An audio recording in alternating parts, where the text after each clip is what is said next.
Hi, I'm Andrew Rich, and if you're like me, you look at the state of modern wrestling discourse and think, wow, what a cesspool.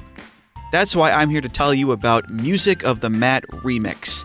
That's right, your favorite wrestling music podcast is back with a new format, where I bring on a guest and we play songs related to wrestling-themed topics. It could be a wrestling reference, a wrestling concept, a wrestling pun, things of that nature.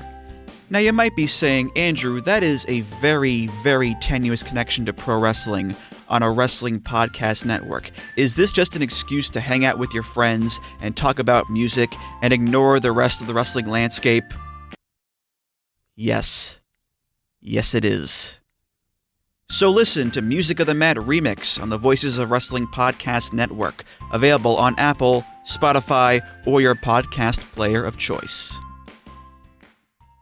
This podcast is a member of the Voices of Wrestling Podcasting Network. Visit voicesofwrestling.com to hear the rest of our great podcasts, as well as show reviews, columns, opinions, and updates across the world of wrestling.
Welcome back, everybody, to Wrestling Omakase. It is episode number 282, and this week I'm pleased to be joined by a returning guest.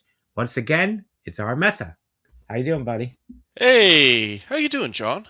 I'm a little under the weather. I was just telling you off the air. So, folks, I'm sorry if my voice sounds very hoarse.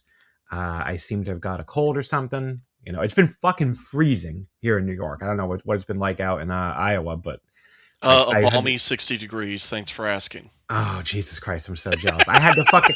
It's been like negative temperatures, especially with wind chill. It was like negative 20 the other day when I traveled. So I'm like, I'm not surprised. I got a little sick.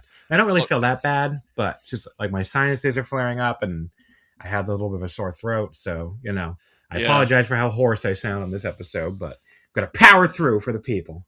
No, that does suck. And I got to say, there's also nothing worse than someone in another part of the country talking about how great their weather is while yours suck. And the only reason I still feel remotely justified to do this is normally when it comes to weather in New York versus the plains. New York City has infinitely better weather, even in the winter. It's normally so much more mild there for your winters.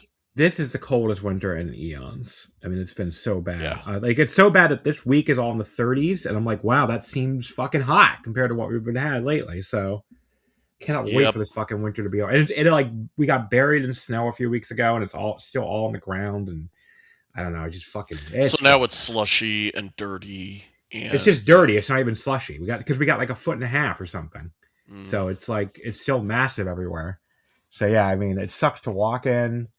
So I'm gonna have to take a Uber to the train station to go see my dad on Friday instead of walking to the bus like I usually do. So just because it was so cold, the walk wasn't even worth it. Well, it wasn't even so cold. It was also just the snow is still everywhere. Yeah. So like it's just such a fucking horrible walk in the cold and the snow and everything. It's like I just didn't feel like doing it. But yeah, I don't know. I hate this winter. Hope it's finally gonna end soon. But pitchers and catchers report this week. So that is true. Baseball season right around the corner. Yeah. WBC just before that. Are you a Winter Olympics person or no? Not really, but I have nothing against it. I'll watch it if it's on. How about you? I'm of the two Olympics, it's the one I pay way more attention to because my mom was, unfortunately people don't know, passed away a while ago. But growing up, my mom was a like a really good alpine skier. So she would always watch the alpine skiing events every 4 years. Like that was like her Super Bowl basically, but except it only came once every 4 years. So as a kid, she got me hooked on it. And I do think it's like the most exciting sport that nobody pays attention to. Because like, why do we only watch this every 4 years? These people, the downhill especially, they're throwing themselves down a mountain at like 60 to 80 miles per hour. Like it's an incredibly dangerous and exciting sport. And I feel like nobody cares. It's very weird to me. Like it's such an exciting sport to watch. I don't know why it's not more popular. What is more exciting? Watching a person fucking just fly down because they're like going 80 miles an hour on skis, wearing like no protective equipment practically, and it's like, and like how is that not more exciting than like watching cars drive in an oval? All due respect to friend of the show, Sean Sedor, he loves his car racing, but like that's way more exciting. That's way more exciting. Well, based on my childhood of playing video games, I have a suggestion. What if they had a Yeti who was chasing them? That could increase it. But yeah, I don't know. I'm just like, I wish they aired on TV more. Like, I wish you could watch it more often. Well, it's isn't really just every event available via streaming now? Even like the prelims? I don't know. Yeah, yeah. You don't pay for Peacock? No, I pay for Peacock. I'm talking about like outside the Olympics. I'm saying. Oh, I got you. I wish like they aired because there's like a whole season of World Cup races, and you're lucky if you get any of it. So, really? Like not even on YouTube or through some other I don't know. There might be like a way to watch it or something, but I bet there is, John. Because we live in a time when like every obscure possible sport is available somehow on the internet. But the thing is, you need really good production for this to be. Oh, I see what you're saying. Because they have like the drone cam that follows the skier down now, and because they're going so fast, you need lots of camera angles and stuff. And I bet they don't really have it. I could be wrong. That's a I great never point, really actually. Yeah. Yeah. I never really seek it out, but I should seek it. Maybe I just need to seek it out more outside the Olympics. But like every time this comes around every 4 years, I'm like, damn, this is so exciting. Why does this not air on TV more? But I mean, so if I can give my little ski nerd complaint, I do have one big complaint about the Olympics this year. They got rid of the individual combined and replaced it with a team combined, and I think the team combined sucks. So this probably requires some explanation. Do you know anything? You don't know anything about skiing. None of that made any sense to me. Okay, so there's basically 4 different alpine skiing events, which is like the main like racing down a hill type of skiing. Not the fucking ski cross or fucking freestyle bullshit that people do. There's like the actual old school skiing. There's the downhill, the Super G, the giant slalom, and the regular slalom.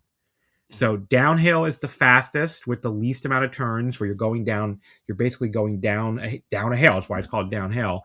And the gates, those little like flags that they go in between are more spaced out, right? Mm-hmm. So you get like maximum speed. Slalom is the exact opposite. It's just one little hill, and the gates are really, really close together. So it's just all about the technical turning. Like, can you turn to keep between these gates while going as fast as you can? So, and then giant slalom and Super G are both in between, where giant slalom is on the same hill as the slalom, the small hill, but the gates are a little more separated. And Super G is on the same hill as the downhill, but you usually start lower than you do for the downhill. And the gates are a little bit closer than downhill. You get what I'm saying? Okay. So it's like, those are like the 4 events. So they go from that's the spectrum, from downhill to slalom. Now the individual you get a combined time for how you perform all 4 of those. So each event is a separate event. So it's just whoever's fastest at each one is how you win. So there's so besides the combined, there's an individual downhill, individual Super G, individual giant slalom, individual slalom. Nothing. So those don't affect each other. On top of that, they used to have what was called a combined event, where they would take 2 of the 4 usually. It used to be just straight up downhill and slalom, because those are the 2 most opposite. They kept changing it because people are so specialized now, and it would be like, I think one of them was like Super G and slalom or something. But the point is, it's basically, who can be the best skier at both the pure speed, because you take your 2 scores and literally combine the 2 times and literally combine them. So it's like, who can be the best skier at like pure speed, pure downhill, and pure technique, trying to make all these turns. And that was super interesting to watch because it's like, okay, who's basically, it's like which of the slalom specialists is least shitty at downhill and which of the downhill specialists is least shitty at slalom. And can the downhill people even finish the slalom and vice versa? Because they end up crashing a lot and not finishing, which is just interesting to watch. But the fucking skiers hate doing it, I guess, because first of all, when you crash, you can get injured, obviously. But also, they just hate looking stupid doing an event they can't really do because everybody's so specialized. So now they replaced it with this stupid team combined event. And the team combined sucks because all it is you're taking a downhill skier who runs a fucking downhill race. They run the downhill leg of this combined event. And then the slalom skier runs the slalom part of the event. And you combine their times. Like, this doesn't tell us anything. It's just it's basically which team happens to be able to have the best downhill run and best slalom run on that day when they do it on the same day versus the individual events. It's just another version of, You're no longer determining the best overall skier. It's just exactly best, not even maybe necessarily the best overall ski racing team. It's just who has the spikiest skill set, right? Among their team. And it's so stupid because it's like we already saw the downhill person do downhill. And we already saw the slalom person do slalom, or we're going to. I guess that hasn't happened yet. And it's like they're just doing it again. And now we're combining their scores. It's like there's nothing different here. There's nothing interesting here.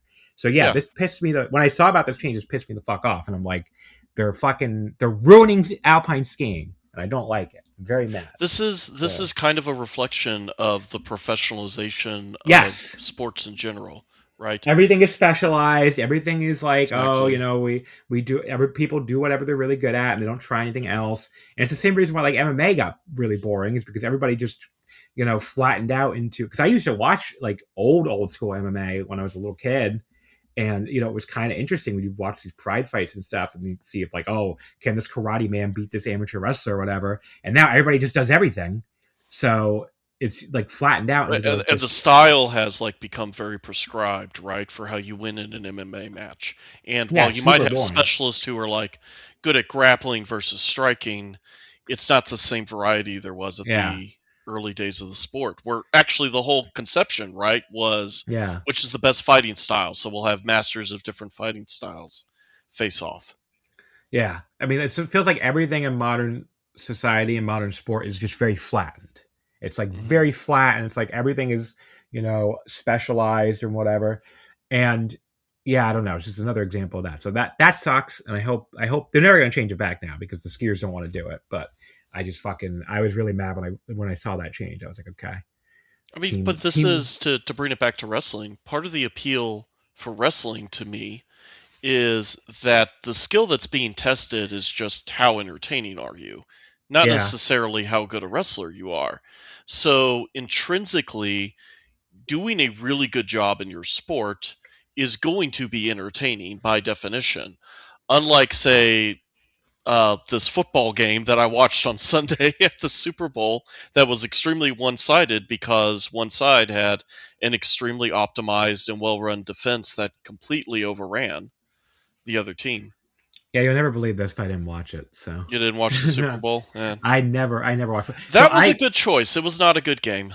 Well, I saw. So I was at my dad's this weekend. And he was like, oh, do you want to stay for the Super Bowl? And I'm like, why would I don't even watch it at home. Why would I want to stay for that? I was like, it'll be great. I'll go home at like 5:30 when this thing starts at 6:30. There'll be nobody on the train. I'll get an Uber back to my house from Penn Station probably really quickly and cheaply. And guess what? That's exactly what happened because no one was out. I was like, this is where being an America hater who hates football really paid off for me. It's like, I have to do this every year. But I don't know. I've never been like, football has always been the most boring sport to me. I never understood the appeal. It's like just people charging into each other, and then somebody throws a ball, and then there's a lot of commercials. So, I don't know. Yeah, it is. I don't think it's a very good spectator sport either. But I'll always watch the Super Bowl, especially when I'm invited to a party. So got to bring some potato salad and wings. I watched the halftime show, which was great. But that was a hell of a performance. I really enjoyed that. Did you watch the TP USA halftime show? I saw a clip of Kid Rock on Twitter. The fact that he literally couldn't even be bothered to do anything but like the worst lip syncing of all time was really funny. Like he The was thing is, I had both. We had both up on the screen, right? So the comparison why? between like because we're a bunch of irony poisoned millennials. Um, Oh. the comparison between the TPUSA that just was low energy, tiny ass crowd, very dark, poorly lit, and on the other side you have this bright, vibrant, incredibly well designed, incredibly like well considered for how to be as visually arresting on TV as possible. Was just the contrast could not be more different. I pity anyone who decided that their best way to spend their time was to watch that TPUSA halftime show. Absolute drudges of our culture, right there. Yeah, I mean, just well, it comes down to a thing, right? Pity is a great word. At some point, I stop being mad at these people and just start feeling bad for them because it's like you're choosing to live your life in the worst possible way and like the most boring, but also like grievance filled way. Because like I said, I was just at my dad's house. I don't think my brother listens to the show. I really doubt he does. So I buried him before, but being a WWE fan, he's like gone hard right in his 30s, which I guess happens to a lot of people who are in this stupid fucking country, especially the kind of person he is, where he's had like one job. Because I was talking to a friend of the show, Quinlan, about this the other day. He has family members like this too. Some of the biggest Trump supporters are people who should not be Trump supporters if they think about it for 2 seconds, because like he lost a bunch of Medicaid. Like my brother, for people who don't know, I talked about it before. He's had like one job in his life for longer than 3 months in his entire life. And he's in his mid-30s, so he barely ever works. He lives at home with my dad, basically leeching off of him for his entire life. Which I whatever. I'm not Mister like a hard worker or anything. I mean, I have a fucking remote job. I'm not trying to make fun of anybody, but like I definitely do work, and I have a position. I have things I have to do every day. And, he doesn't do anything, but he somehow thinks that Trump is for him. And I don't really I'm like, this doesn't really make any sense, because like you're actually the exact kind of person the Republicans hate, because they want to kick you off of whatever fucking, government dependency you're on. So I don't know. Like the whole thing makes no sense. But he's taken this very hard right turn, and just having to listen to him when I'm there, and he knows better than to say much in front of me, because otherwise it would turn into a giant argument like it has a few times. But like he just sounds like a miserable person now.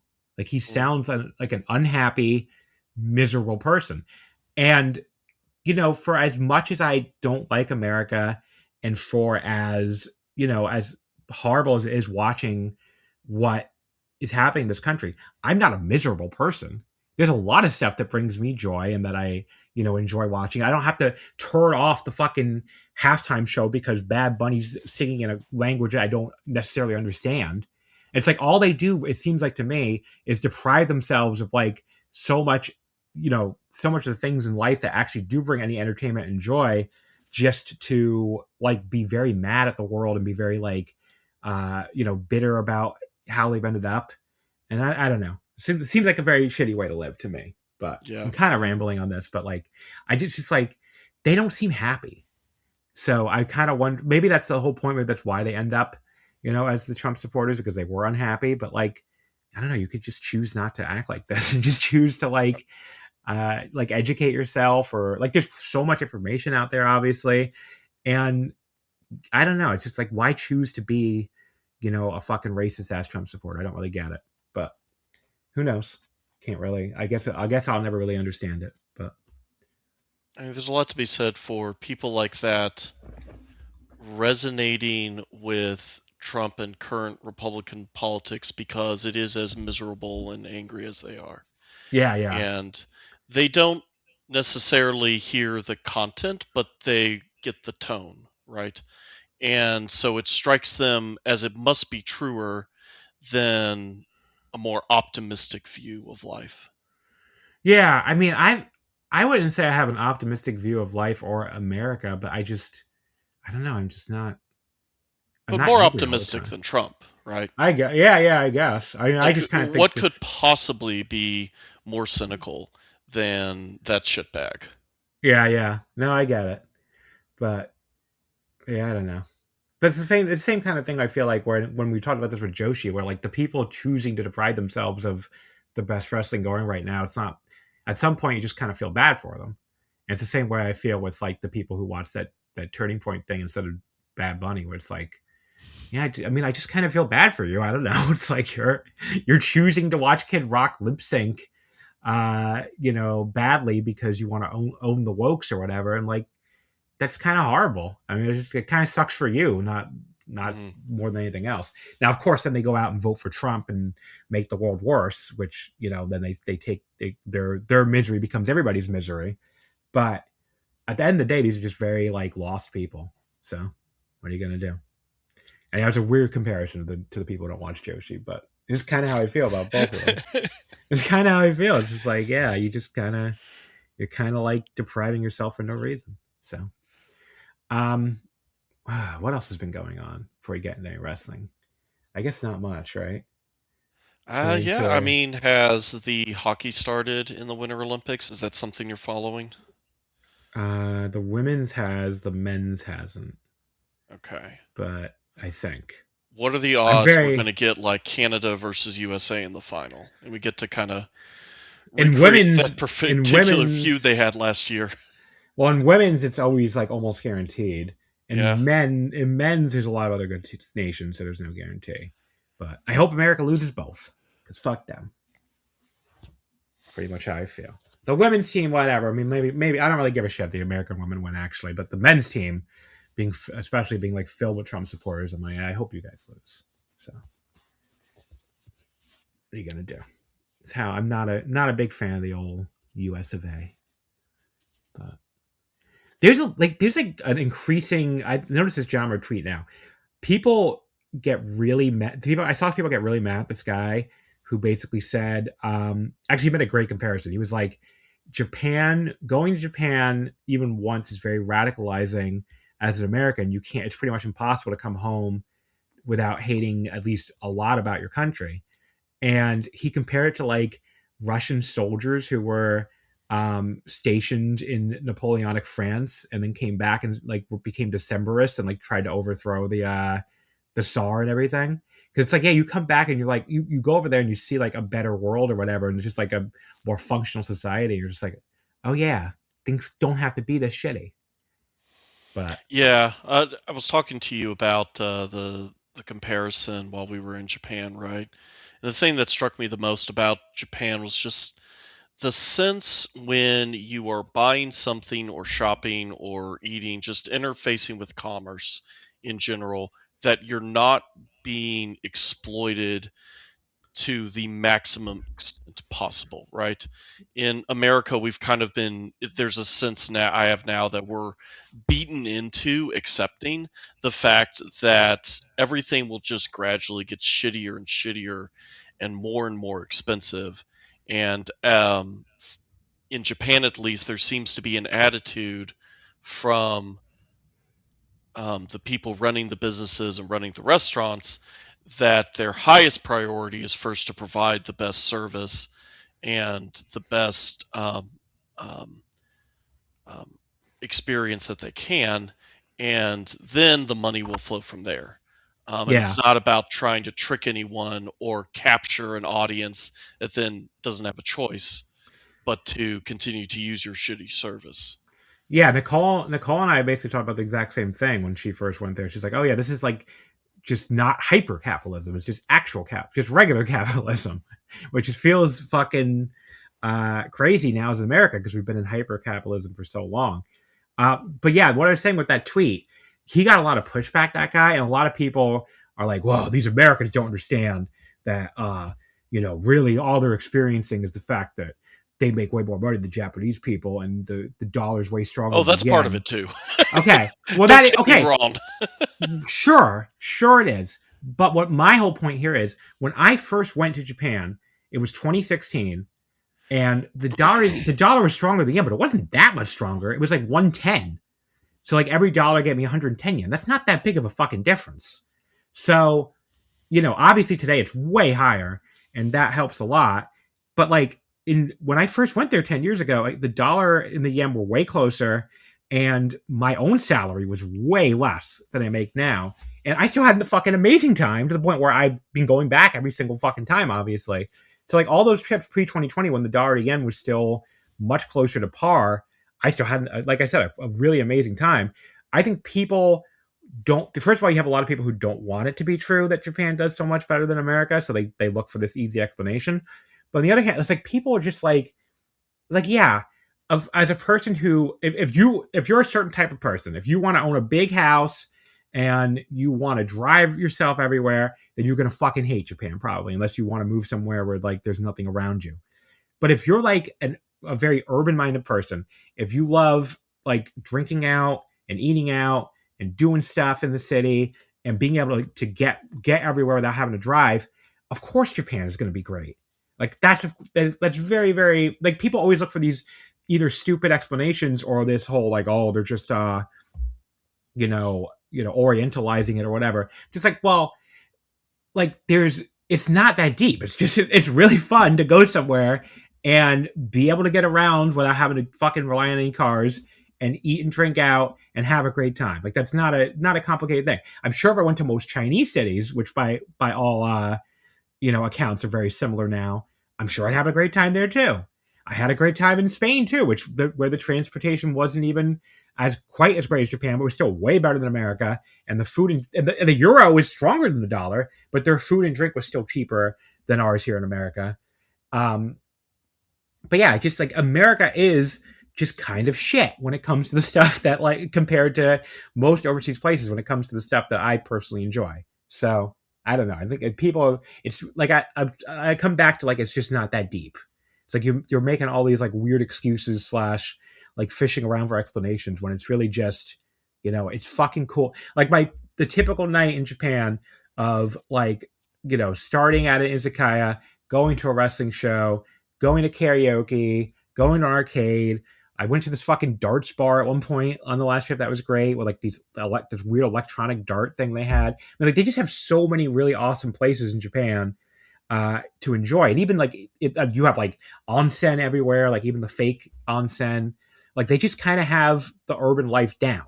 And it's not even just Tokyo and Osaka. Like even like a place like Shizuoka, which is like probably comparable to Des Moines where you live, is still way, way, way nicer than, like, I'd rather live in Shizuoka than New York City if I could do it, which is crazy.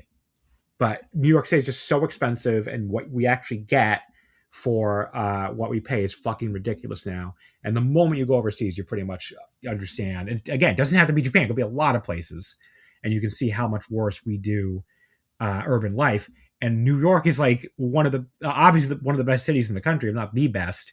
So, there's plenty of places that do it even worse than New York.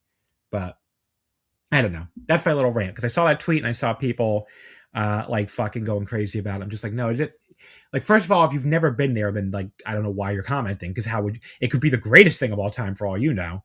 But yeah, it's just very, very, very weird takes when it's really not that hard to explain why, like, eating and drinking out for cheap and getting anywhere via trains and going to the 10 million like entertainment and nightlife places that exist in most Japanese cities is fun. It just is. Like, I'm sorry. Like, yes, there are downsides to Japanese culture. It's not just that it's cheap. It's also that it is quality. There is craft and consideration put into the food and the experience and just the general like politeness and consideration of every interaction you're going to have in that country. Yeah. And like if you actually can't afford the luxury stuff too, oh my God. Like the luxury hotels in that country are fucking, like I've stayed at luxury hotels in Japan. Sorry. I had the great fortune to stay in an extremely nice hotel in Shinkiba.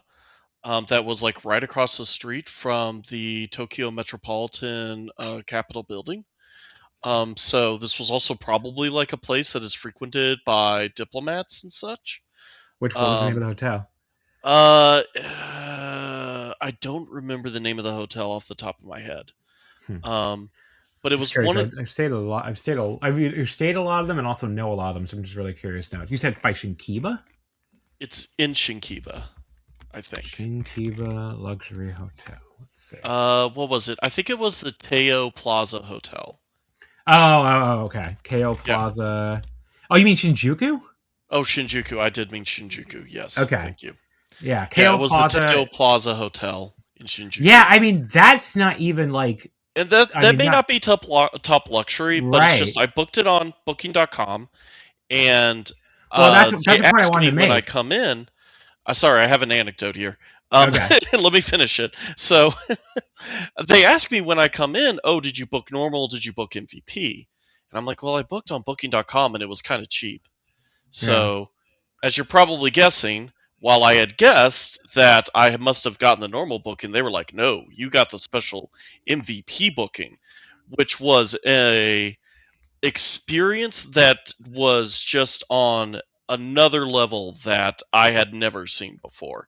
Where it's like, oh, there's a special lounge you could go to. There was like special elevators you were using and shit. It was crazy. Well, yeah. So this place, so that's one of the, I would say, like a Japanese 4-star, which Yeah. is I've stayed at those level too, and this is where like Japan really separate. Like if you look at every single hotel level compared to America, they blow them away pretty much every level because like the capsules apparently are very nice, like which we don't really even have that here, but like a lot of the capsule hotels have like onsen baths and like food and drink included, so they already blow America away on that level. The 3 stars are probably about comparable to American 3 stars. Like we have a lot of decent chain hotels, but the American 3 stars are way more expensive than the Japanese 3 stars. And then when you get to the next 2 levels, like the 4 and the 5 stars, again, the American ones are way more expensive, and the 4 and the 5 stars in Japan are on average way nicer. So like where you're saying right now, like a 4, the KO Plaza, that's probably comparable to a base level Hilton or base level Marriott, like that level of hotel, not even like the super fancy 5 stars, like a good 4-star hotel. And I've stayed a lot of those 4-star hotel in America? In North America, yeah. It was much, much nicer than that. Well, that's what I'm saying. Like on the level. Well, that's the same level that they're at. I'm saying. I see what you're saying. I see what you're saying now. So they're way nicer in Japan. Way nicer. Because I've stayed at a lot of like Hiltons and Marriotts in America, and they're okay. It depends on the hotel. Some of them are not very good at all. Some of them are pretty decent. But the Japanese ones on average are so much nicer, as you experienced. And then when you get like to the 5 stars, the Japanese hotels, like the Conrad Tokyo, like God, where else have I stayed? That's a 5. Like on this trip I stayed at the Okura, and the Palace, which those hotels in America can be nice. I've stayed at like the Waldorf in Las Vegas, but they can also come across very very kind of cold, and also very like just not, they never feel like they were actually worth the cash rate to me. That not that I pay the cash rate for these places, but like the Japanese one, when you stay at the Conrad or the Palace or the Okura a little bit less than the other 2, but especially the Conrad and the Palace, and you get that like super personalized level of service where like they're like coming to you before you even get off the taxi, and they're taking you to the desk to check in, or they send you to a lounge to check in, and they actually bring you to there's a attendant who comes to the room with you to make sure the room is to your liking, which that's a level of service where I start to feel very awkward, honestly. But like, there was a woman who was accompanying us to our hotel room as well, and she gave us a tour of the hotel room, which was a little weird. Like, they did that too. To a hotel room before. Yeah. They did that at the Palace too, and I'm like, okay, I know what a hotel room is, guys. Thank you. But yeah, that's like it's very sweet. You mean well, okay, yeah. Yeah. But like they don't. I mean, just it's a totally different level of service than we get in America. And it's like it is like, or if we do it in America, we'd have to pay way more probably. Whereas Japan, I mean, these rooms are very expensive by cash rates, but like I can actually understand why someone would pay like the actual normal cash rate for these places, because they're that nice. So. Mm-hmm. But yeah, like the Japanese luxury service is way better. I don't know. It's just there's this whole element of like you kind of mentioned before. It's like it never feels like someone's trying to rip you off there. which constantly is the feeling I feel in America. Like that, like that's just how it feels in America, but all sorts of stuff in the modern American economy. So anyway, I guess we did one of those rants again for that guy who subtweets me to be like to subtweet me about how every fucking Omakase episode starts with Japan great, but it's pretty great, folks. What do you want me to tell you? I already started my countdown to go back. It's like I think 17 Because you're doing it in weeks. like 4 months or something crazy, right? Yeah, I leave 17 weeks from Wednesday. Jeez. So yeah, that's June 10th. I mean, I really need Stardom to announce the conversion date because I didn't realize I booked a flight that's like non-refundable / non-changeable. So I hope they fucking are doing that weekend because otherwise I'll be fucked. But because their Korakuen date's already announced. It's like the Korakuen is like 3 days after I go home, which I'm kind of annoyed about. But Nicole didn't want to say much later than the 28th. And so now I really need that Stardom conversion show to be the weekend after, after Dominion, like it was the last year. So I thought they already announced the date for that. They haven't announced the date yet. It can actually be it could be the weekend after or 2 weeks after, actually. So as long as it's not 3 weeks after or the week before, I'm fine. But I mean, I think it will be based on what they announced during the show, the May pay-per-view date, and it would make sense for them the next one to be a month later. That would be the weekend after Dominion. So, as we'll get to when we actually talk about wrestling. But yeah, as long as the Stardom show is one of those 2 weekends, I'm fine, basically. But yeah, I just wish Japan announced stuff earlier in general. Like, there's not that many shows announced yet for June, and it just feels like it takes forever for them to announce anything. So, I'd like to be able to plan out the wrestling part of my trip, but I'm also a very deep planner, as you saw in person.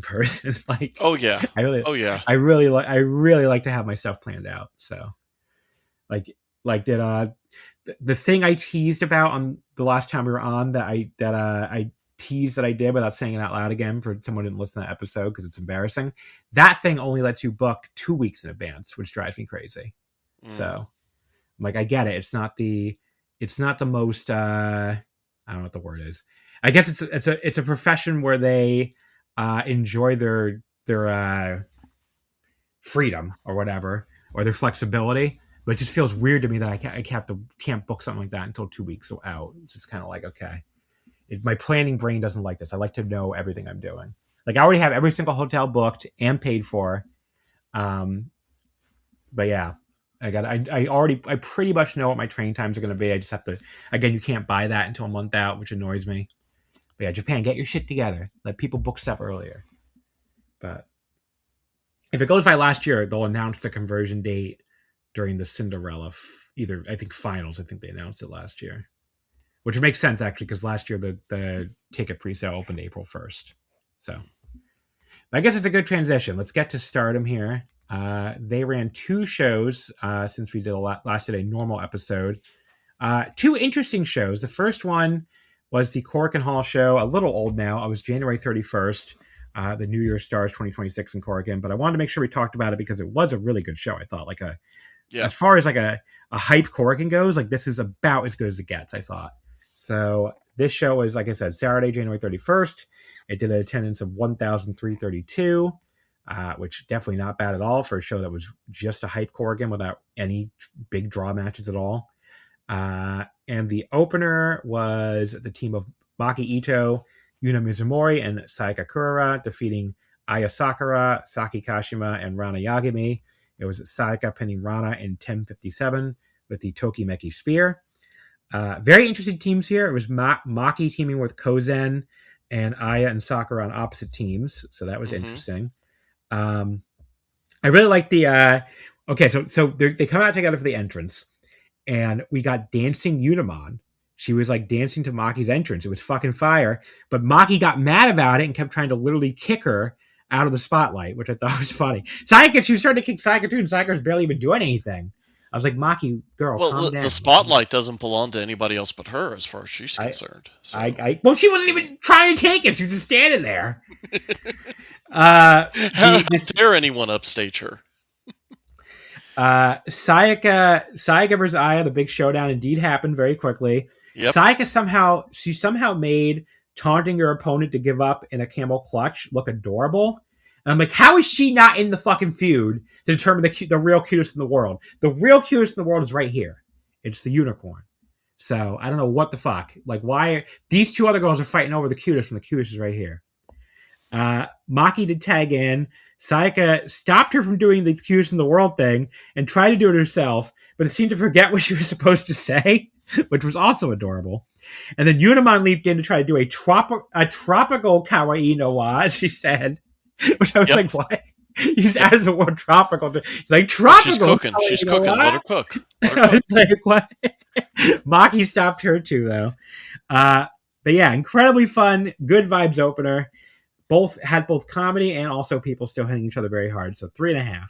Greatly enjoyed this. Yeah, this was long enough ago that I barely remember it, so we'll just have to move on pretty quick. Yeah, that's why I take notes, buddy. I should have taken notes this time around. I'm looking at this and thinking, shit, I don't remember Saki Kashima doing anything in this match. Yeah, I didn't take any notes on her, so I guess she probably didn't do anything. There's a decent chance she just, our lazy queen, in fact, got away with not even getting tagged in a match. Good for her. That's a good accomplishment. The next match, finally a new Natsusori tag, but they lost anyway. Hina and Tomoko Inawa beat Poi and Suri. Oh, this I do remember. I was delighted. I'm sure you were. Hina pinned Suri in 9:57 with the Gato clutch. There was some more very hard striking in this undercard tag. Suri and Hina were just fucking caving each other's chests in with those forearms. Mm-hmm. And Tomoko was throwing her usual hard kicks. But yes, Hina reversed the special pottering into the Gato clutch. That gave her the pin, and it made sense after the next show because she ends up being the next white belt challenger. But yeah, super fun undercard tag, 3.5, even though I'm tired of Suri losing. Like, they need to stop doing this. Could be part of it. I also have a theory that they might want to have either Natsupo or Sayori available for the Yokohama Arena show. So they're losing right now as a tag team so that they could be featured in singles. I guess we'll see. Sari defeated Kikyo Furusawa in only 8-11.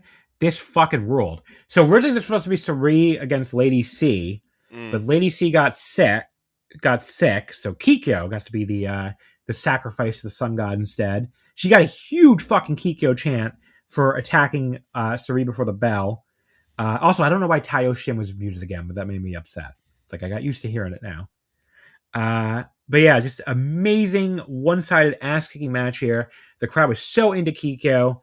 She was awesome as the underdog before Sari put her away. First ever 4-star match for Kikyo Furusawa for me, but I'm sure not the last. Oh. This was awesome. She really asserted herself against Sari.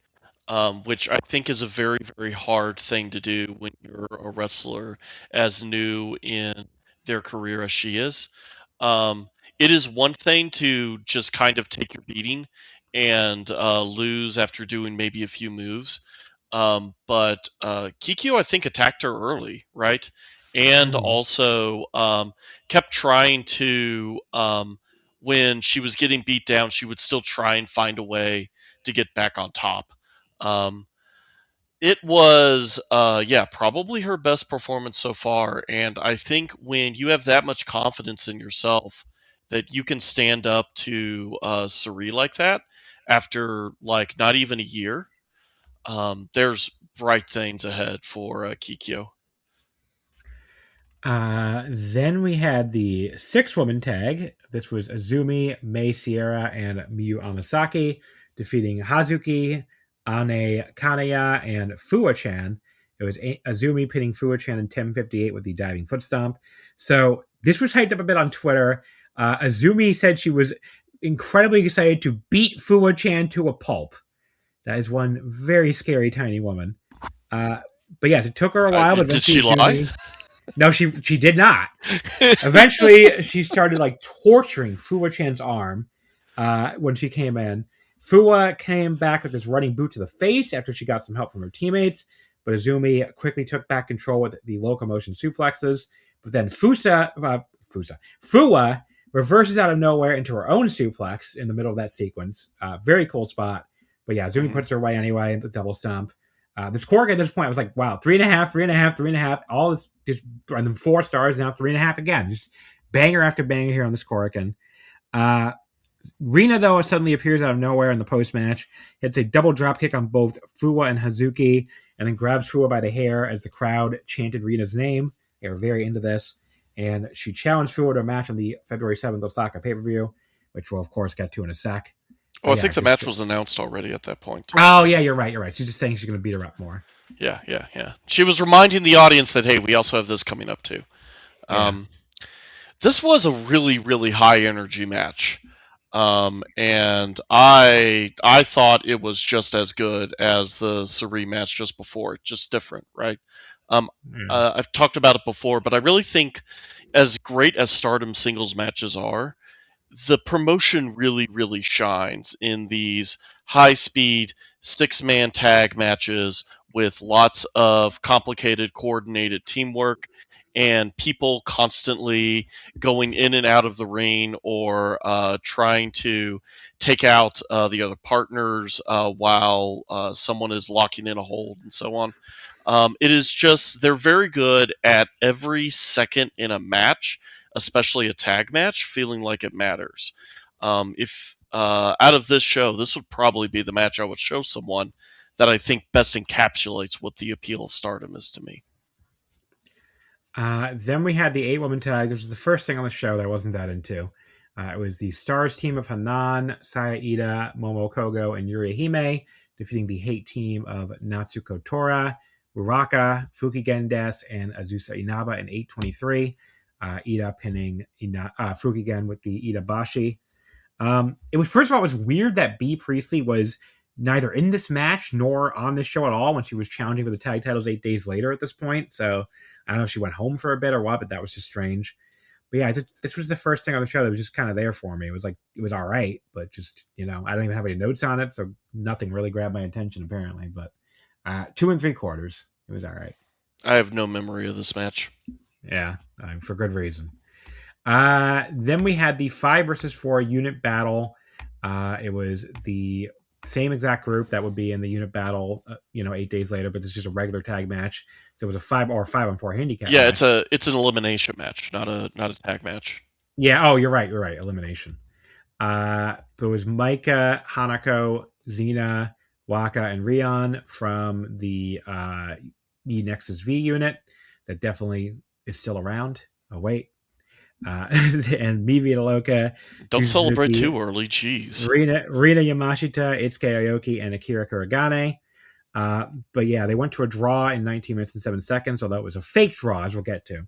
But yeah, it's elimination, no touch tag rules, over the top rope eliminations included.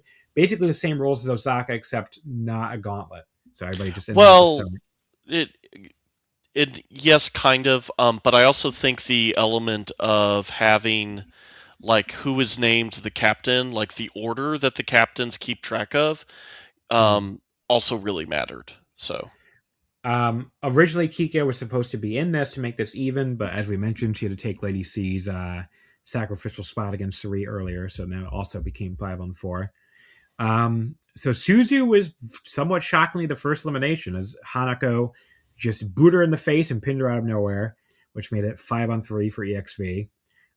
Rion got eliminated next. I didn't see how, so I didn't feel like I think I might have been watching this live. That might be why I didn't rewind it and find out. But I think Hanako and Suzu got eliminated at the same time. No, Hanako's in much longer. I have it. Oh, okay. I see. You're right. Okay. So that made it 4-on-3. Oh, that's right. Okay, got it. Sorry. Xena eliminates Akira via Gutbuster. That made it 4-on-2 for Enexus V. Rina pinned Xena after a fun little pinfall reversal sequence, which made it 3-on-2. And then Rina Yamashita pinned Waka with the Bastard Driver. That made things 2-on-2. Yamashita and Aoki against Micah and Hanako. Hanako then gets pinned by a roll-up, which leaves it 2-on-1 against Micah. Aoki gets eliminated at some point. My stream briefly died at this point, so I didn't see how. But apparently she got knocked off the top by Micah. I think somebody told me in the chat. So that made it 1-on-1. Micah. It was one of those things where like Itsuki was holding Micah, and Rina was charging to knock over Micah, but knocked over Itsuki instead, I think, off of the rope. And then Micah suplexes Rina on the apron. Rina very clearly lands on the floor first after the impact, but still called a draw for some reason. So that was weird ending, weird match. I thought it was pretty good, but didn't blow me away or anything. Went 3 1/4. They turned out to be a lot better than the fucking one they had in Osaka, in my opinion, as we'll get to. But wow, okay. Then we'll have stuff to discuss. I loved that match in Osaka. Okay. This was also, I thought, really good. I've really been into this E-Nexus V versus Me Vita Loca feud. Yeah, see, I haven't at all. So yeah, and hadn't at all. It's good that they have kind of reestablished Me Vita Loca as heels. I feel like they haven't quite had a direction. I think in part because if Bozilla and Suzu Suzuki aren't challenging for any of the top belts, it's easy for the unit to kind of get lost in the mid card, not really doing much. It is better now that they are that they have like a heated feud that kind of reheats a rivalry from several years ago. I had kind of figured that when Micah came back from injury, she would just immediately be slotted into a feud with Saki Kashima. I kind of liked that instead it's Suzu Suzuki. And to my surprise, where this ended up going was a direction I certainly didn't expect. Then we had the main event, which was the 6-woman tag. So it was the team of Saya Kamatani, Konami, and Rina defeating the team of Starlight Kid, Ami Sourei, and Shuri. It was Saya pinning Starlight Kid in 1815 with a Star Crusher. So this was Saya's first match since January 4th, so nearly a month at this point, on the 31st. Shockingly, the match started with a big ringside brawl. Sure, everybody's very surprised. But there was a great strike exchange late in the match, which was Konami's kicks against Ami's very hard chops. And then Saya and SLK had a impassioned forearm exchange too. SLK managed to lift the much bigger Saya and hit a Northern Lights bomb on her, which is not a move I really remember her doing that often. She would do it in the Osaka show too, to a much greater effect, as we'll get to. But it looked very impressive just because of the sheer size difference. But she went up top, Hate distracted the ref, and Rina hit her with the whip. And then she took a double team dropkick German from Saya and Konami, and then the spin kick from Saya, and kicked out at 2. Konami sprayed Ami with the white spray to take her out. And after even more cheating, including the black box shot from Tora at ringside, Saya pins SLK with the Star Crusher. Very surprised by that result, and was like, is she winning this fucking title, was my thought, but no. Turns out, pinning Saya or being beat by her in the last type show, it doesn't matter. You still lose, apparently. So, Shiori pinning her probably wouldn't have made a difference either. But yeah, great main event to cap off a really strong Korakuen. 3 3/4 for this for me. And then afterwards, Saya ripped SOK's mask off and took what were hopefully hair extensions. I think they were. Otherwise, it would have been a lot more painful. But she took a bunch of hair extensions out of her head too, and posed triumphantly. So quite the ending there. Quite the ending visual. Mm-hmm. I had wondered if this was going to signal the start of a bigger feud, because I feel like if Starlight Kid's going to put her mask on the line in a feud, she can't do it in any smaller building than an arena. So there was a part of me that came out of this thinking, well, maybe Kid could actually win, but for whatever reason has to put her mask on the line in the arena, or maybe like there's some fucky ending to the match, which I guess in a way we kind of got, but not in the way anyone would have expected. Yeah. But yeah, so there's your Korakuen review. Great show. Yeah, really good show. I don't know why I'm teasing like the Supreme Fight show. Like all of our audience hasn't already seen it. You all know how this goes. Really quickly, there were 2 New Blood shows in between. I don't really want to get into full reviews because it would take forever, but there were 2 matches really worth watching on the first one. They both won 4 stars on, which is obviously pretty rare for a New Blood show. The first one was, so we had 2 guests from Ice Ribbon on both of these shows. The sister duo of the Hiro sisters, Masai and Moe. And their first match on the first night against Tomoka Inaba and Rani Yagami. Again, this is like two children. One of them I think is like 16, and one of them is like looks like 8 or 9. And this match fucking ruled. Like I won 4 stars on it. So like between the comedy of them getting mad about the kids, and also just they actually did some really great action. I was like, that's a 4-star match. I'm gonna go fucking 4 on it. I don't give a shit. The match the next day too with Aya Sakura and Saika Kurara against the 2 kids was also really good, but a little more comedy than anything else. And I didn't quite go 4 on that one, but also worth watching. Mm-hmm. And then the main event of the first night for the New Blood tag titles was Sakurawa against Yuna Mizumori and Ane Kanaya. That was also awesome. So I went 4 stars on that too. So yeah, definitely worth watching. Those shows are free on YouTube, so really no reason not to watch them. But they're both enjoyable. The first night was definitely better. So, did you see those by the way or no? I didn't. No. Okay, so there you go. But definitely, you got to go back and watch those 2 matches at least. I definitely want to watch the New Blood tag title match. Because I think Unimon is killing it right now. So. Then we had. By the way, has Ane formally joined Cosmic Angels, or is she? No, not yet. Okay, all right. Yeah, not yet. Then we had the Supreme Fight show on February 7th. So this did a crowd of, what the fuck was it? 2,563, which was not just Stardom's biggest number ever in Osaka. It's their biggest number outside the Tokyo area ever. So that's crazy. Including Yokohama. Yeah, so I believe the last time their Indion 1 did like 1,800 or something. So this was way up from that. The floor looked pretty full. The upper deck apparently you was not couldn't very tell full. by the sound of the crowd, though. Maybe it's just that the building was swallowing it up. Unfortunately, I don't know. Unfortunately, the crowd was not very well mic'd, and the sound did not travel until like finally the main event. They were super into that, and I guess they were so into it that it overcame the issues. I also think like so Osaka used to be not a good crowd for them at all, or not a good town for them at all, and to draw all these people. There were probably a lot of newer fans that came from like the Saya mainstream stuff, because they definitely cared way more about Saya than anything else in the show. That's for sure. Yeah, it could be that. Yeah. So I think that was probably part of it. But yeah, just kind of the crowd, the lack of crowd heat, because this was not the best start of Big Show. I mean, there's 2 matches at the end that saved the show to me. So it's impossible to call it a bad show. And there's some other enjoyable stuff in the undercard, but there's also some other stuff I didn't like at all. So it's probably the weakest Big Show overall in a while. But like the crowd being so dead for a lot of it is definitely a big factor, I think.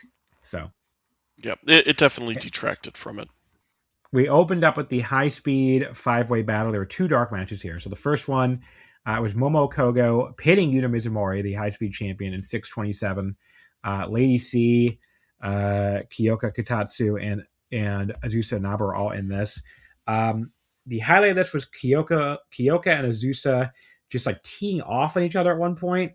So I love when the real shooter girls actually just start going at it and start kicking each other very hard. Always a good time. Kyoka looks like very improved to me lately, because she got a lot of time on those 2 New Blood shows I was just mentioning, and she looked really good on those shows, and she was like the highlight of this match for me too. So I think she's like really making big improvements lately. That's so good to hear, because this is what, her 4th or 5th year in professional wrestling, and maybe her 2nd year doing it full time. I get the sense that in Glade she was part time at best. I don't really think she's not even really full time at Stardom. She's like not on a contract. She's a contractor through her agency, and she does skip a lot of shows. Because she's one of the only people on the roster who wasn't in the 5-star. Oh yeah, that's right. Yeah, so she does miss more shows than a lot of people.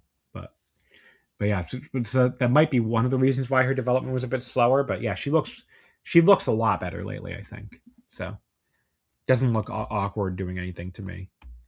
But yeah, Momo got the flash. I wonder if this signals that they intend to have her in the mix for the high-speed belt. Because while this wasn't a high-speed match, it did kind of play out like... Well, it was billed as a high-speed 5-way battle. Oh, it was? Okay, that's good. Because Yuna was in it, so... Yeah. It would have to involve it somehow, I would hope. But it was not a title match, is what I meant to say. No, not a title match. But this definitely felt like, because Yuna was there, it was also informally a number one contender match, which was partly why I was delighted by how it played out. But I also think Kyoka would be an interesting addition to that particular scene. And Lady C may be a weird one, because I don't think she can go that fast, but No, she's not Hey. very fast at all.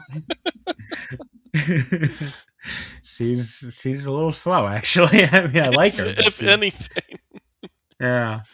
But yeah, 3 1/4, quite good for a dark match. And Momo got the flash pin on Unimon to set up the future high speed title shot. Hell Could yeah. come as soon as this week's Korakuen, because we don't have a card for that yet. So as I record this, match 0-2 was the other dark match. It was Hina, Inaba, and Rana Yagami from God's Eye defeating Sayaka Kurara, Ane, and Kikyo in 11:29. Hina pinned Sayaka with the Mad Splash, which, boy, did that make no sense by the end of the night, but we'll get to that. Standard dark match fare here. It was all right, but nothing really special. I'm in 2 3/4. I'm tired of all my Oshis losing lately, because my Oshis are on Cosmic Angels, and Cosmic Angels is like fucking losing like crazy lately. So what the fuck are we doing here? Stop with the Kozen must suffer bullshit. Although not even just my Oshis and Cosmic Angels, because fucking Azumi and Miyu lost that tag title match at the Korakuen. I was at too. So all of John's favorites must suffer lately, apparently. Don't like it. But yeah, just whatever. 2 3/4. I don't know, do you have any thoughts on this? I mean, it was a perfectly fine dark match. Energetic, has the qualities I was praising earlier in Stardom 6-man tag matches. So the show proper opened with Rina defeating Fuwa-chan in 13:22 with the Pink Devil. Early in the match, Azusa was distracting Barb Sasaki for like a comically long amount of time, so Rina could like use her weapon and then also choke Fuwa with it. And I wanted to be like, Barb, what is so interesting that Azusa Naba is saying that you're like distracted for this long? Because it felt like it went on forever. I'm like, is she fucking like telling your entire life story? Like, what is going on here? But was he temporarily inhabited by the spirit of Bryce, the referee from AEW? Maybe it's like just like at one point he looks back and then just and realizes they're still going, and then turns back to Azusa. He was thinking the same thing. He was like, "Come on, girl, this can't." Oh, wow, huh? He's like, "Oh, they're still cheating, huh? Okay, let me turn back around." It felt to some degree like Rina was really fishing for a reaction there and just wasn't getting it from the crowd. But very nice plancha off the top to the floor from Fuwa, who continues to look impressive. She hit a badass Shining Wizard again. She's so good at that move. But yeah, Rina eventually did hit the Pink Devil with a pin after surviving a big barrage of offense from the YouTuber. 3.5 stars. I thought it was a hell of an opener, even though the crowd didn't give them a lot. How many American women's wrestlers in history is the YouTuber with like 12 matches, or not 12, what is it, like 8 matches total, 6 or 7 or something? Already better than. It has to be like 90% at least. It's got to be a lot. What if you just narrow it down to celebrities who would also pick up wrestling for a little bit, right? Then it's like 100%. Then it's 100% pretty much, isn't it? Now, Fuwa-chan is now 100% dedicated to Stardom, right? Yes, her theme song tells you that. So, in some ways, I guess she has an advantage, but also she's, a dozen matches in, and she looks it's less than that in her offense right now. Okay, I'm going to look this up because I think it's less. Let me see. I'm sure. That's why I just started typing. Okay, you know what? We'll make a game of it. We'll make a game of it. My number for guessing how many matches she has actually worked is going to be 9. Okay. What was it? 7. 7? All right. She wrestled 1 match in 2022, 1 match in 2023. Okay. Then came back in 2025 with the 1 match and has wrestled 4 matches so far in 26. So 7 total. How the fuck is she this good when she's only wrestled 7 matches? There are people in AEW who have been wrestling for years and years and years and haven't developed at all. And this woman's already doing fucking laps around them in 7 matches. It's crazy. I do think part of it is she already has confidence from having a successful comedy and like public appearance career, right? Yeah. So yeah. probably is some of it. Yeah, she's used to performing in front of big audiences. But But she also just has like a athletic and natural. fluid and Well, that's what I was gonna say. She has yeah. she has some kind of natural athletic aptitude for this, which you can clearly tell, which is a hell of a lucky thing on Stardom's part that this YouTuber happens to be a decent athlete. But yeah, it's just very weird to me. But still, like I think a lot of it is also just that Stardom's training is so good. Like Hazuki's a great trainer, clearly. When she's not Not if you ask Hanan. Not if you. Well, look, Hanan. This gets results. So what do you want me to tell you? Every young wrestler in this company is like pretty damn good, and this fucking YouTuber is doing laps around most other wrestlers. Like fucking. All right, let's do another over under game because I can't even almost think of a young wrestler in AEW that Fuwa-chan isn't already better than. Here's a great one. She's at least 100 times better than Hook. Hook? Okay, yeah. Yeah. Do you want to? I'm going to give you a number. I don't know Hook. I don't know who Hook is. Oh, okay. So then it's not going to be Hook is Taz's son. You're going to name some wrestlers, and it's like I haven't watched AEW in like 4 or 5 years. So okay. So Hook is Taz's son, who became popular as a meme. Oh, right. He's the one with like the floppy Gen Z hair. So he looked pretty decent in his first few matches when he was just squashing people, but he hasn't developed at all, and he cannot wrestle even 1/10 as well as Fuwa-chan can wrestle already. So I'm going to give you a number. He's been around since 2021, and I know the AW schedule is pretty light, but that's still like 5, like his 6th year now he's entering. Over under 85 matches? Do you think he's wrestled more or less than that? More or less than 85? Yeah. I mean, so just because you're asking the question, the answer has to be less, right? But nope, it's over. It's over? Okay. God. He's wrestled 98 matches. So he's wrestled that's still not that many in a 6-year career, and that shows you why. How much indie work did he do? 0. Wait, really? Yeah. Just brought him in directly as Taz's son? Yeah. Huh. He's only ever wrestled his one and only indie appearance was this year in Limitless, so but yeah, I mean, like he wrestled he wrestled 2 matches 2021 and like 16, 28, 29, 21, and then 2 so far this year. Because yeah, the AEW schedule is horrible for people trying to improve, but like, but then Fuwa-chan's wrestled 7 matches is already this good. So like, I don't know, maybe they just suck at training people over there. I don't know what else to say. Like, because a lot of the I mean, the women aren't very good that they brought in, besides the ones that were already good, basically. And like the men aren't very good either. Who Jungle Boy hasn't improved at all. He's just still pretty much the same exact wrestler he's always been. And he actually did wrestle before he got to AEW. I'm trying to think what else. Kip. No one raised about Kip Sabian matches or anything. So they're very bad developing talent. That is for sure. I wonder how much of that is just. The roster is huge. There's not time for everyone on TV. When there is, you're in a tag match where you're only going to do a very small part of the match, right? And they don't run any other shows. Nobody else goes anywhere. Yeah. Yeah. I know. It's simply they don't get the same amount of ring time, anywhere near the same amount of ring time as people do in Stardom. I bet that's a lot of it right there. But again, 7 matches. That also probably she's a freak of nature. Yeah, that is true. A natural entertainer and a freak of nature. Just born to do this, apparently. The next match, the Kawaii of Kawaii title. Maki Ito defeats Aya Sakura in 12 minutes and 6 seconds with the Deluxe Ito to retain her. Wait a second. The fucking Stardom site says Maki Ito successfully defended her title for the 1,000th time. Oh, you didn't read the lore that was in the press conference, did you? Because if you did, you would know that she's been defending this title since the Edo period, and that's why she is still so young and cute. I see. Uh-huh. I will say Aya did look adorable with her little bonnet and white umbrella, so you gotta give her credit.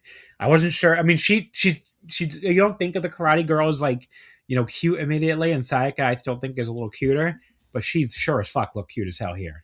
That is for sure. Yeah. Daichi. Okay. So the people don't know the Kita's title. It's a fucking cardboard belt. It's made of paper. So at one point during this match, Not to break Maki Ito. kayfabe, but it was invented for this feud. Oh, yeah. So Maki Ito throws this paper belt to Aya Sakura and does the fucking Guerrero fake belt shot spot where she's like selling. And Daichi turns around and starts yelling at Aya. I'm like, Daichi, it's fucking made of paper. How the fuck could Aya Sakura have knocked out Maki Ito with a paper belt? It doesn't make any sense. I mean, you don't know what that belt is made of. And again, it's 1,000 years old. It probably is imbued with some kind of magic. She might have just been hexed or some shit. You don't know what's going on there. I'm 100% with Daichi here. That man is a professional. He knows exactly what he's doing. Aya was like just making these nasty faces and screaming. What she's discovered, she was doing that in the match. The funniest, I gotta send you this picture actually, because you didn't see this match. Look at these fucking faces she makes when she's getting Wait, why are you sending the picture to me? I watched the match. No. You didn't see the match from New Blood. Oh no. Okay, yeah. So look at this face she's making while she's choking this poor little girl in the corner, and the crowd's booing her for it. She has a very expressive face. She's very good. I think it's also a key part of this feud because Maki Ito also has a big expressive face, so yeah, they get to face off, as it were. But did you see the picture? I did. Yes, I'm looking at it right now. It's real funny. good. She's having a great time. Very funny. She is having a great time. But yeah, so she's making these nasty faces and screaming. Maki was coming back with her own very... Sound like a little Checky. The time you stepped on a child's head. But yeah, Maki's making her own very angry screaming and hits a terrifyingly hard headbutt. Friend of the show, John DK, on the Discord during the show said this was actually the kawaii of kawaii match. Because people don't know Japanese, like that kawaii means scary and kawaii means cute, which reminds me of another Japanese girl I know. That's all I'm going to say. We made that joke a lot. But she thinks she's kawaii, but she's actually kawaii. But yeah, this is, I guess, a trope with these... But yeah, they were very they were alternating between cute and scary. That is an apt description of both these wrestlers. Yeah. Yes, it's actually the kawaii of kawaii. But yeah, so Ito ends up tapping her out with the Ito Deluxe. Mm-hmm. I would have gone 4 on that if the last little sequence wasn't just a little clunky looking. But I thought people were being way too hard on it too, though. I don't know. Like I thought, that didn't take away from how great the rest of the match was. I thought the match was okay, actually. I think it just went on too long. Was the primary problem. Ito, I think, was a little too dominant. There's kind of the stretch at the end where it's pretty clear she's going to win, and Aya doesn't. I didn't feel like she was quite ever really in the match. So with how long that went, it was a little excessive. Yeah. And it was pretty heavy and comedy heavy at the beginning, some of which worked for me, some of which didn't.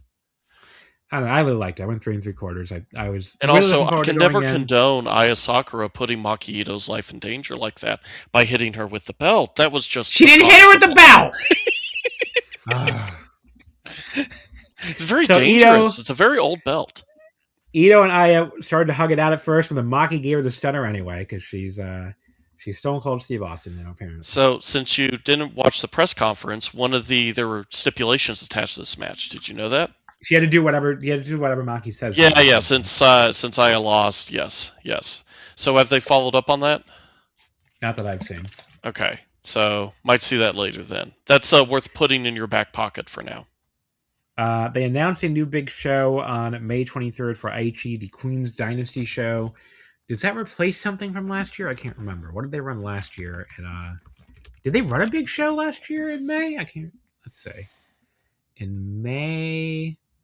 No, they. Oh, well, the big. No. Conversions in June. The big show in May, if you want to count this, was the Natsupoi Soriano anniversary show. So I guess that's what this is replacing. Oh, that would be the anniversary of me guesting on the podcast then. Yeah, because that was the May 31st, 2025 show. So now instead they're doing May 23rd in Aichi. So that is what they're doing. So that'll be cool. Queen's Dynasty is the name of that show. So that is the next big show. And then we'll see about when the conversion is. I hope it's the same fucking weekend, so I don't have to rejiggle my trip at all, which I can't really do. Then we had a 4-way tag match, which was Azumi Yamasaki getting the win. It was Miyu pinning Yuria Hime, who teamed with Saya Ida, with the whatever the fuck her bridge thing is called. The other two teams were, first of all, Soriano and Natsupoi. It was the one that we had a hard time pronouncing in an earlier episode. That was a reference to a famous bridge. You remember that discussion? Yeah. But then the other team was Billy Ken. It's Billy Ken Des, which is she's done this gimmick before. It's her Osaka gimmick, based on this gross like fucking statue with its feet out. Like, if you've ever seen the picture of the statue, there's nothing wrong with Billy Ken. What are you talking about? Oh my god, it looks gross. Like, its fucking feet are out, and like basically the people go and rub its foot for good luck, and like it looks fucking weird. Do you know the provenance of the statue? Do you know where it comes from? I don't. It's probably some Japanese folklore thing. Funnily enough, no, it comes from America. What? It was like a design by an American designer, and just somehow caught on in one particular shopping district in Osaka, and they ended up just making it the mascot. Hazuki was also based on a mascot, the famous mechanical clown in Dotonbori. That one I knew about. So. Yep. But yeah, also famous. I think that one's in the Yakuza games, but Billy Ken, I guess, is not. I don't remember seeing Billy Ken in that. Because Billy Ken's not in Dotonbori, I don't think. Yeah. Yeah, whereas because the Yakuza games, we go to Dotonbori. It's a different shopping district. Yeah. The clown is in Dotonbori, so they did recreate the clown in Dotonbori. But yeah, Hazuki had to quote unquote pull herself from the show, even though she was still in Fuwa-chan's corner. So, although they did say in the press release she would still be on the show, but yeah, I mean she'd still be at the building, and then she tried to just come out. I mean that you can put two and two together and figure, she's going to dress up in some way. Well, I thought they were going to fuck, because originally it was the other partner was X. I was worried we were going to get the fake Mexicans again, but we didn't get that, thankfully. I don't know where the hell is Koguma? I don't even know. Is she hurt or something? Not that I remember. She just wasn't on the show. But yeah, I thought this was like all action besides the comedy. I thought this was a lot of fun, so I went 3.5 on it. Good match. Yeah, good pandering to the crowd with Osakan representation.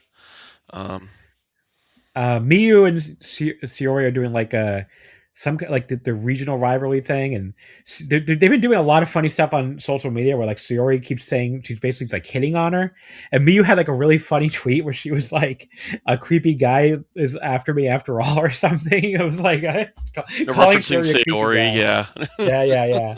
Because Shiori, some of the faces he gives her, like Poi had to literally drag her away at one point.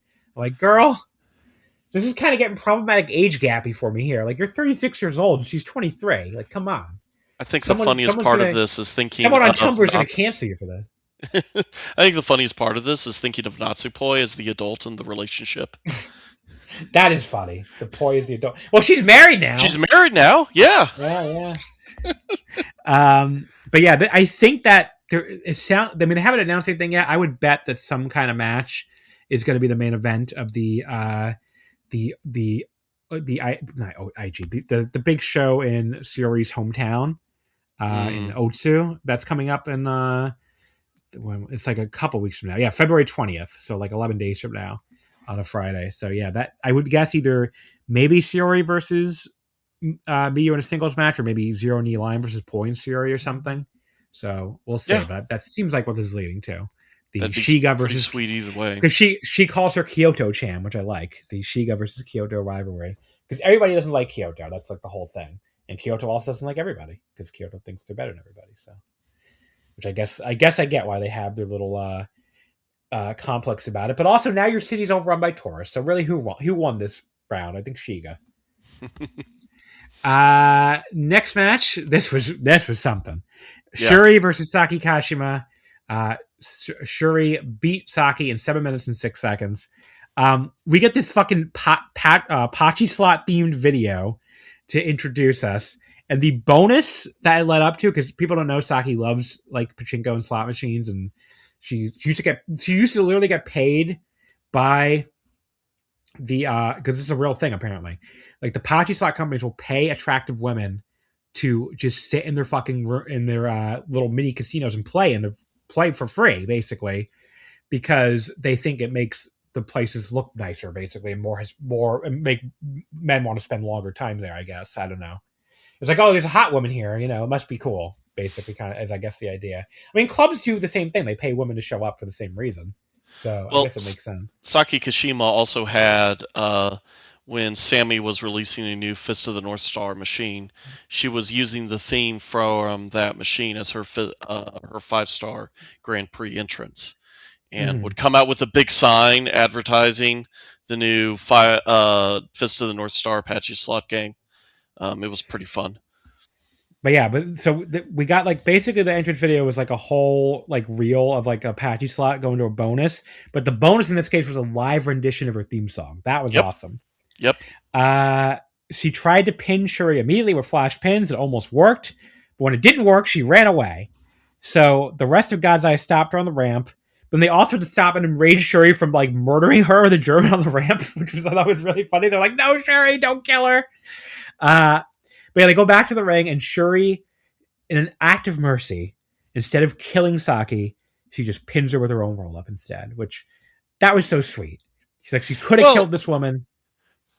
Oh, I was just gonna say, like, the match goes a lot longer than that, though. Like, that's how it ends, is she uses Saki's own flash pin to pin her. But the nice thing about the match is after that bit on the outside, which was pretty funny, Syuri just gradually pulls Saki Kashima into doing an actual wrestling match, which was really fun to watch.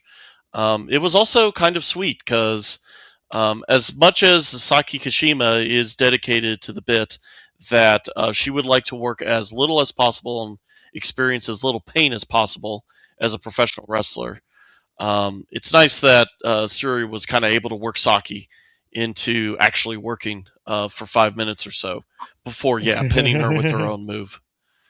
That is funny. But yeah, just a lot of fun. Went 3 1/4. Definitely enjoyed it. Or really, it's a million billion stars, if I'm being honest. So that's really. I think this retirement road's going to be a lot of fun. Yeah. What do you think are the odds that Mayu Iwatani is going to be able to show up for any of it? 0. 0? Yeah, I just don't. I think there's a chance. I think there's a small chance. Not for like a special singles match or anything, but a chance that maybe she'll show up masked like she's Io Shirai. Maybe. I don't know. I'm choosing to be optimistic here. Yeah, I get it, but I just don't really think. I don't really, I don't know. I don't really think it's gonna happen, but who knows? Then we got the Unit War Gauntlet. So this will be interesting because I think apparently you and I have very different opinions on this. So it was the same exact people as the other one, ENXSV against VV DeLoca. The rules for this were 10-minute falls, over the top rope eliminations included, and after 10 minutes it goes to if they go to a time limit draw and any kind of double draw, they're both eliminated and 2 new people at the start. So Aoki and Waka started us off, definitely not the highest opener they could have gone with, but Aoki put her away fairly quickly with an air raid crash, which evened us back up at 4-on-4. Xena came in to face Aoki next. This was actually much better and probably one of the highlights of the entire match. The 2 of them were just hitting each other very hard, but Aoki ended up getting the pin on her though, so now Mivita Loca turns the tables and has a 4-on-3 advantage. Hanako came in next to try to stop this monster, and she finally eliminated her, but only via over the top rope, which I was like, wow, they are really protecting Itsuki Aoki here. Through the 2 eliminations and getting the over the top rope eliminations. But yeah, we're back to 3-on-3 each. Rina Yamashita came in to face Hanako. This was the actual best leg of it. The 2 of them just charged each other. Then we got this huge layer from Hanako that almost decapitated her. Then they just like throw each other around for a while. They finally they double eliminate each other, both going over the top rope, which I thought was kind of a lame ending of the fall after it had been so good up to that point. I was like, oh, okay, really? Just another fucking draw. So it put us to 2-on-2. And when Maika and Suzu came in next, this is the other problem I have with this match. I was like, okay, as soon as they both came in, like neither one of these girls is eliminating each other. So we're getting a 3rd draw fall in this match, which I thought was so boring. But but yeah, the time limit draw just felt so predictable there, and that's exactly what happened. And that left us with Akira and Rion to decide the winner. And Akira tapped out Rion to give Mi Vida Loca the win after what I thought was a really sloppy final fall between the two of them. I mean, they're both usually way better than this, and I thought they didn't really look impressive at all in that last fall. I don't know if they were just like really overwhelmed by the moment or really nervous, like being in this big moment in front of this big crowd. But yeah, I don't know. I was like very deeply underwhelmed by this as a match.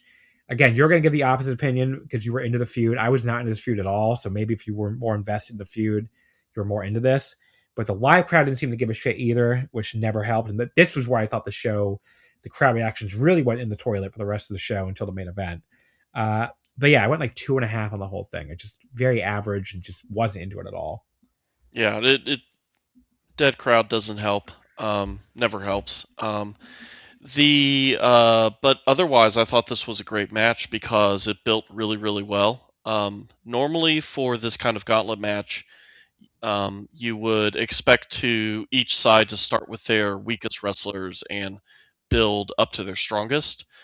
But there was a sense that they were kind of trying to play chess with each other here, and Mi Vida Loca getting in Aoki, who is an extremely good wrestler, both in kayfabe and in real life, obviously. She's a hell of a freelancer. You got to see her live several times while we were in Tokyo. And she just has like an energy to her that I really love, that is borderline hyper, but she's also just extremely precise and hard-hitting. Really great stuff from her. So her immediately eliminating Waka made sense. Beating Xena, kind of a surprise, but earned the win, I think. And again, like the tension keeps building over here, right? So Hanako gets her win over Aoki, and I thought that was really good. I also thought the Hanukkah and Rina segment was also very, very good, though maybe a slight step down from Aoki versus Hanako. Maybe I'm with you on the tie elimination, and while when Micah and Suzuki stepped in, it's like, yeah, obviously that is going to be a tie. I think they just threw bombs the entire time, so I was still very entertained. And also because I knew what was coming up next would be Akira versus Rian, which is intriguing, because to me that is about as 50-50 as this feud could get. Not really clear who's going to win. And in fact, I think Rian has beaten Akira before. Mm-hmm. Akira has really needed a win in my eyes. She's very, very good, but doesn't win a lot. This felt like a big moment for her, getting that win to cap off the feud. Well, she had the big win in the tag league when she told that whole story with like her needing to win over Bozilla. That's true too, right? But yeah. I think it feels different here as a capstone in what is still a singles match, right? As part of the overall gauntlet. But yeah, I enjoyed the heck out of it. I don't really do stars, but I'd probably go 4 flat on it. I think it also had the logical end that Enex's V had to just say at the end, yeah, you know what? After losing this badly, we have to disband. So, which I'm sad about. I know you have mentioned before that you are indifferent to hostile, I guess, at this point, to Enex's V. Well, it's funny. Okay, so this time last year, when I was first becoming a regular viewer of Stardom, I liked Enex's V, and everybody, like, I put them pretty high in my unit rankings. Everybody was like, what the fuck? You like Enex's V? Because nobody else gave a shit about them. And, they struggle along all year. They lose Micah, they lose Mina, and, they lose Micah for most of the year on injury. And then Micah comes. So I kind of liked them even when it was just the 3 of them. I thought they were like a little scrappy unit with like Hanako, Hanako, Waka, and Rion. I liked their whole vibe for a little while. Then they get back Micah and Xena, and to me, they became way less interesting. Like, they became the most boring unit in the company because it's like, they seemed like they had no chemistry all of a sudden whereas the 3 of them together felt like they had chemistry as like these 3, scrappy underdogs trying to 2 near rookies and 1 comedy wrestler just trying to survive as a unit. And then they get their fucking, they get their foreign ace back, and they get one of the biggest aces in the company back, and they felt directionless to me. Like they felt like the more boring half of this Mi Vida Loca feud by far, to the point where I'm like, it's like I want Mi Vida Loca away from these people, and they just felt completely. They felt like a big nothing to me ever since Micah and Xena came back. Maybe it's just because Micah and Xena knew this was coming very quickly, and they just didn't give a shit. But the other problem too is like Micah comes back. She gives that big speech where she says, she basically, like, I thought Micah came off like an asshole, honestly, when she came back. Because do you remember what she said when she came back and came out at the show? She was immediately calling out Saki Kashima, right? No, sorry. No, Sayaka Kamatani. That's a weird two to confuse. I know. But that's not the part. Well, yeah, she called out Saya and that went nowhere. But the other thing is she basically told Hanako, Rion, and Waka, she basically was like, I know the three of you have been trying to keep your unit together, but you're really not good enough, and you're not getting any results. And if you don't go win those artist titles at Korakuen this week or next week or whatever the fuck it was, you really got to do it. Otherwise, this unit's in trouble. I'm like, look, what an asshole thing to say. It's like, these are two fucking rookies and a fucking, a tiny little comedy wrestler who've been fighting just to keep their unit alive. And Hanako and Waka were fucking New Blood tag champions most of the year. Hanako won the future title and was current future champion. They've had success. It's not like they didn't have any success while you weren't there. So for you to fucking basically come back and tell them, oh, it's not good enough unless you win the artist belts. It's like, no, I kind of want to be like, if I was him, I would have been like, fuck off, Micah. Like, what have you been doing? You've been injured. We had to fucking fight on our own the entire time. And they got with Micah on that, though. I had said for most of last year, they should challenge for the 6-man, and they never did until Micah came back. Whoa. But they got results in other divisions. Sure, they were New Blood. They were New Blood. Okay, and the future title. It's Hanako, yeah, sure. The future title's a big deal. I mean, he ended Hina's reign, which Hina was pretty dominant before that. I don't know. I thought to me it came off like... Here's the thing. Hanako was with you on this because she was so fucking pissed at Micah. And she should have been. Right? But it didn't go that didn't go anywhere either. I thought Hanako was going to turn on her or something, and then they just kind of dropped Of course it went somewhere. I think that's part of why they broke up. They didn't really connect those dots to me. I don't know. Like, after they break up, Micah backstage is like, oh, well, we're all so strong, we're going to be fine on our own. You just said the unit broke up. Your unit just lost a fucking 5-on-4 handicap match where you had the advantage, and you fucking broke them up. You basically told them everything they did all year was not good enough, and now you're saying you're all so strong that you're going to be fine? Like, I don't know. The entire thing was very weird. It was one of the worst executed angles in a long time, I think. And, like, I don't get where Micah was coming from in all this. I don't get why she didn't think to me, the tone and the message was all wrong when she came back. She should have came back and said, the three of you have been fighting hard all year. I left you here with my injury, and Mina Shirakawa, went to America. You lost both your fucking moms at once, basically. And the three of you as this ragtag unit, you didn't even have Xena to back you up, fought and stayed in this all year long. And, you held the New Blood tag titles the entire year. And then Hanako went right out and won the future title. It's like, way to go. You guys hung in there. Now go win those artist titles and show everybody that you belong. Instead it was, you guys aren't really good enough. If you don't win these artist titles, then you're not, you're not really good enough. I'm like, that's kind of a fucking asshole thing to say. I don't know. Especially for a babyface. I didn't like it at all. Like, I know Stardom babyfaces can be kind of jerks, but like Micah was a big jerk in this whole thing. I mean, Japanese wrestling babyfaces in general, right? Yeah. It's just that the babyface heel dynamic is just different there. Yeah. I think Micah's attitude is more that she wants to see improvement in steel sharpens steel, and sometimes you just need to tell someone you have to take the next step now. What are you doing? Which I think was fair. I just think it was. I thought it came off her own harsh. admission when Hanako called her out. She was like, "Shit, probably. I probably did fuck up there." So I think the part that bothers me the most about your rant was that you wanted to see Hanako turn heel. I like that she didn't do that. I'm tired of every feud like this having to end in somebody turning heel. Sometimes you're just mad at a teammate and you just need to part ways. That doesn't necessarily mean you need to become the quote-unquote villain, right? I guess that's fine. I don't know. Just the whole thing felt like, to me, if Micah never cuts that promo, I don't think I have much of a problem with the way they did this. But like, Micah cutting that promo is like she recast them as losers. Then they went out and proved they're losers by losing this 5-on-4 handicap match where they had the advantage. So I don't like that at all. I think it made them all look like kind of geeks. So I don't know. It's Again, like, oh yeah, we're a geek unit. And I don't like that out. mentality there in particular. That just because they lost here, they're geeks. Like, no. But they lost. But they had the fucking They had a 5-on-4 advantage, which they fucking blew. Yeah, and I think that's fine if Micah doesn't call them all out before. If Micah had done it the way I said, where she praises them for keeping this unit going all year and says, you guys did a great job, and now I'm back and we're gonna fucking raise hell. I don't think this comes up. This is well, then they disappointed him. They didn't, Micah now wants to break up. I think if she never taunts him like that, it doesn't come off as badly. Especially the way, like I said, she tried to do it in the post-match where she's like, oh, we'll all be fine. We're so strong. Like, that's not what you just said when you came back.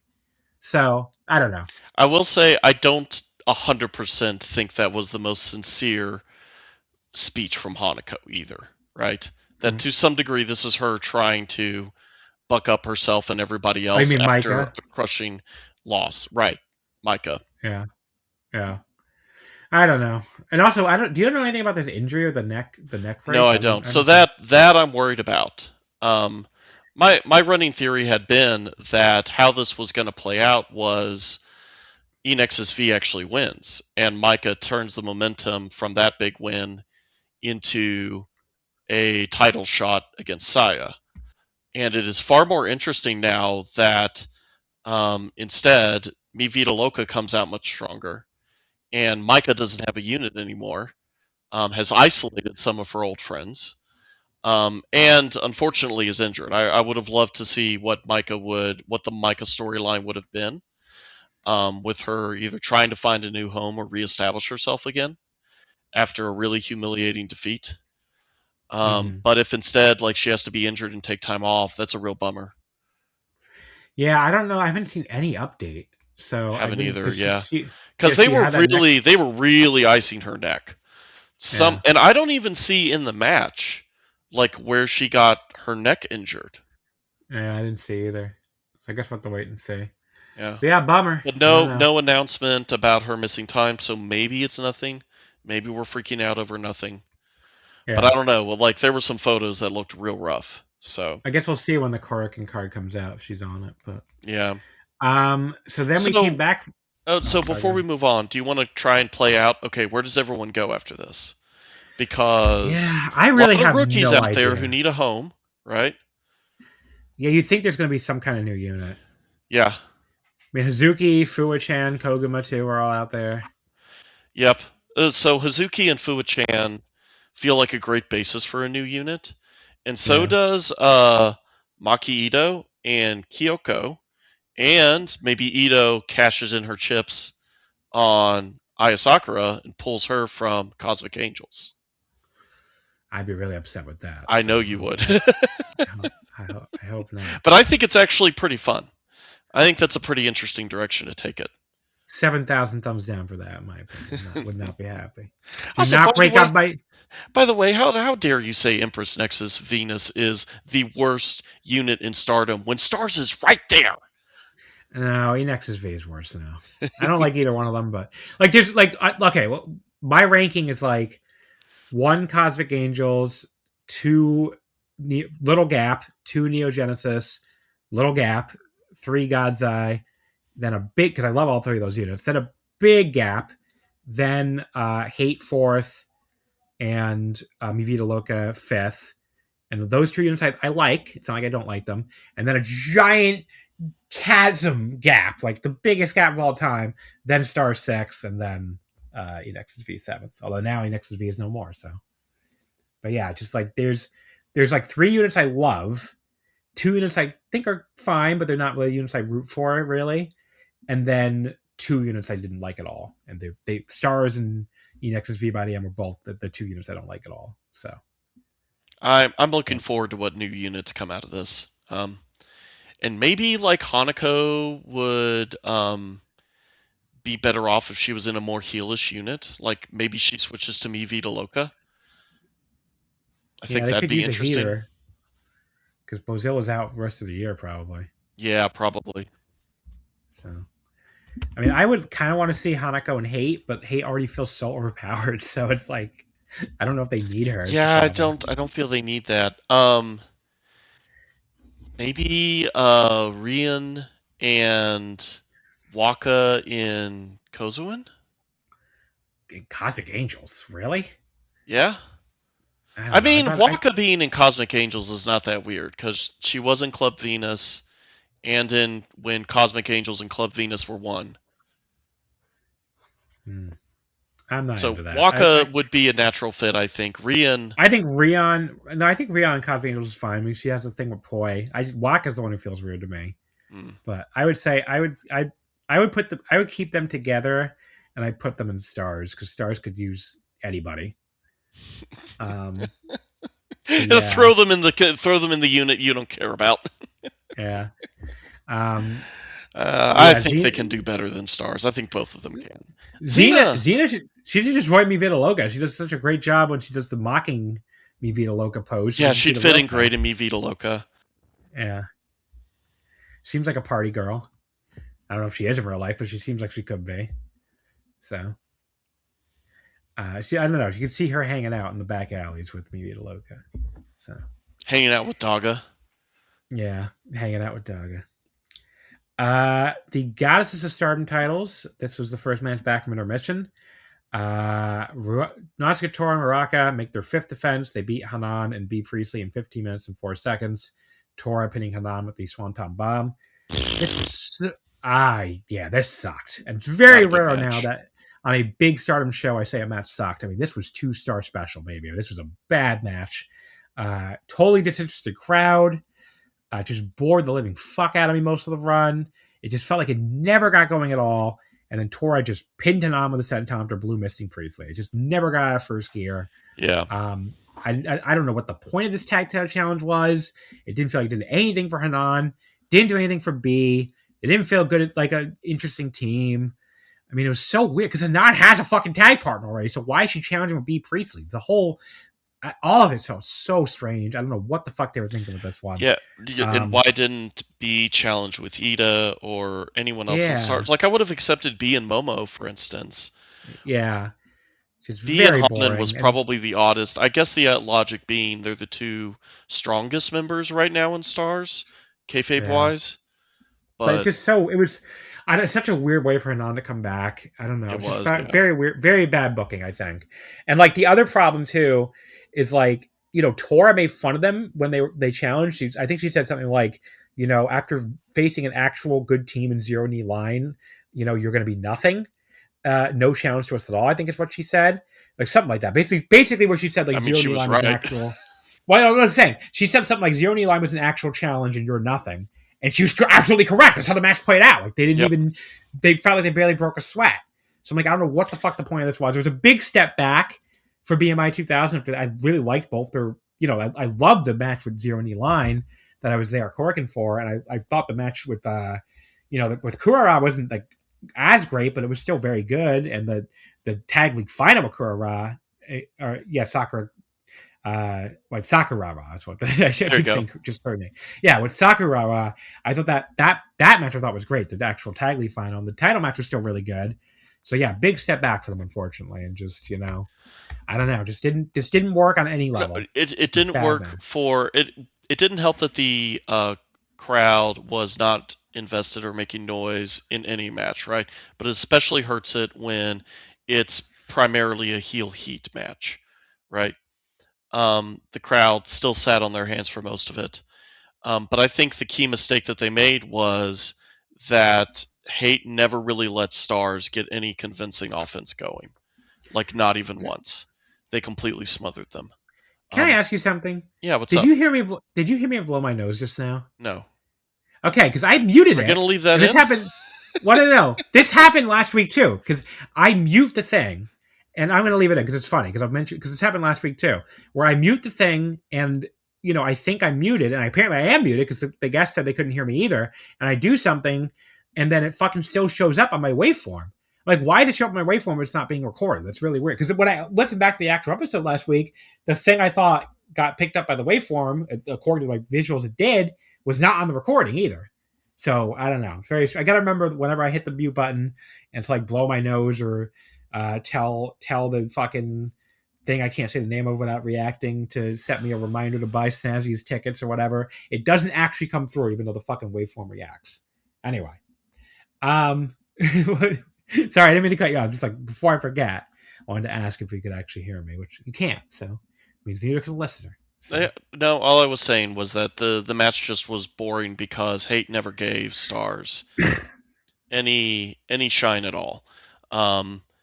Just completely smothered them. I think especially for a tag team that didn't really have a history together, so no one was really invested in seeing them succeed. They really needed some much better hope spots. Yeah, they just felt like they never felt like even a remotely realistic chance of winning. No, it felt like they never got started. So yeah, just very brutal. Also went 15 minutes long, by the way. So also kind of long, kind of boring. Not a lot happens. Real. Yeah, it wasn't like the worst. It wasn't like the worst match of all time or anything, which is why I still went 2. But 2 to me is the start of bad. So it was not good at all. It is the worst match in the top 3 of a Stardom show in a long, long time. I'm comfortable saying match. The Wonder of Stardom title, Konami defeating Ami Sourei in 19 minutes and 4 seconds with the body lock sleeper to make her V3. This one, I don't know. I'm interested in how you feel. When I look at the cage match rating, I'm like, I think people got fooled by the crowd here. Because, yeah, the crowd was not very hot for this at all. But I thought the girls' work was fucking great.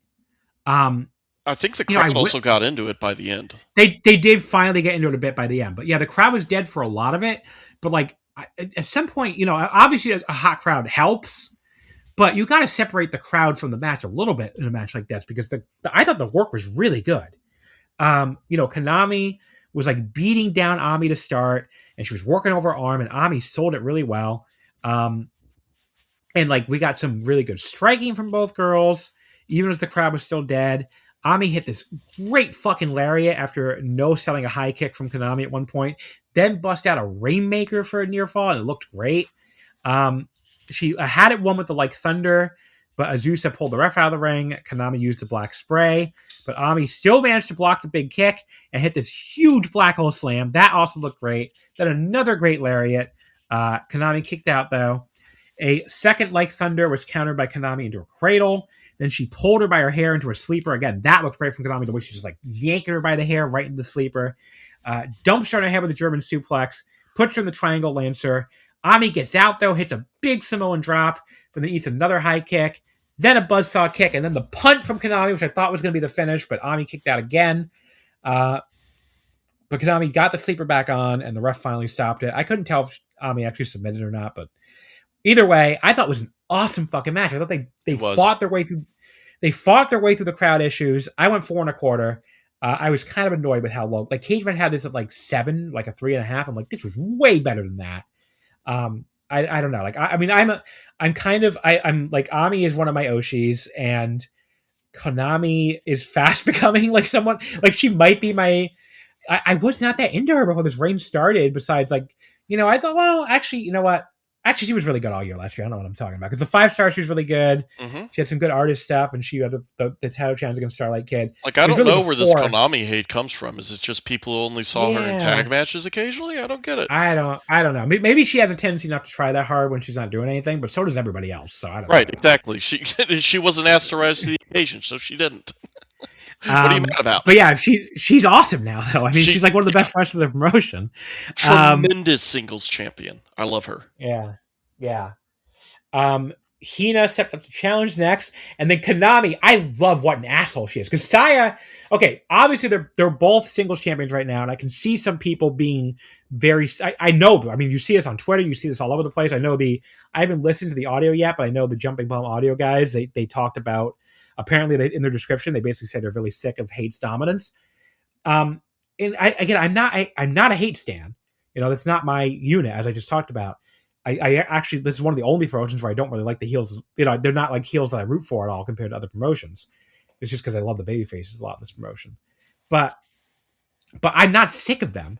And I think a big reason why is because the white belt and red belt holders, even though they're both heels and they're both in hate, they have very different energy to me. When Saya wins her match, she feels like almost like a valiant babyface, as really this time, as we'll get to. And she gives these great rousing speeches where she's like, "You're all so lucky to live through my era." And the fans are basically like, "Yes, we are." Like the fans love her. And so it's a very different vibe. Obviously, it's a very unique vibe for a top heel, but it works for her and it works for Stardom. And clearly the crowds aren't sick of it because they keep buying these fucking tickets.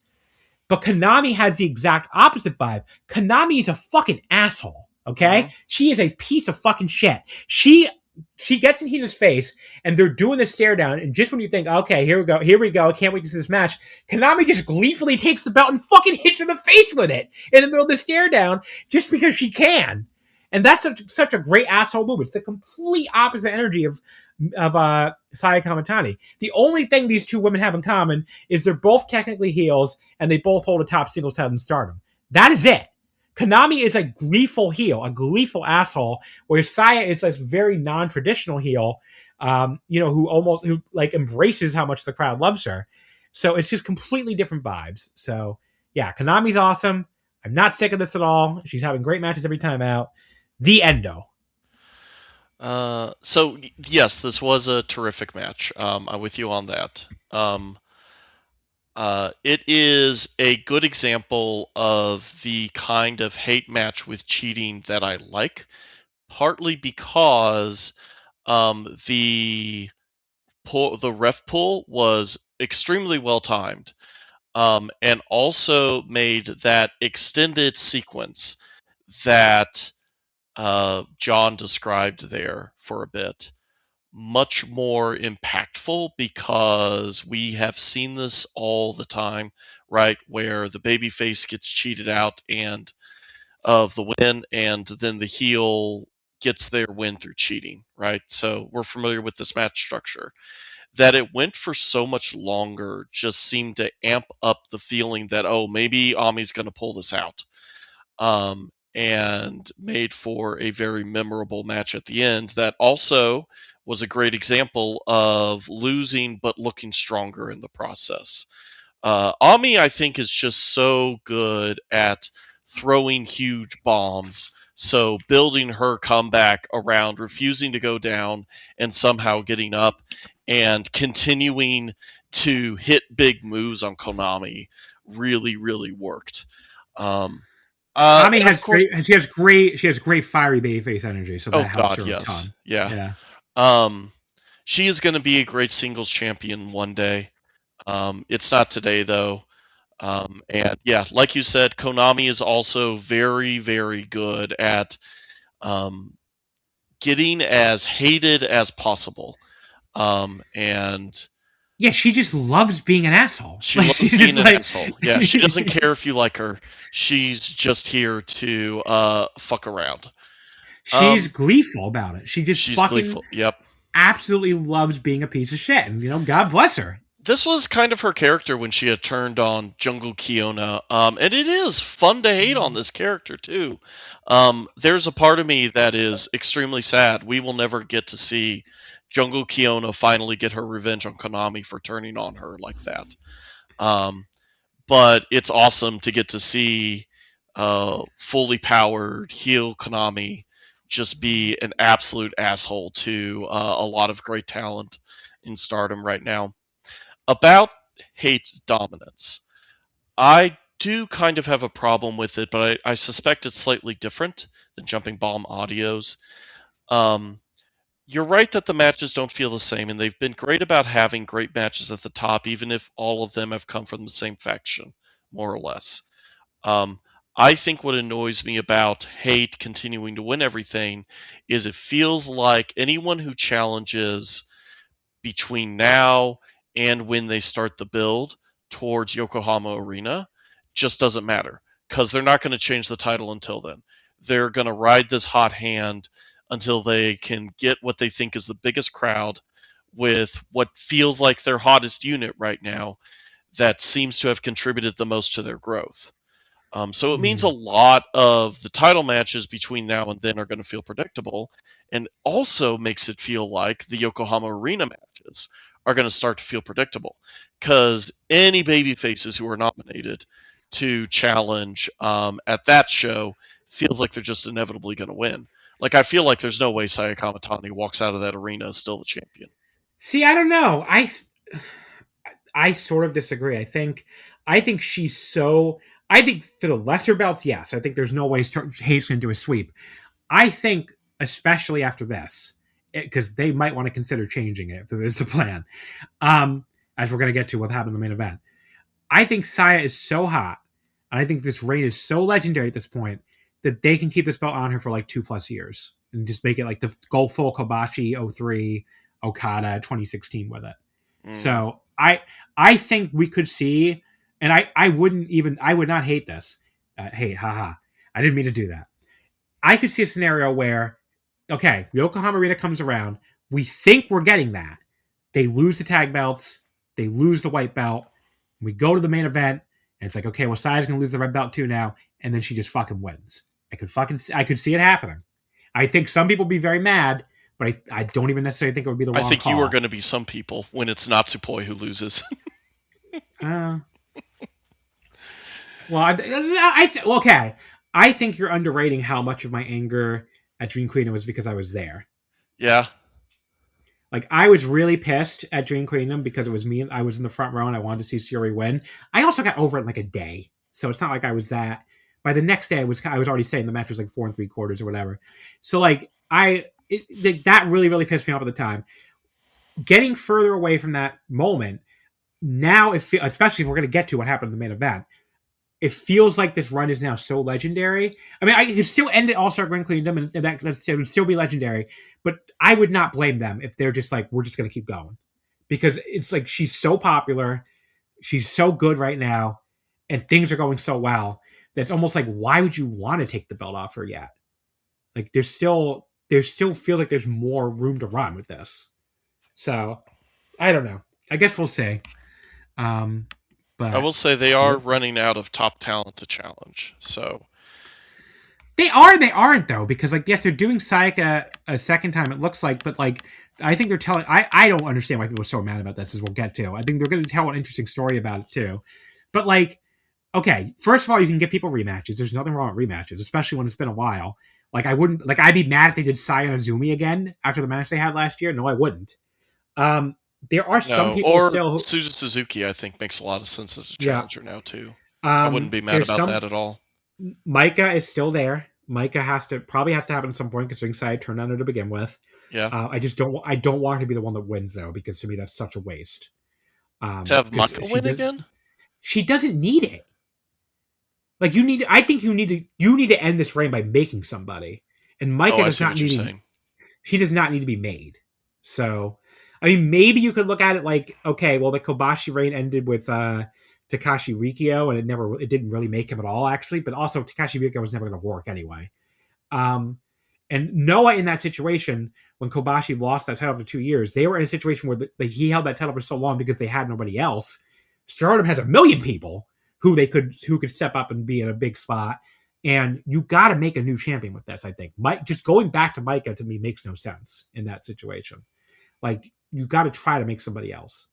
But yeah, you have Micah, obviously, and then I think Saya should beat her. Poi again. I mean, Poi hasn't had the shot since last July, and it was in Sapporo, so it would be new to a lot of the bigger buildings, so they could do that. They haven't done Sari yet, if they could manage to convince her job to Saya. There's people. I'm trying to think, who else could they do? They could be other outsiders. They could bring in like Mika Iwata from Sendai Girls or something. I don't think they need to look at outsiders at all. I mean, you could do they haven't done a hate versus hate match yet, besides Momo. You could do Saya versus Konami after Konami loses the white belt.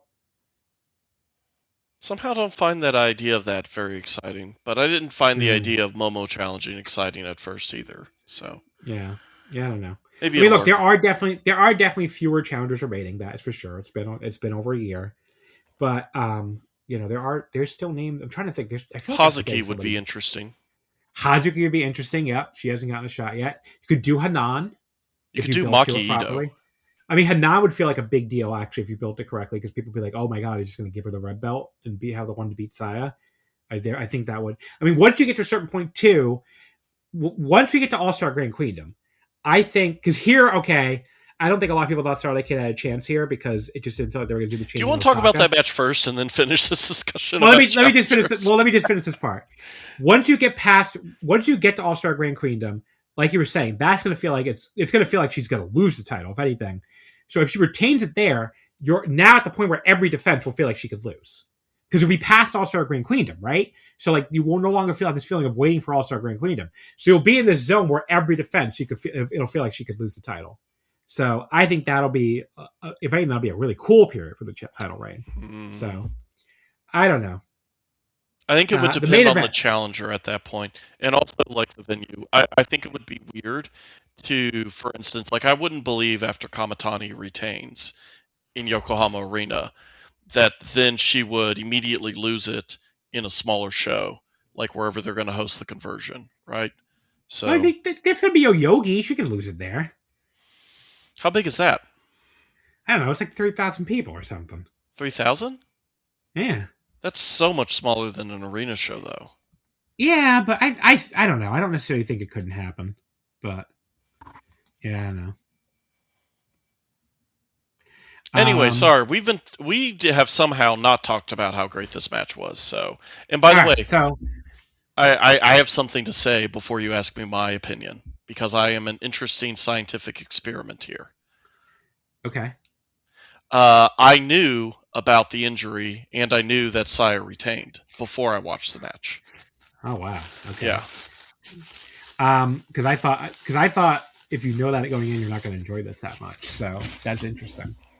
But yeah, I watched this live, and obviously the match result was Saya Kamatani beating Starlight Kid in 27-26 of official match time, not counting the stoppage, with a spinning star crasher to make her 9th defense of the title. Which she's approaching the record now, right? I think.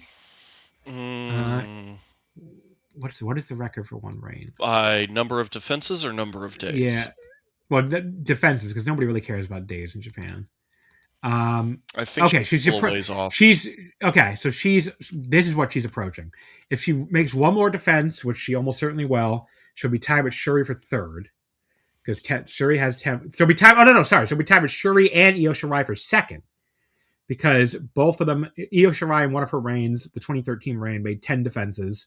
Shuri in her 2021 reign made 10 defenses. A reign that started December 2021, actually mostly 22. And Utami also made 9 defenses, so she's already tied with her now for 3rd. Or I guess technically 4th, because there's 2 people tied for 2nd. But yeah, Io's reign from 2015, which I think is the more famous one, that went 546 days, that's 14 defenses. So she has a ways to go for that, actually. Yeah. But one more defense ties her for 2nd with Io and Shuri, and she will get there. That I don't think, because she's not going to lose the belt to whoever she's defending against in March. So, which looks like it's going to be Sayaka. But yeah, so Saya Kamatani and Starlight Kid. The crowd was immediately into this one, which was like after being all night, being like dead for everything else, they were into this right away. It starts with this big wild brawl on the floor. SOK goes for Saya's leg, and then after Starlight Kid tries to go off the top and with something, and Saya drop kicks her midair, she comes down on her own hand, and the match has to be stopped. The doctor starts checking on her, and you have never heard a building go more dead silent, because everybody's thinking the exact same thing, the same thing I was thinking watching this live, which is she just broke her fucking hand. She's not going to be able to continue.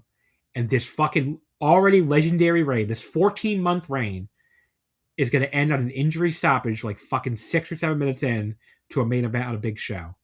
That was such an awful feeling. I felt just like everybody in the building felt, just awful about it. And the doctor's checking on her for a long time. And the camera, there was like a shot of how bent back her fingers were. So, that looked brutal. And then the camera panned away from it and didn't show it again, which I definitely appreciated. So then the doctor starts talking to Daichi, the ref, and Daichi gets a mic and just basically tells the crowd, he's like, what's happening? He's like, Saya Kamatani's broken her fingers. she's not, she doesn't say she's not gonna be able to continue, but he's like, basically saying, I think he said something like they're trying to see if she can continue. And as he's in the middle of talking, Saya suddenly leaps up and does like one of those expressions she does where she like throws her arms out and just like screams. And it's just like, you're watching this live, I'm just like, what the fuck? Like, I was like, what is going on? And she charges Starlight Kid. They go right onto the apron, and Starlight Kid immediately grabs her and gives her a fucking Northern Lights bomb on the fucking apron. And Let's it's like, what the? go.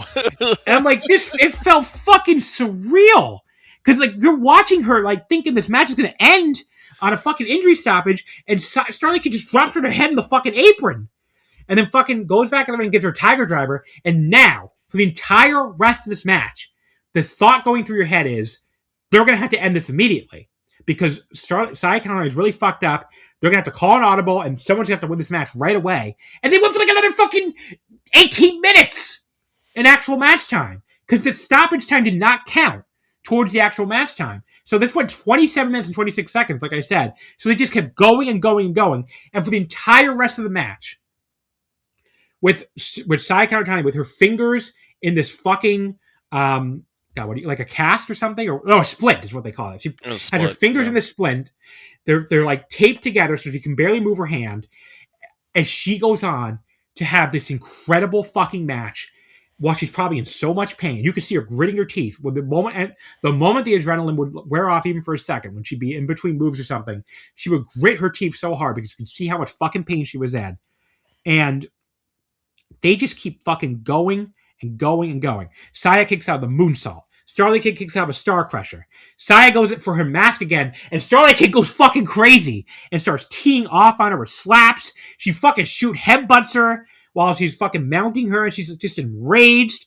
This was so incredibly sick. Saya misses the spin kick. Starlight Kid dragon screws the leg, gets the Black Tiger leg killer. Saya makes the ropes finally after a long, agonizing struggle. I've seen people critique Saya's leg slaying in this match. That one I think is out to lunch. You're out to lunch on that critique because I didn't think they did a lot of leg stuff at all. It's really just a tiny bit at the start of the match and then the little bit to set up the Black Tiger leg killer. But it never felt like she was working on the leg the entire time. I thought they avoided that on purpose so Saya wouldn't have to sell it so they could do the big bomb match they wanted to do. And speaking of big bombs, SOK hits a top rope fucking Tiger Driver, which they pulled off perfectly. Then a Tiger Suplex hold. Saya kicks out. Then Starlight Kid hits the Star Suplex hold, the variation of the Tiger. Saya kicks out of that again. Saya counters SOK on the top rope with the top rope Star Crusher. SOK almost forgets to kick out or something, and Daichi has to like do the craziest near miss on the 3 count, or they were just trying to do the closest near fall ever, and they succeeded.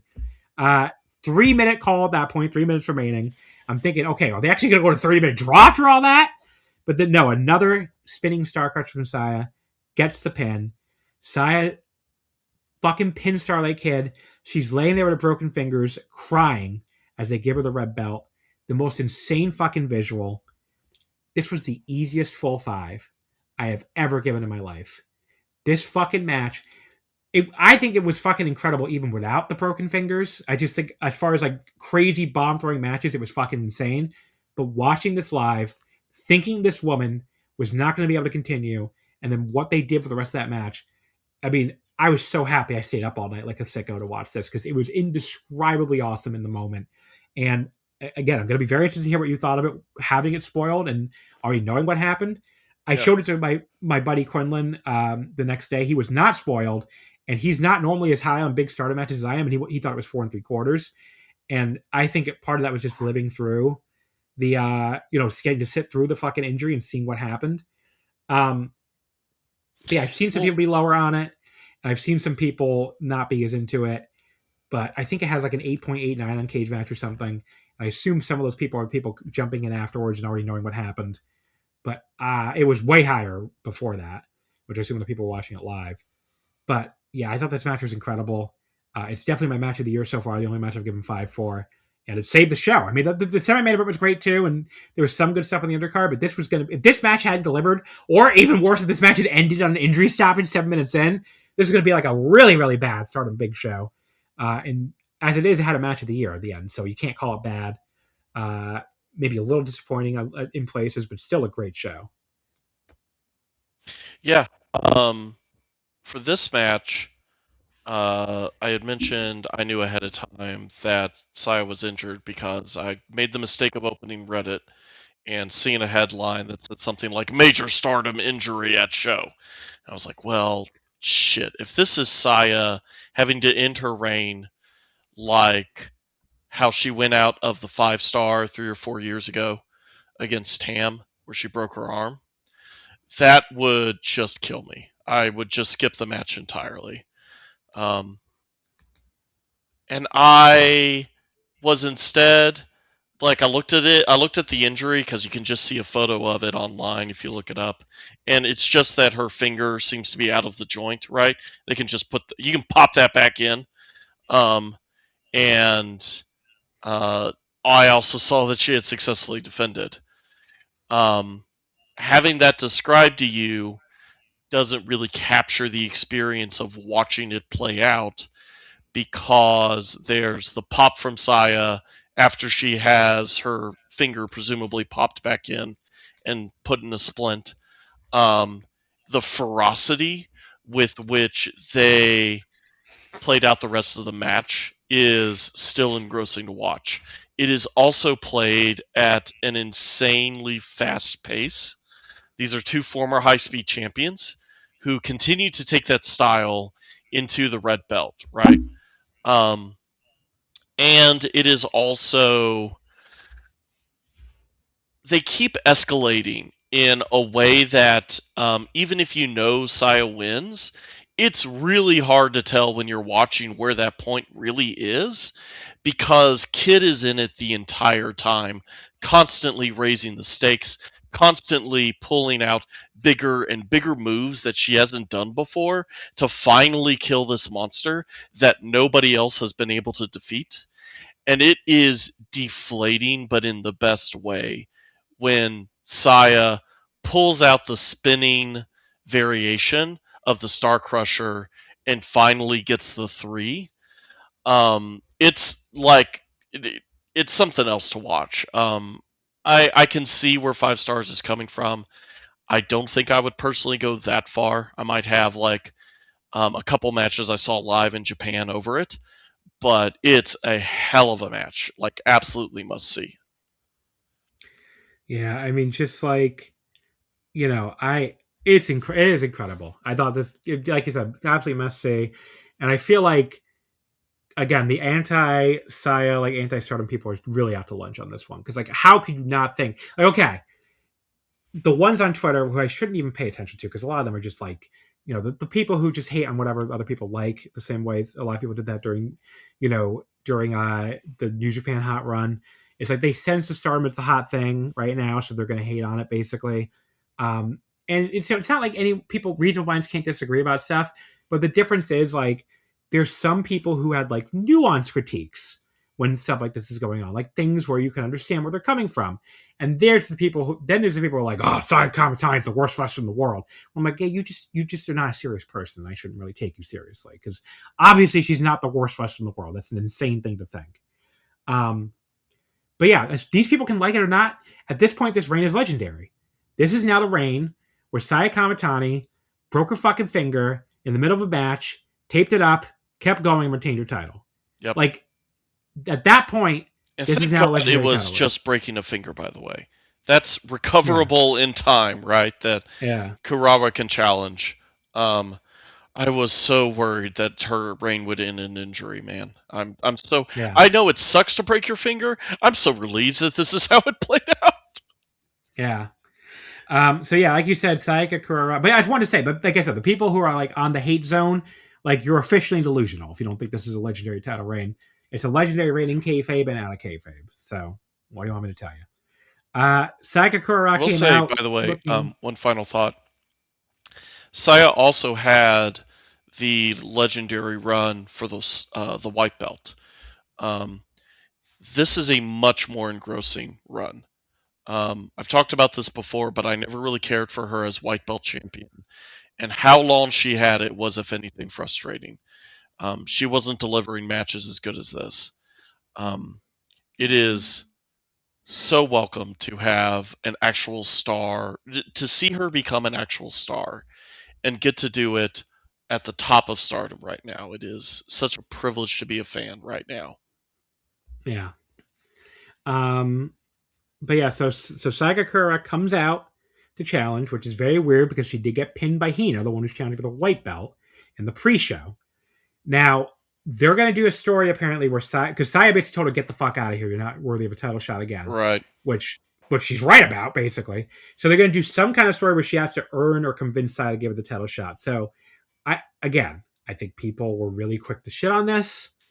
I don't really get why. And I'm willing to see where it goes and how it plays out. So let's give it a chance. I really liked their match for the red belt last year, though. So and I really like Sayaka. So, those are my priors. So I'm definitely biased, I guess. But I don't really get why people were immediately so negative on this. But anyway. I think they do need to make the case though that Sayaka should get a red belt challenge, and I don't think her just pinning Saya would be sufficient. I think though we have just seen another promotion tell a similar story. Yeah. Where you have someone challenge who you look at and you think, well, I don't quite see how he could be a champion, and he just makes the case so persuasively in the Road 2 shows that he becomes undeniable. So I'll give Stardom a chance to tell that story too for Kurawa. But maybe not in the same way. I don't know if I could deal with Sayaka Kurawa becoming the Joker. Though that is funny to have as a mental image. What, you don't think that didn't grab you at all, Sayaka Kurawa, the Joker? She puts on a little face paint? That would be kind of funny, I guess. But. Okay, there we go. That's all I asked for. All right. So overall, like I said, good show by the end, but definitely had its down moments more than your average big Stardom show. If you are listening to this and you don't really watch Stardom, at least watch the last 2 matches from the big show.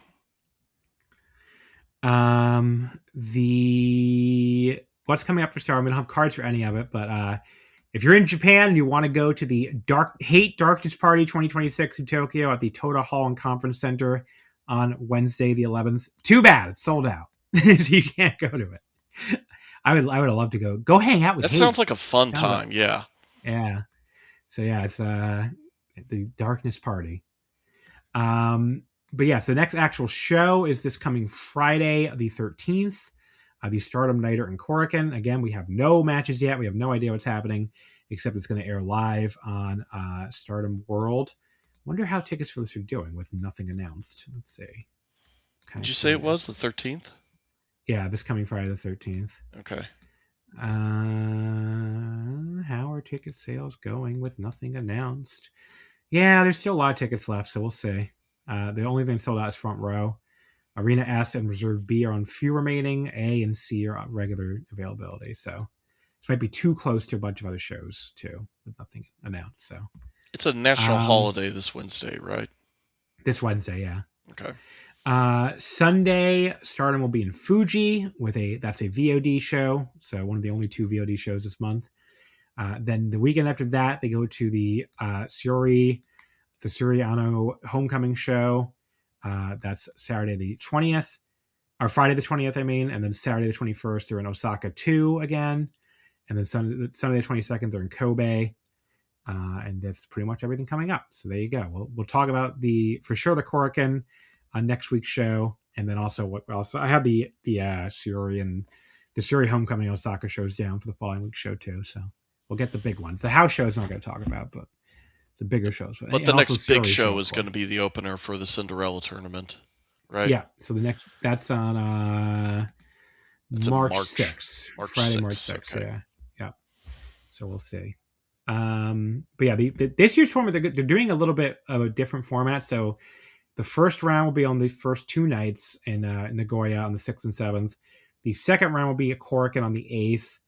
The quarterfinals are Korakuen on the 11th, and then the championship is at Yokohama Budokan as usual on Sunday the 15th.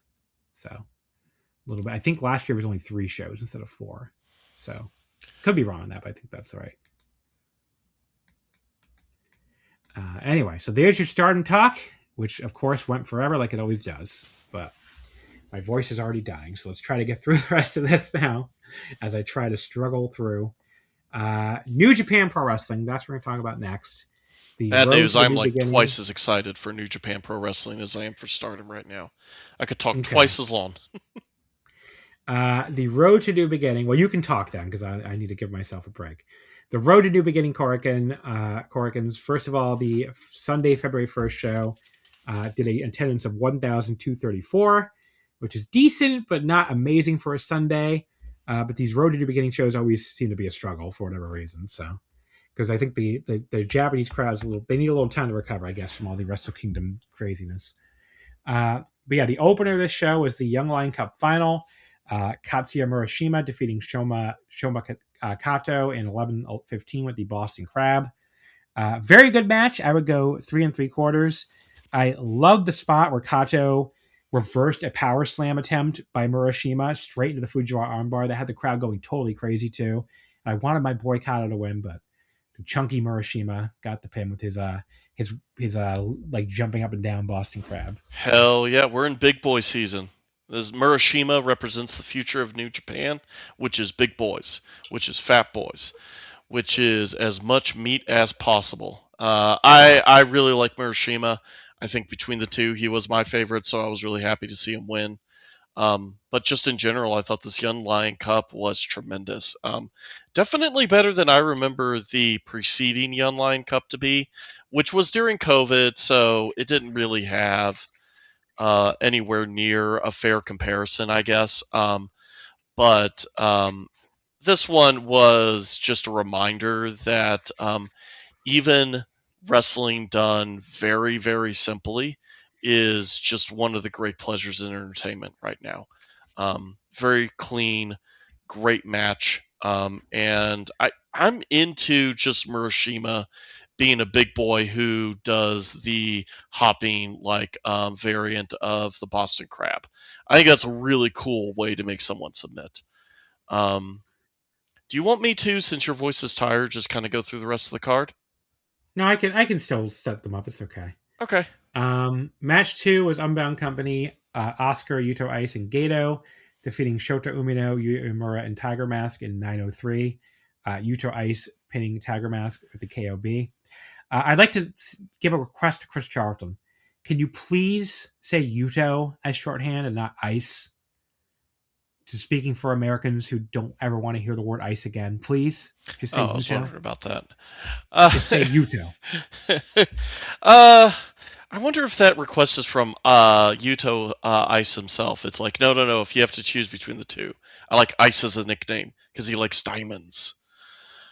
Just don't want to. I'm tired of hearing about Ice. Just say Yuto. That's fair. That's completely fair. Pretty good undercard tag between the tag title match hype and a fun little Gato Tiger Mask exchange. I went 3 1/4. So this is going to hold true for both shows, and just the tour in general. I think New Japan has done a tremendous job building up to the new beginning in Osaka and making so many matches that in any other tour would feel like filler, feel like they matter, feel like they're a preview that is building to something that is telling you something. I don't take for granted that Japanese companies are going to act like American TV wrestling companies, where the Road 2 shows are the equivalent of a television show, where they have to contribute to the story and get you excited to buy the pay-per-view.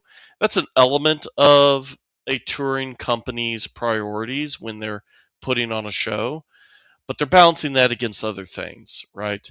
And I think that it is a rare confluence in the time that I've been watching New Japan, where it does feel like every match is something that is building towards the big show that I'm really excited to see in the near future.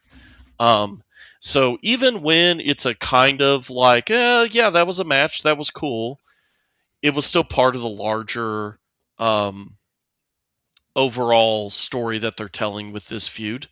So it still mattered to me to get to see Oscar and Shota pair off. as the two of them are kind of like continuing their feud that has been continuing in the comments and has been continuing through that fantastic number one contenders match from earlier last month. And Yuya and Ice, of course, the two of them, sorry, Yuto, Ice, the two of them continue. I didn't do that to provoke you, by the way. It's just Christopher Martin's influence. Sincerely. They just have such good chemistry, and like I know it's fake, but there does sometimes feel like there's real spite in some of these hits sometimes, right? Or you like to think there is as a fan, you know? Yeah. I guess anything I say about this would apply to the next preview match they do as well, but just in general. I look up and down that new beginning card, and I'm excited for every one of them because of matches like this, where even a small preview just has a little bit that gives you something tantalizing to give you something to look forward to here. The next match was an 8-man tag. TMDK, Zack Sabre Jr., Oiwa, Hartley, and Kosei Fujita defeating Bishamon and also Bolton Oleg and Taguchi. Oiwa pinned Taguchi in 9:42 at the TM clutch. I thought this was like standard gentleman's 3-level stuff here. You know, Oiwa stretching Taguchi out. The finish was good stuff, though. That was definitely the highlight. Yeah, this was not just a preview for the 6-man title tag. It's also a preview for what would turn out to be a great set of matches the next day. So I'll save my thoughts for TMDK versus Goto Revolution for the next show, but this was fine. Then we had United Empire, Hanare, Great Okan, and Zane J beating Unbound Company. Drilla, the returning Robbie X, who felt really weird as being not a Bullet Club member now. Because his whole gimmick was just like, I'm very excited to be in Bullet Club. And it's like, now he's not in Bullet Club anymore. And also Daiki Nagai. It was Hanare pinning Nagai in 11:26 with the Hanare bomb. The hot unit feud continued to feel hot here. Yep. Daiki and Jay had a great exchange to the start of it. Robbie did some impressive high flying. And I thought he looked good as a babyface, besides, like I said, not having much of a character now. I thought he's flying works in a babyface role, that's for sure. Yeah. I think he adds like a little extra excitement here because nobody else is doing high flying stuff on the roster basically at this point. So it's great that that just gives him a gimmick at this point that stands out in a way that I suspect in a lot of other promotions it wouldn't. Robbie at one point did a splash off of Drilla's shoulders onto Hanare, followed by a splash of his own, and then a diving headbutt, or a splash from Drilla, and then a diving headbutt from Daiki that got a very close 2 count. United Empire that was able to dive in to save. After that, Hanare took back over, hit a big short arm lariat to a running Daiki, and a second very stiff standing lariat to his back. And then apparently it's this very cool looking sit out power bomb. That's his new Hanare bomb finisher. That got the win. He looked impressive here. The overall unit feud continued to be very hot. Went 3.5. Very fun 6-man tag. Yeah. And I also love Daiki versus Zane J as a storyline that's kind of running through, I guess, just the Road 2s, because neither of them are on the new beginning. But it adds a little extra spice, right? Match number 5, Master Wato, Yo, Toru Yano, and Aaron Wolf defeating the House of Torture. Red Narita, Doki, Yujiro Takahashi, and Dick Togo. It was Wato pinning Doki in 10:21 with the Su Tenkaku German. This was, of course, the first post-Evil era house match. I really didn't think very much of it.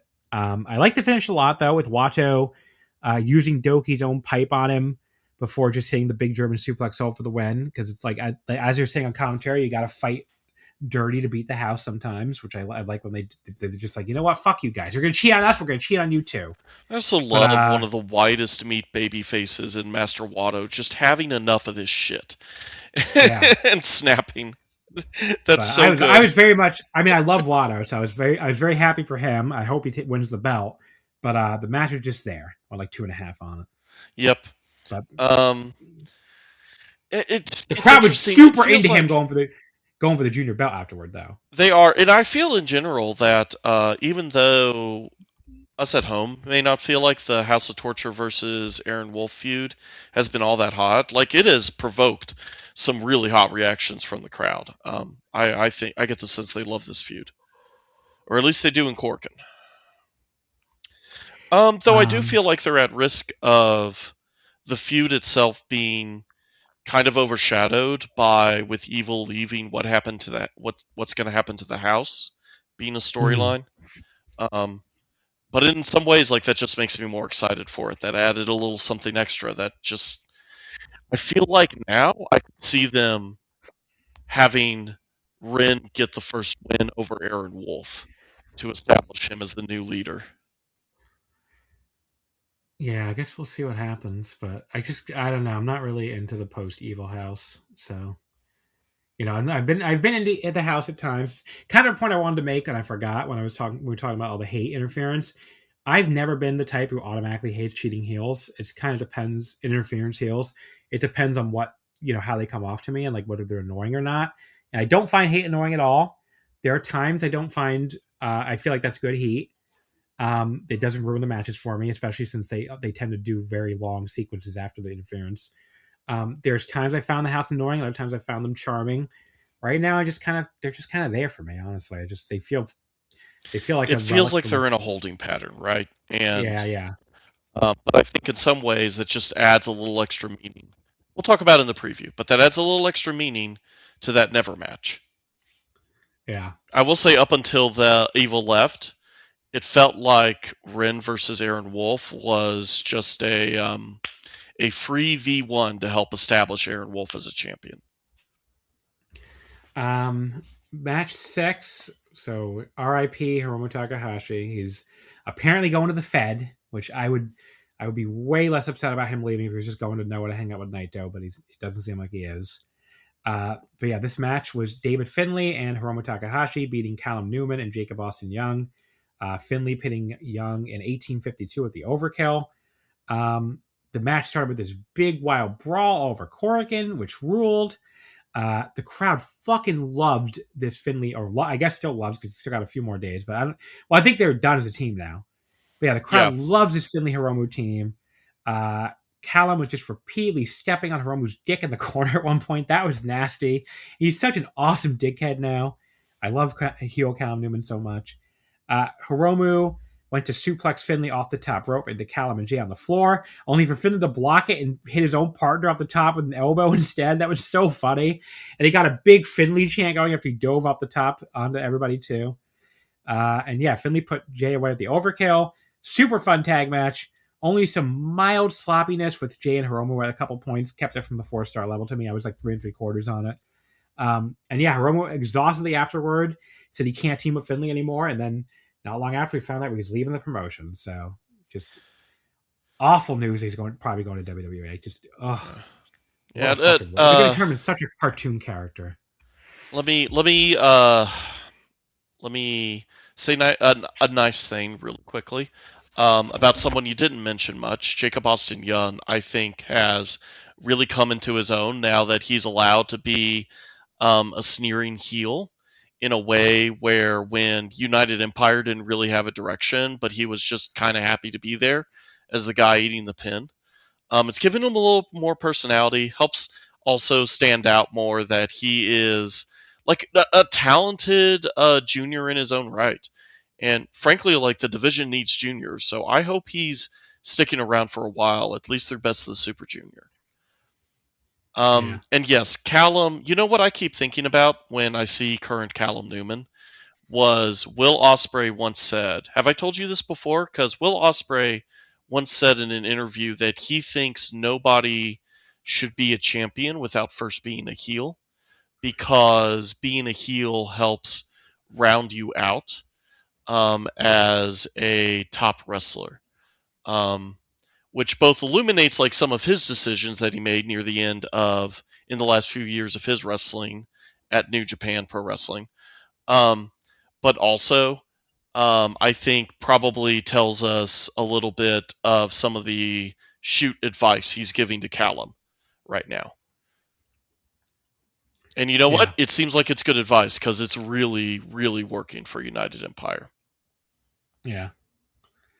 The next match is the main event of the evening, which was Jake Lee and Francesco Akira defeating Yota Tsuji and Taiji Ishimori in 1932. Akira pinning Ishimori at the crown fall. I don't know. I thought this match was good, but not quite up to the level of the semi-main. There was like long stretches where it was quite kind of boring, and the crowd wasn't very into it at times. I couldn't tell if they were not into it because it was boring, or they just that made the match more boring. It was definitely the least the crowd has been into Jake and Jake Tsuji since this feud started. But the match did pick up quite a bit when Ishimori tagged in for Tsuji. Had a great little exchange with Akira just for the 15-minute call, and we got a really good closing stretch that ended with Akira pinning Ishimori. So it saved it after the boring early portion. I ended up going 3.5, but definitely a little disappointing, especially since the Tsuji-Jake feud have felt so hot on the previous pair of Korakuens. I thought this was just as good as the previous match, personally. In general, by the way, I thought this was a very, very consistent Road 2 show, where I was just enjoying it minute to minute.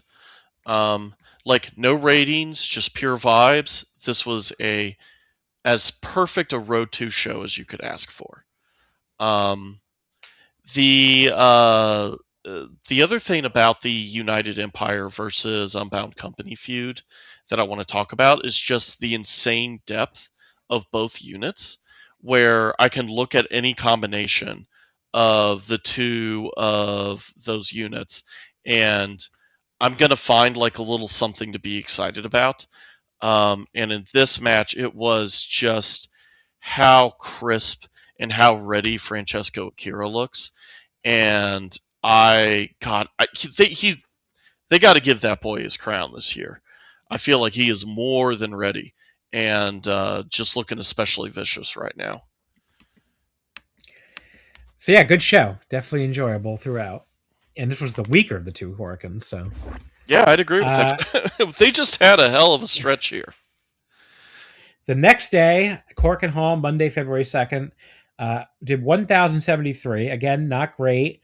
But these were the two Korakuens the previous year that did triple-digit numbers. So they were better than last year.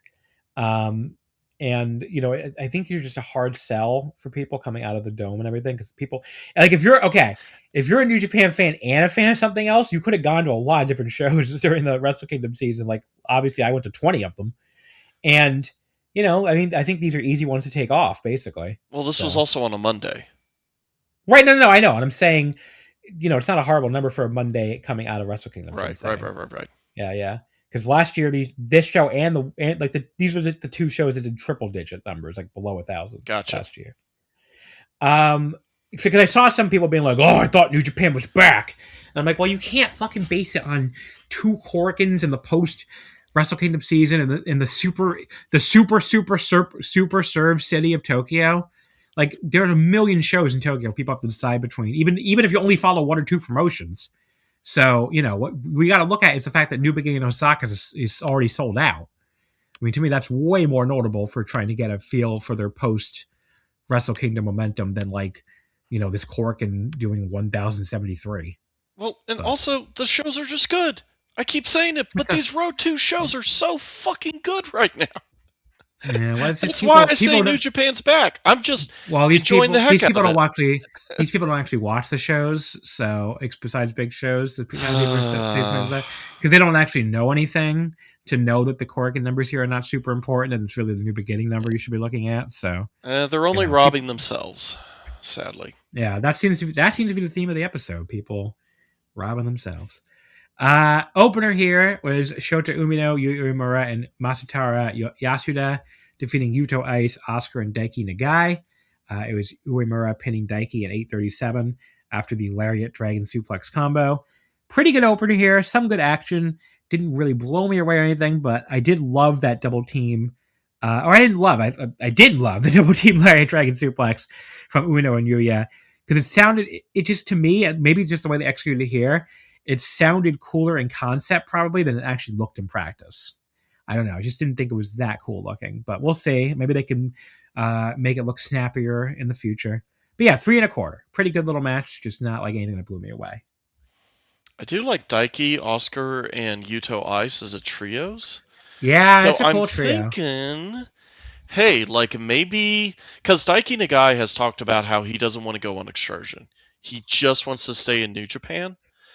I think an interesting thing to do with him is to make him a 6-man champion, like Yeah, they they could kind of do it. did as a transition for Bolton Oleg. And Finley. And I forgot about that. I forgot they did that with Yeah. Finley too. And that was only because Ricochet got himself sent to Hawaii. But, Finley, that ended up being his transition from Young Lion out of Young Lion. After the match, Yuto just cracked Yuya in the face, which I thought was cool. And then Oscar showed it in the sleeper from behind before it devolved back into a big wild brawl with the four of them. So yeah, definitely hyped for that tag title match. Yep. Match number 2, Master Wato, Yo, Toriano, and Aaron Wolf beat Narita, Doki, Kanemaru, and Dick Togo.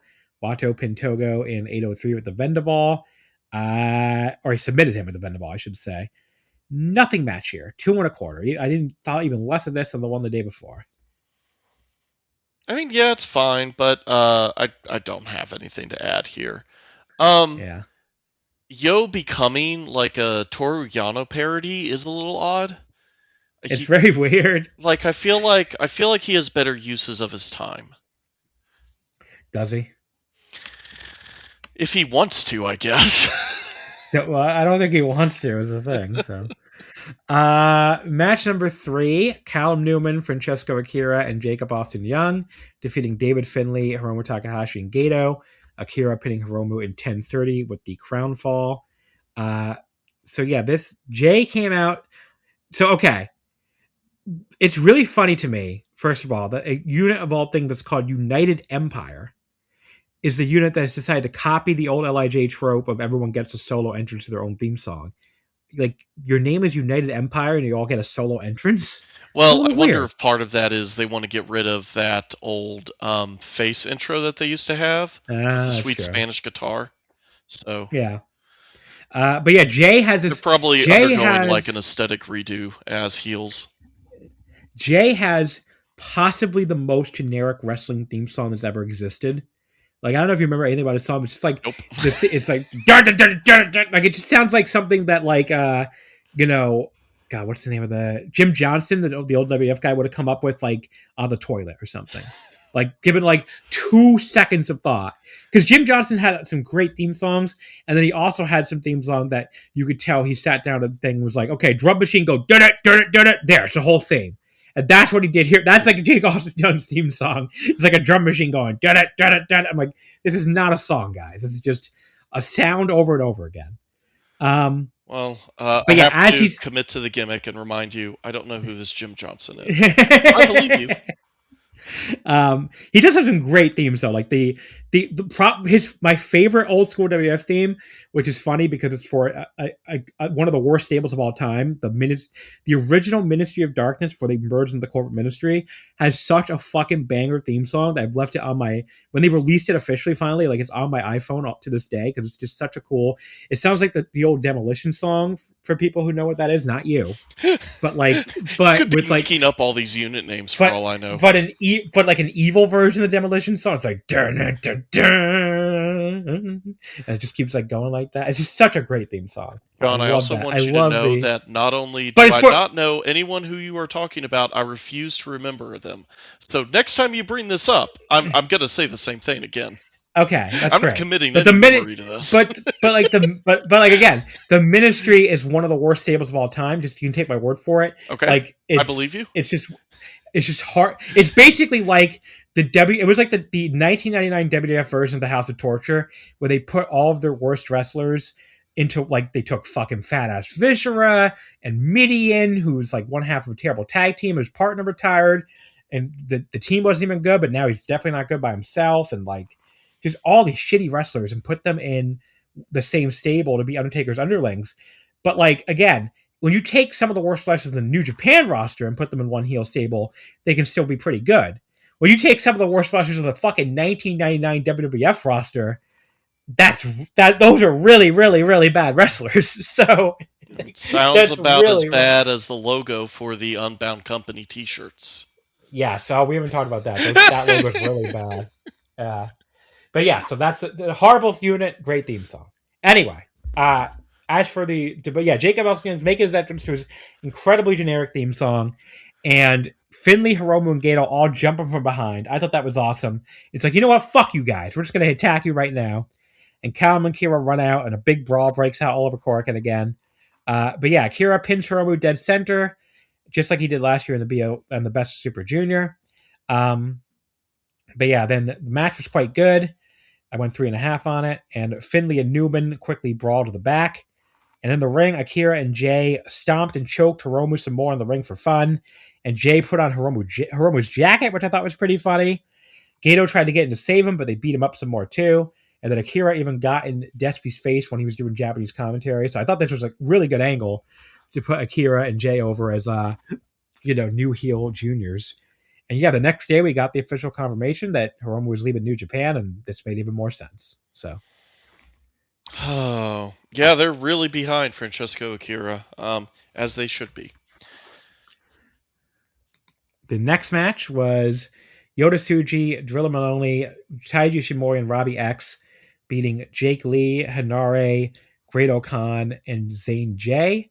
Drilla pinned Zane J in 10:25 with the Drilla Killer. This was fine, just kind of there. It was like 3 stars. The notable things, first of all, really more notable than anything in the actual match.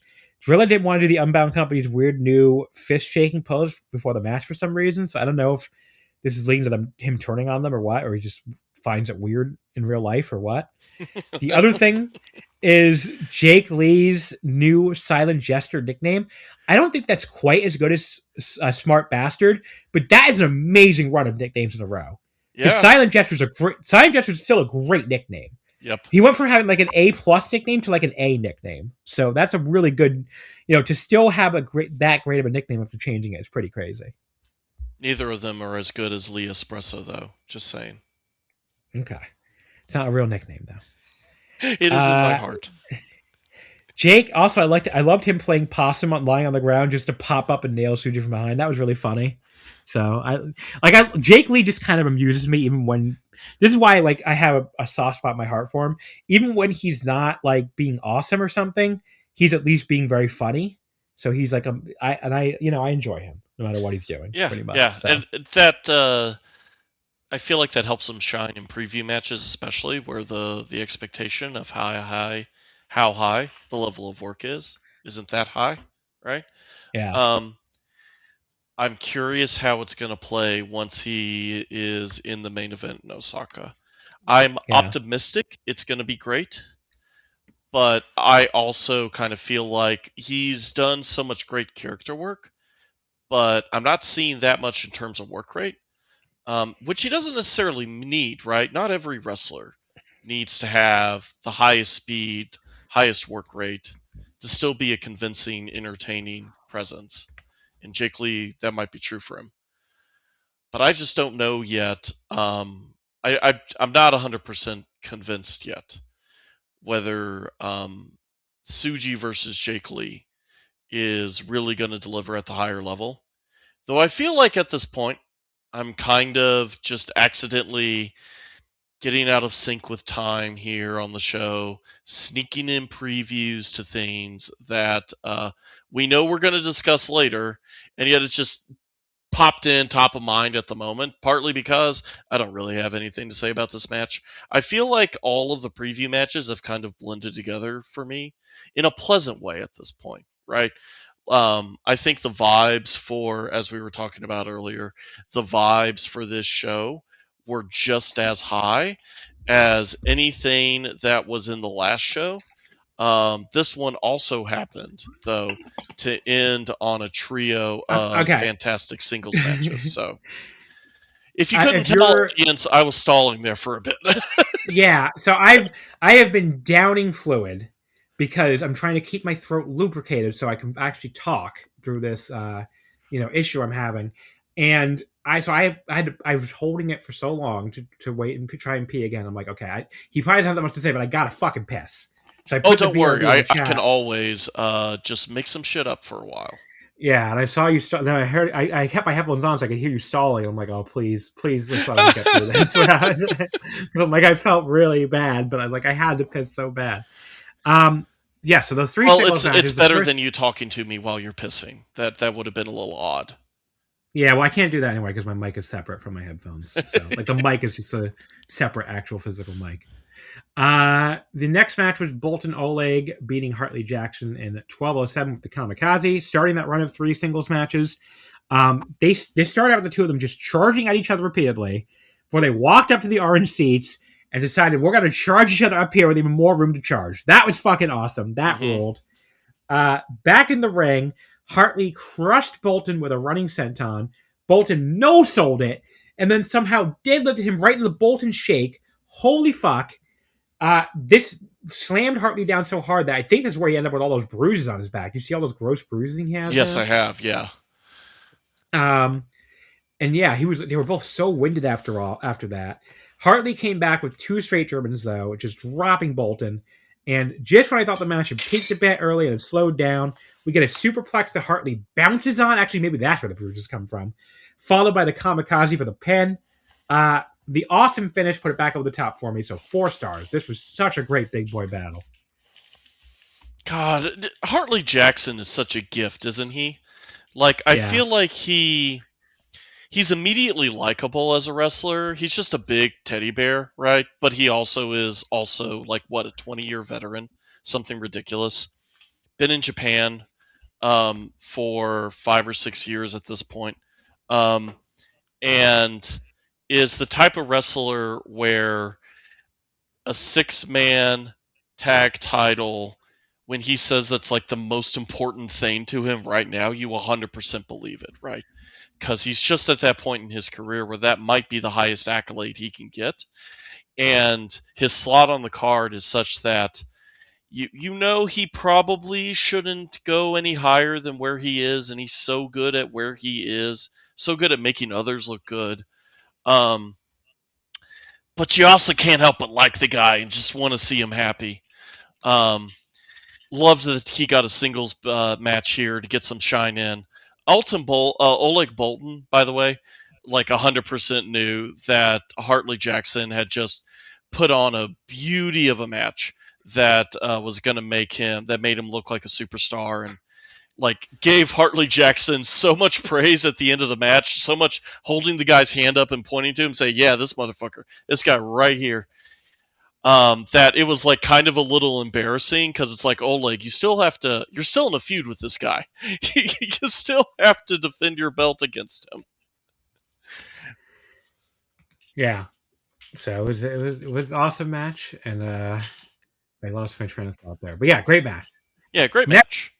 Great match. Next match was even better though, which was Zack Sabre beating Yoshihashi in 2014 with the modified Clarky Cat. As Zach pointed out in his promo the night before, Yoshi was 0-4 in singles matches against Zach entering here, and it became 0-5 indeed. But he showed his usual good fire, hit a very nasty neck breaker on the floor at one point. I laughed so hard later on when he basically ripped off the counter Destino out of the Zack driver spot that Zack and Naito always used to do. He basically I didn't even notice that. That's so good. Yeah. I was like, yeah. He's like, you know what, Naito's not in this promotion anymore. I'm going to fucking do it. That was funny. This match went so much harder than I was even expecting. Yoshihashi put out a karma counter at one point that looked so smooth. The 1,000 people here were going crazier than some much bigger crowds. They just kept trading bombs before Zack finally got him to tap out with the armbar. 4 1/4. Match of the night. Awesome fucking match. God, Yoshihashi he'll always deliver when he's given the chance, won't he? And similar to Hartley Jackson, he's never going to be put in a position where he's going to be the top guy in anything, but he's so fucking good at being the underdog and also being the guy who ultimately has to fall on his sword to make the other guy look good. And it helps as well that Zack Sabre Jr. is just still one of the best in the company right now. Still at the top of his game. I love his work. He is just extra vicious, and it feels like he's had an edge ever since he since he won the belt the second time, he has settled into what feels like the most complete version of Zack Sabre Jr., where he is in some ways still the same technical wrestler, but he just has that extra edge and that extra bit of aura as a former champion at this point. So it's great stuff. I enjoyed the heck out of this.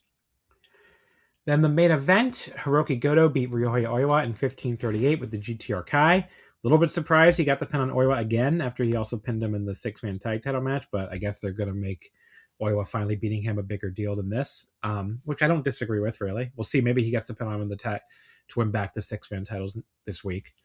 But yeah, this was a first time ever singles match. So I don't think the first 10 minutes really blew me away. It felt a bit more paint by numbers than I was expecting. Mm-hmm. It did end with a big slugfest at the end of those 10 minutes. And Oiwa hit this massive standing lariat that put an exclamation point on it at least. But then when it Goto won, it just really didn't feel like enough of a struggle for me. Like it felt like he beat him pretty easily. And some of the crowd seemed a bit deflated by that being the finish too to me. Like I thought there was just like, oh really? Like that kind of reaction. Although some fans still clapped for him and like lightly chanted for Goto too. So I don't know.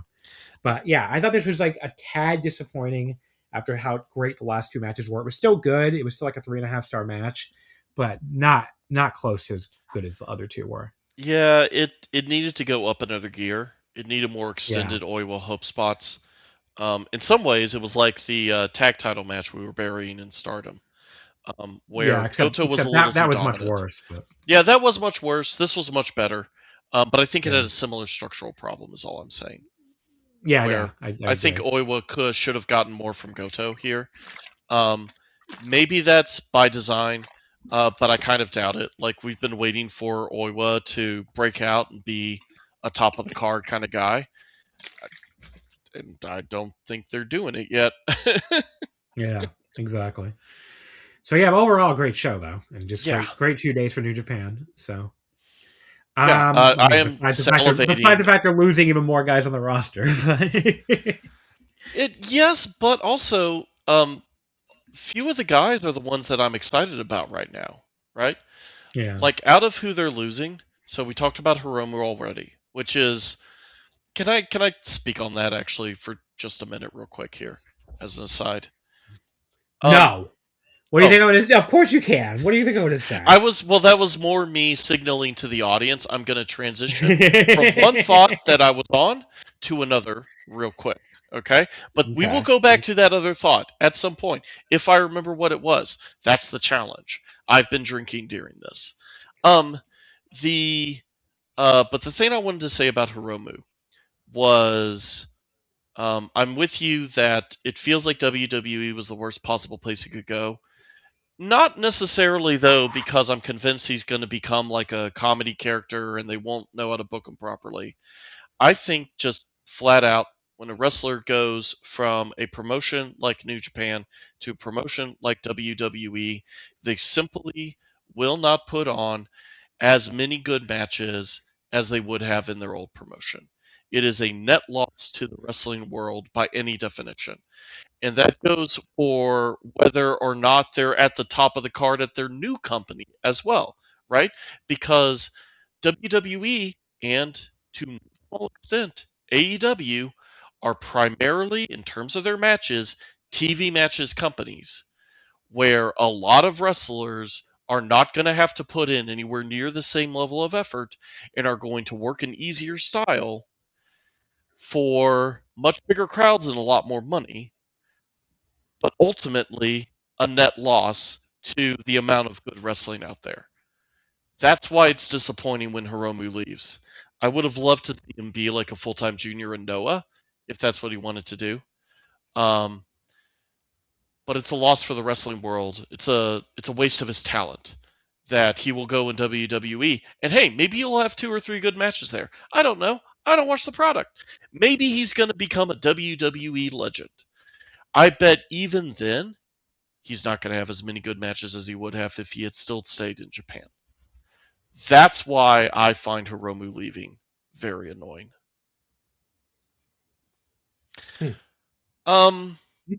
Okay. Nothing to respond to that? Fair. Yeah. Back to some of the other people who we know are leaving, right? So Yeah. Gabe Kidd is an interesting one because it sounds like he's a dual contract, actually. So, but that feels like net effect of that is going to be he'll be around as much as he was last year. Like he's probably going to try and work the G1, right? Mm-hmm. Maybe work a tag league, and then otherwise he'll be in AEW for any of the junior tours or any of the tours that focus primarily on the juniors. Well, it's basically what we have right now, right? He missed most of the New Beginning here. He might miss a few other tours like this. But I don't know. I'm kind of okay with him just becoming the guy who has big matches, big singles matches occasionally, but shouldn't be a champion. I hope that's where they land with him. Maybe a GHC champion, because if the idea of it is supposed to be this is the belt that is defended internationally against outside competition, he might be a good fit for that, especially if maybe the idea is he might defend it on an AEW pay-per-view or something. I think there's potential there, but like I think he would be, once he's dual contract, I think all dual contracts should just by definition be out of the NJPW top title picture. I feel like we've just had too many bad experiences with people who fit that description at this point, right? Yeah. So I'm fine if that's where they land with Gabe Kidd. David Finlay, I don't know about you. I feel like if he's leaving, it's not after this show. He might leave after that, but it feels like there's more. He's not acting like he's leaving at the very least, right? So I feel like we're going to see more from him. I hope so. Yeah, I hope so too. I think out of everyone I listed, he's my favorite. He's the one I would miss the most. Especially, again, going to WWE. Again, what I was saying earlier about it would be a loss for the wrestling world. He would just not put on as many good matches. That's about the list, though, right? Out of what we have, am I forgetting anyone? Because Evil's already left. And in some ways, like, Hot is more interesting as a result. So, while I miss Evil, I'm hoping it's to Rin's benefit. So, with that, do you want to go to the preview? Yeah, sure. I'll keep trying. I'm gonna sneeze. Okay. I don't think I'm going to. I couldn't tell if you were like waiting for me to finish, or if there was something going on. Yeah. The New Beginning Osaka show. So we don't have to do a big long preview because it's a couple days from now. By the time the show goes up, it'll probably be like right before it goes up. So right before the show. So a lot of people probably will have watched it already by the time they get to this part of the episode. But a quick little preview, I guess. The main event, obviously, Yota Tsuji versus Jake Lee for the IWGP Heavyweight title. This seems to be a talking point that Jake Lee might win. I don't really agree. I don't think he's going to win. Did you hear that, Paul? Paul, did you hear that? I think you're right, John. Yeah, I think Tsuji retains. I don't think they'll take this belt off him in a month. I could be wrong, but I don't. Just how I feel pretty. I say like 90-10 or something. I feel pretty confident Tsuji's going to retain. Like they could do it, I guess, but I don't think it's going to happen. I don't think they're going to take this belt off him this quick. I also feel like he's successful enough at as a champion right now that why would you do that? So yeah. I think a more interesting question is what's going on with Yota Tsuji trying to recruit Jake Lee? Yeah, it's interesting. I mean, there's a lot of up in the air right now with the Unbound company because obviously they're going to lose people, and it seems like a very temporary unit in general. And if Finlay does stay, he did say in the interview, like you said, that he's upset with Tsuji for how everything went down. So I don't know. Something's going to happen. Yeah, maybe it's not on this show, then eventually. But yeah, we've talked about this a few times. It wouldn't shock me if this wasn't any kind of great match. I mean, kind of have to wait and see, I guess. But I'm excited to see what they can do after all the build. So yeah, that's the point of a build, to make you excited for a match, and to sell tickets, and they did both because they sold out the building. So I'll go a little further than you. I was so entertained by the build to this match that even if the match is kind of disappointing, I'm still going to look forward to the next Jake Lee match. I'm fully bought into the character he's performing, at least right now. You're silently gesturing. I'm what? Oh, you're silently gesturing. I don't think you would describe any point of me in this podcast as silent, but sure. The semi-main event, this is, from a work rate standpoint, this is what I cannot fucking wait for. Yeah. IWGP Tag Team titles, Oscar and Yuto Isaac against Yuya Uemura and Shota Umino. Their match against each other at King of Pro Wrestling last year was sick, and they've both had sick tag matches in the last month against other teams, so this could be, again, this is one of those matches where the ceiling feels like it's match of the year. So. Yep. Who do you think wins here, though? Yeah, it's a tough one, right? Because it kind of feels like it could be either one. I guess I'd have to say Yuya and Shota. See, I feel weirdly confident about Yuya and Shota at this point. Yeah, because who else is left for KOB to defend against? And plus, you want KOB. I don't know though, because then does it take Yuya and Shota off the table as contenders to a New Japan Cup? I don't think it does. Okay. I think if anything, like especially for Yuto Ice. Well, actually, I could see either of them being the kind of wrestlers who are given a deep run in the Cup. Yeah. Heck, what they might do is have them face each other in the Cup at some point. Wouldn't that be cool? Yeah. Then we have third from the top, Aaron Wolf versus Red Narita for the Never title. I'm not that into this. I don't know. Just it's nothing. These undercard matches have not grabbed me at all. And I'm just, I don't really care, to be honest.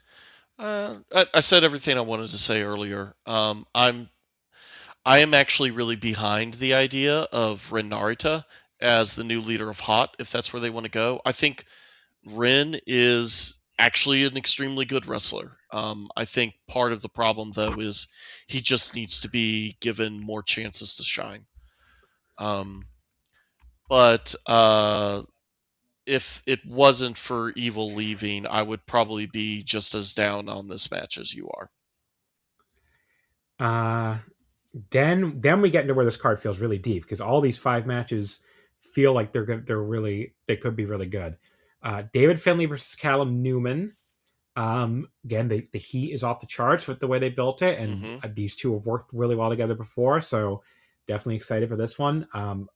I think Callum's running this whether Finley's leaving or not, to be honest, and he should. See, I could see Finley winning, then challenging Tsuji, and then he leaves after jobbing to Tsuji. Maybe that could be. That's what my gut tells me how this will play out for the anniversary show. Yeah, for the anniversary show. Yeah, I could see it, I guess. Then you have Gabe Kidd versus Andrade. Because Doki would not have lost to Wato by then, right? I don't think they do Doki versus Tsuji.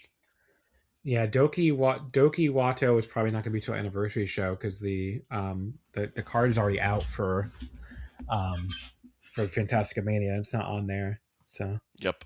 There's nothing else before anniversary show and New Japan Cup. So, Gabe Kidd versus Andrade El Idolo, special singles match where they've already said the winner gets Yota Tsuji in Trenton. I think Andrade. And that's just for the GHC, by the way. It's just for the global title, not the heavyweight. Yeah, which I like them. I like the way they're doing that. They're actually separating them. Like with these double champions, a lot of the times it feels completely arbitrary which belt gets defended. Like, I don't know why the fuck Shuri is defending the IWGP Women's title, but not the Strong Women's title on that show in Trenton, New Jersey that I'm going to. Yeah. Like, it's okay. So an American show, it's just not being defended because the Strong brand is dead. In that case, why are we even still talking? Because like Micah talked about wanting the Strong belt in a quote that she just gave, because she's like, oh, I want to wrestle America more, and also I'm strong. It's like, they're not even defending the Strong belt on the next American show. I don't know why this belt even still exists as a separate thing. It's very strange. But yeah, very, very weird. But anyway, so the winner here gets the shot at Tsuji, because the idea is, as Tsuji said, the heavyweight title is for New Japan and Japan. The global title is to defend in America and also against outsiders. So that's what they're going with for this. So this will be it'll be defended in America against either Gabe or Andrade. And I think Andrade is a very solid pick to win this, because I can't see them doing Tsuji Gabe in America. Yeah. Like, Gabe is apparently sticking around on some kind of dual contract, I mean, Tsuji Gabe should be on a way bigger show than New Beginning in Trenton. So, and Gabe and Tsuji Andrade is it's a first time match. It could sell some tickets, which they need to do because I think they're only at like 1,600. So yeah, I think that Andrade will win and he'll get the title shot against Tsuji. Yep, agreed. And maybe win, and maybe he might win the white belt, to be honest. So yeah, I could see it. Then we have the never openweight 6-man tag titles. Goto, Yoshihashi, and Bolton Oleg against Zack, Oiwa, and Hartley in the rematch. I think TMDK might win the belts right back here.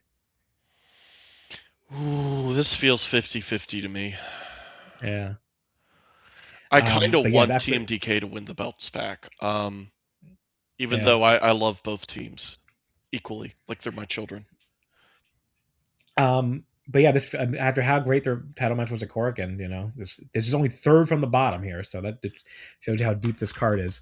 And then the show opens with a pair of tag matches that are both United Empire versus an Unbound Company. First, the actual show opener, which is now also Hiromu Takahashi's send-off match. Hiromu and Taiji Ishimori against Francesco Akira and Jacob Austin Young. Obviously, I think Akira and Young are going to win.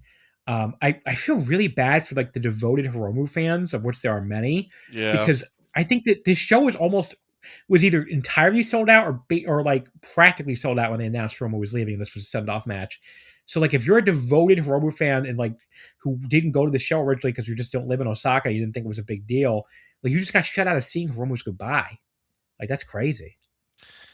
So. Yeah, that is a bummer. I will say though, Hiromu and Taiji tagging together does feel kind of special, doesn't it? Yeah. Because they've been rivals for so long. They were both kind of at their peak at the same time. It feels kind of special that they finally get to do this. Yeah. So. I don't think they've done it all that often, but I might be wrong. I can't remember any other time they've tagged together. The match 2 on the main show was Shingo Takagi and Drilla Manoni against Hinari and Great O'Khan, which, again, for a match 2, that's really good. Yeah, and feels like a de facto number 1 contender match for the tag titles, though they don't explicitly say that. Yeah. God, yeah. Top to bottom, I'm excited about everything here. Again, like I said earlier, they have just done such a great job building everything on that's going to be on this card from top to bottom that God, I can't wait for Wednesday, man. Sucks I have to go to work. Yeah, I mean, I thought about taking off I think I thought about taking off to watch it live because I think it starts like 1 a.m. American time or something, or Eastern time, but I don't think I can do it. So, but yeah, so great cards. We also have the send off match for Katsuya Murashima in the pre-show. So he's going to team with Sho Makato to face Togi Makabe and Toriano. First Makabe appearance in a while. And so Sho Makato's not going on excursion yet? I guess not. I don't know. I would have assumed it'd be a send-off match for both of them. I think his send-off match is during the Fantastica Mania tour, I think. Oh, okay, because he's the one who's going to Mexico? He's the one who's going to Mexico, yeah. Gotcha. Where's Murashima going? I think Europe. Europe? Okay, cool. Yeah, Sho Makato send-off is the Korakuen Fantastica Mania. It's like a whole send-off series ending with Averno on the last Korakuen, February 27th. So, because we have the cards for Fantastica Mania. I wasn't really going to go over them because I'm not really a lucha person, and I usually end up watching these shows, but I don't really have I have no insight to bring to a lucha tour basically on the podcast, so I don't really usually talk about them when on Omakase. So anyway, it's like let lucha people talk about lucha. I mean, they're basically lucha shows with a smattering of New Japan guys. So I don't know if I have a ton to add about wrestlers I never watch, but yeah, I enjoy watching Fantastica Mania because it's usually a huge party. At least the Korakuen. Yeah, I usually like watching it, but it's not, it's not something I'm going to sit down, take notes for, and plus there's a million shows coming up to talk about anyway, so that is true. It's okay. Can just skip them. There's exciting Junior Tag League Noah. All right, folks. Awkward transition there because we were having some static at the end of the New Japan show.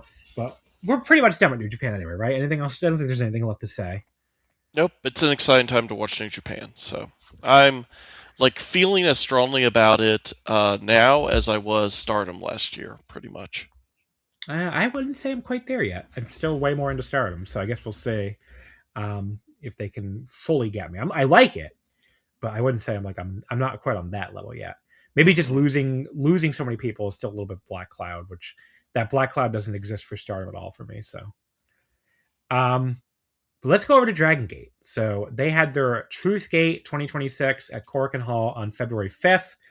So we didn't talk about their last Korakuen on this show because it came in an awkward time for me when I was like doing a lot of stuff. I did watch it, and it was that was the show they did a really good number. I think they did like 14 something because it was a rare Sunday weekend afternoon show for them, which weekend morning, the 11:30 a.m. slot. They usually only get weekday slots, so that did help them turn out. And you can see the difference between weekend slot and weekday because here they're back on a weekday and it's back to their normal weekday attendance where they announced 11:42, the same kind of number they always announce, and it looks like it's less than that to me.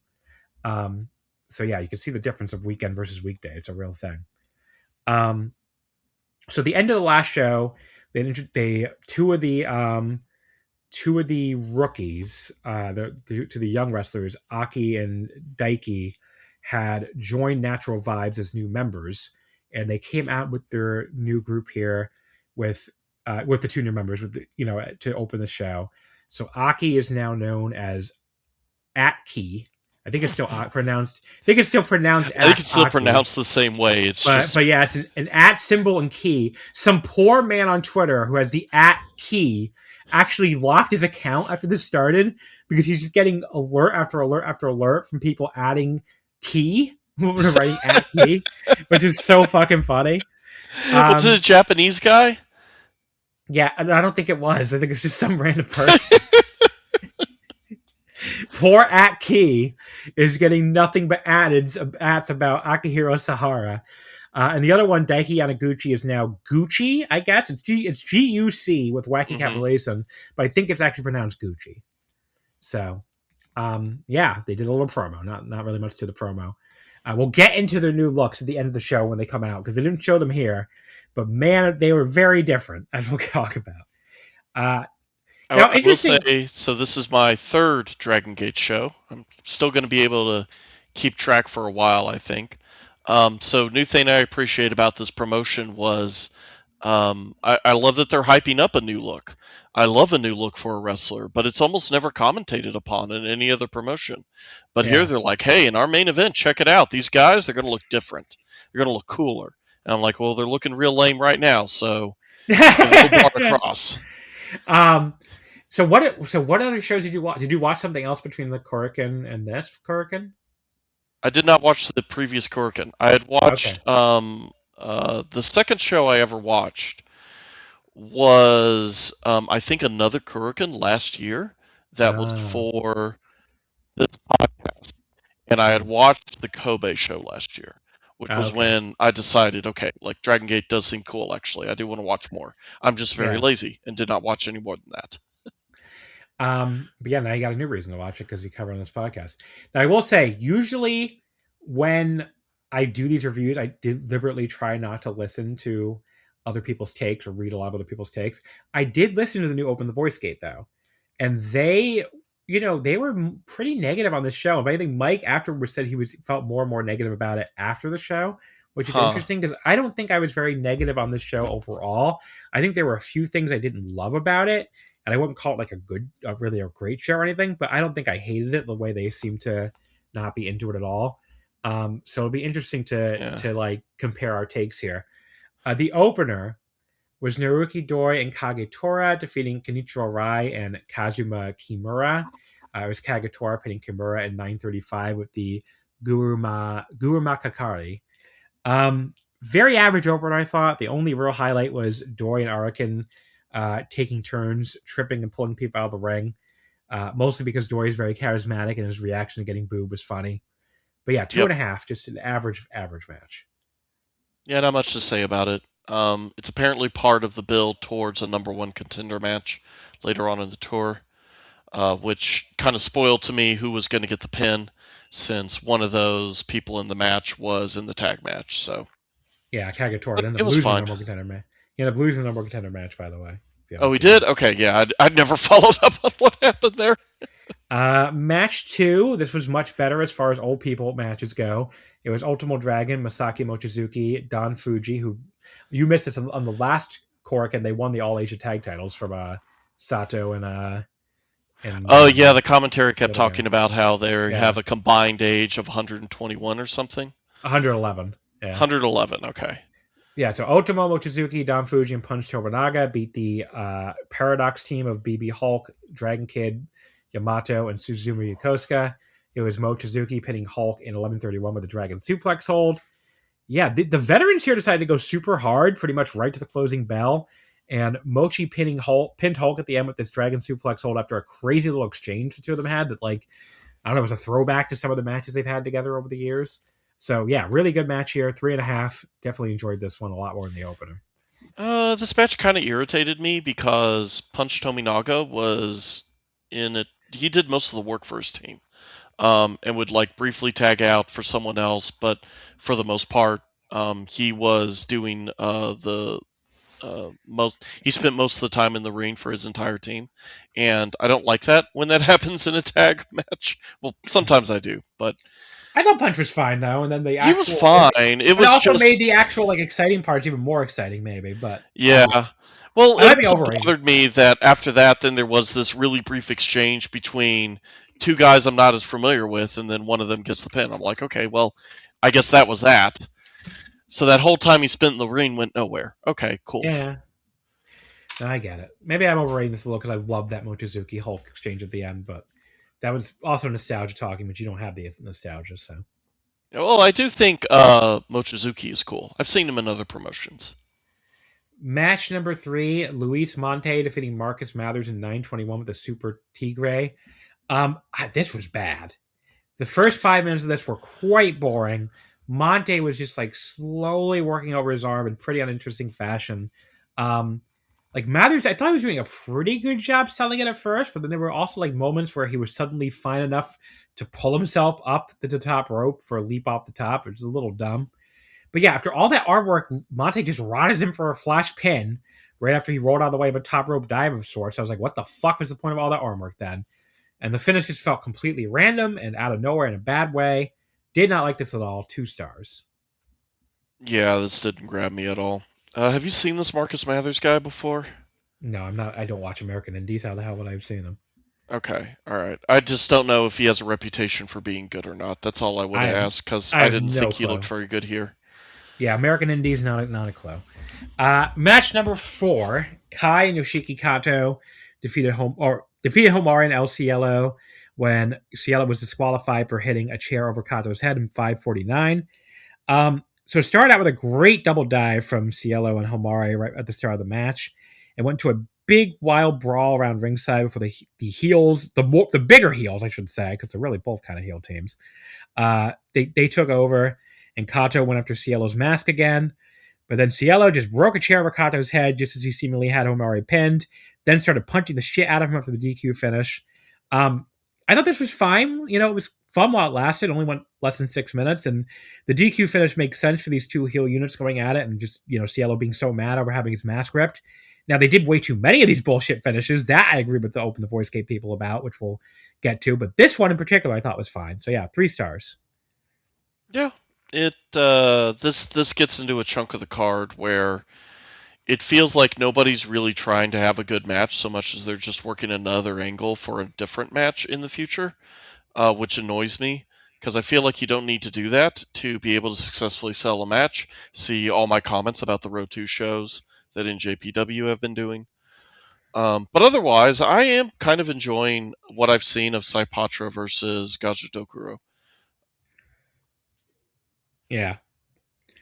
I think as far as like an in for Dragongate, this has worked for me, partly because I saw the origins of it when Modica beat, what was it, Super Machine J, and then turned on Shun Skywalker.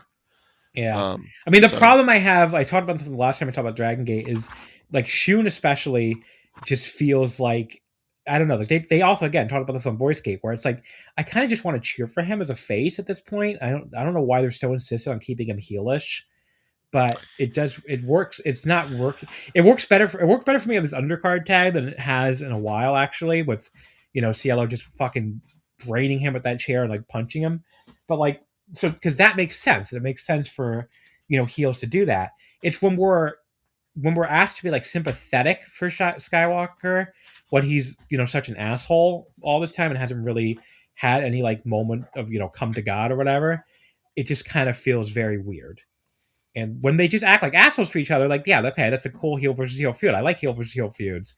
But when asked to be like sympathetic towards Skywalker or whoever, it's kind of like, well, no, fuck him. He does all this shit to people too, and he doesn't seem repentant about it at all.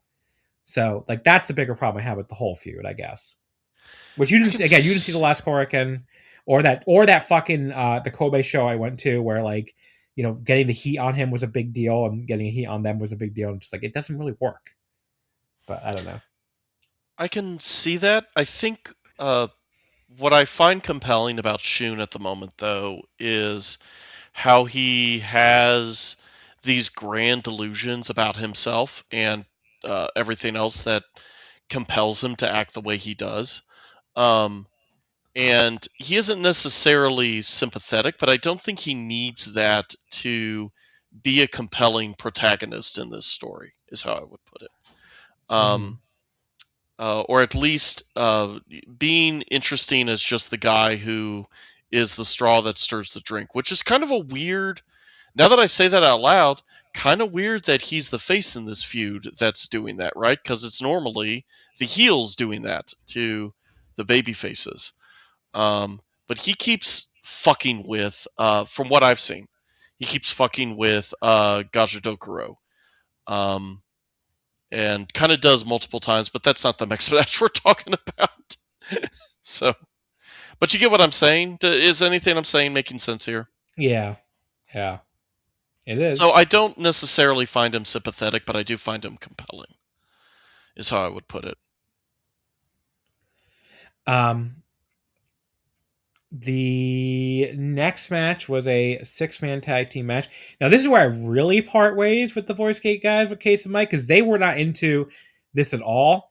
And if anything, I like this. So it was Madoka Kikuta, Kota Minoura, and Ishin defeating from Gajadokuro, beating D Courage, Ryoya Tanaka, Dragon Daya, and Yuki Yoshioka. Kikuta beating Yoshioka at 11-11 by countout. I thought this was a pretty hot 6-man. I thought Kikuta and Yoshioka really got the crowd going with an exchange late in the match. And then Yoshioka, he seemingly has Ishin set up for the high fly flow that of course, Tanahashi gave him, hilariously. When Kikuta came out of nowhere and just shoved him off the top all the way to the floor. That looked like a really nasty bump. Yeah. And Kikuta gives Yoshioka a nasty-looking pile driver and then just re-enters the ring and takes the heel count out win, which he's done a lot of these angles a lot. That was like one of the Voice Gate's main criticisms. But I don't know, I thought it came off like a hot angle to me. I was like, okay, this feels like Kikuta beat the shit out of this guy, and now Yoshioka is an even bigger underdog entering the title match, and now he has to overcome this big bully. I was into it.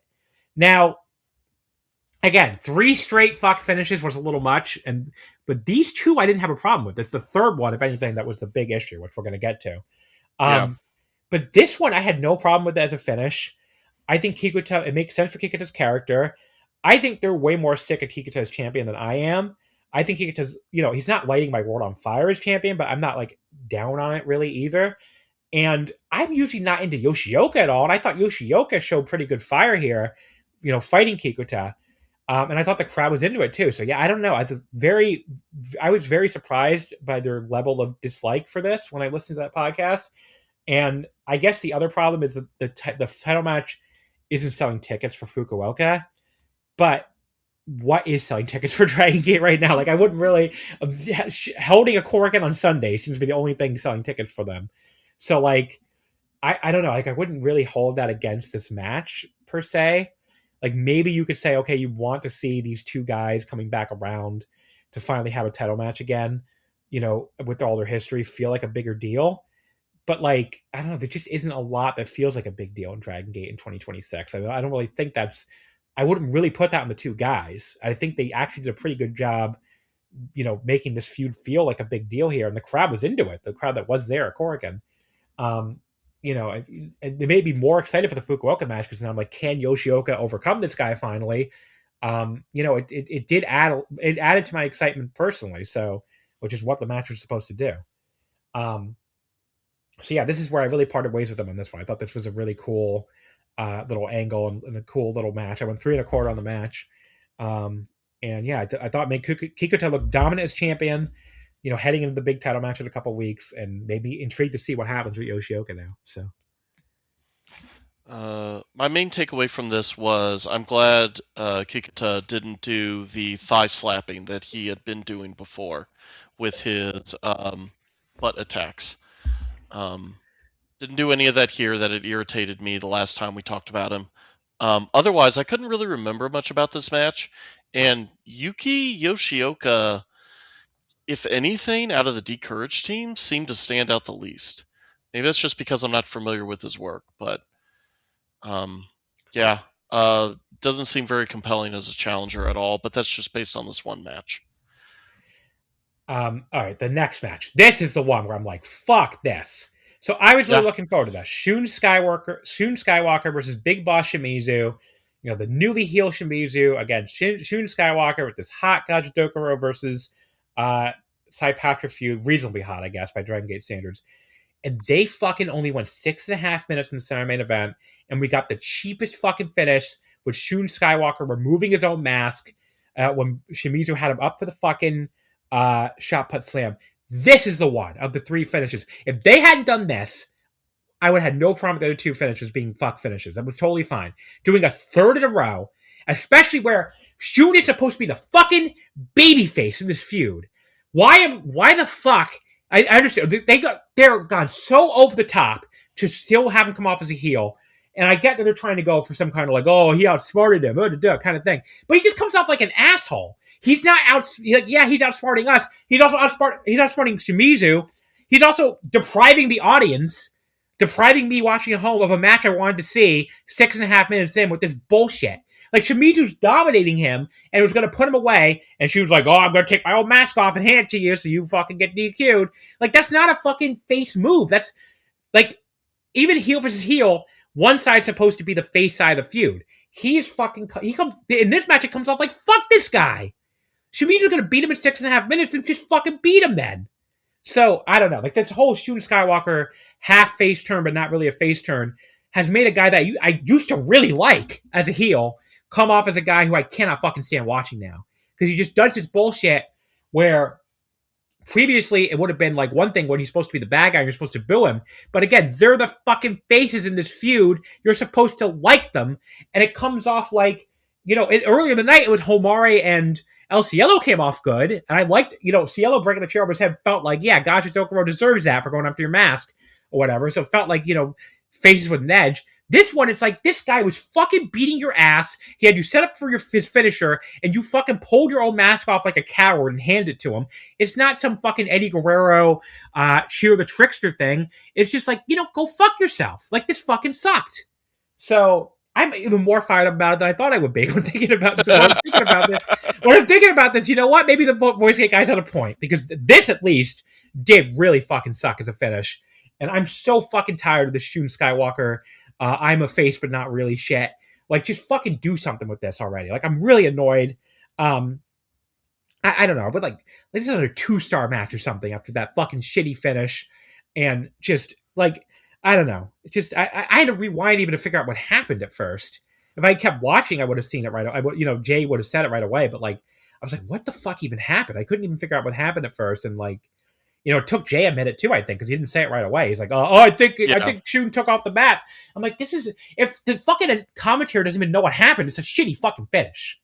So yeah, fuck this match. I was really pissed, and I just really, whatever. Just not into this at all. I got shot my shot too early, describing what I think of Shun Skywalker at the moment. But I also don't want what I said to come across as a defense per se of this match. I was annoyed by this too. I think what I was describing was, I think this is where they're going, and I think this is where I can see how it can be compelling. I think this is an example of you're being too clever by half, and as a result, you're making your product worse. There's no good reason that if you wanted to just keep this feud going and build towards the angle that they're going to announce after this match, then you could have just had a straightforward match, or at least something that went a little longer. My irritation is they barely did anything in the match and they ended it suddenly. I wouldn't have minded as much if Shun Skywalker had pulled this shit maybe 12 or 20 minutes in, right after we had something meatier. This felt like they were almost covering for one or the other wrestlers like being injured, right? Where I think someone's Shun was not able to injured. perform. Oh, Shun is still injured? Well, he was injured, and he missed a bunch of time, so maybe that's the issue. Right, but they like, he came back from injury, right? Yeah, but then, if Shun is still too hurt to do the fucking match, then don't book the fucking match. Don't do the fucking match. Exactly. This felt like a fucking bait and switch. This is the most he can work. Like, he shouldn't be back. Yeah, it just felt like a bait and switch, and that like in a shitty way. So like, this was shitty. Yeah, I'm not quite as mad at you because I don't know. I was still kind of vibing with this show, but I thought it was shit. I thought this was a mistake. I mean, they shouldn't have done this. There was stuff on the show I liked, and I wasn't as like I was not mad at the other two quote unquote fuck finishes, but this one can go fuck itself. That is for sure. Afterwards, we got a mic back and forth. Shun wanted an all-out war for the two units, but of course it's a 5-on-3 advantage for Gaja Dokuro. But then we had the Team 2000X. I'm thinking, oh, Ozawa! But no, it's just Masaki and Miya. Okay. Shun was making very weird panting noises the whole time. The longer he kept doing it for Masa's entire entrance, the funnier it got. But yeah. Funnier it got? And that's generous. I was disturbed by it. I didn't know what to make of it. He's quite the man. I want me to tell you. Masa came out by himself to bring the unit up to 4, but then he says their 5th member will be Takashi Sugera, so that evens up the sides for Fukuoka. Unlike the match itself, that's also got to be disappointing, right? No Ozawa. Yeah, no Ozawa because Shun teamed with Ozawa for the Noah Sumo Hall show, so I thought they were getting Ozawa returning the favor. Yeah, but no, it's Masa Kitamiya and Takashi Sugera. That's nowhere near as exciting. Yep. But yeah, I mean, it makes sense, I guess, that the heels are helping other weird heels, but like, you know, especially since, like I said, Shun does have that weird relationship with Ozawa. But like, I don't know, maybe they'll turn on them. I don't really know because they are the heels in Noah, and Gaja Dokuro are the heels in Dragongate. But yeah, I did think the segment itself was entertaining, unlike the match. But you know, just a kind of a letdown for the big Fukuoka show that's not Ozawa.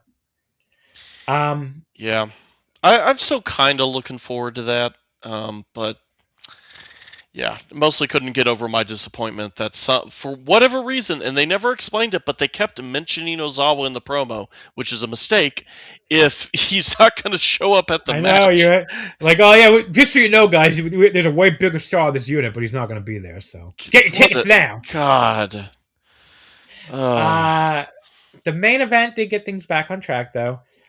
We had Natural Vibes, Strong Machine J, KZ, UT, Gucci, and Key defeating. I'm just keep saying it like that. Key defeating the Love and Peace. I think the is silent. Didn't they pronounce it just like Key? I don't know. Hyo, Benkei, Jackie Kamore, Rita, and Mochizuki Jr. from Love and Peace. KZ pinned Benkei in 1933 with a running elbow smash. Okay, so we had 2 wrestlers here with new looks. Gucci's new look was pretty fucking good. Now he looks sort of like Baby KZ basically, except Baby KZ, when KZ was Gucci's age, he was like a fucking indie heel or like a heel scubber for many years, which makes the current KZ even look weird to me, which you don't have that problem. But yeah, he looks like what KZ would have looked like if KZ was actually like he is now as a younger wrestler, basically. But I liked his look a lot. I thought his look was really good. I don't know what the fuck they were thinking with Key.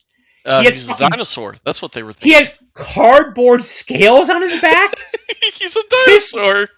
It looks so fucking low rent. I love it. Oh, I don't.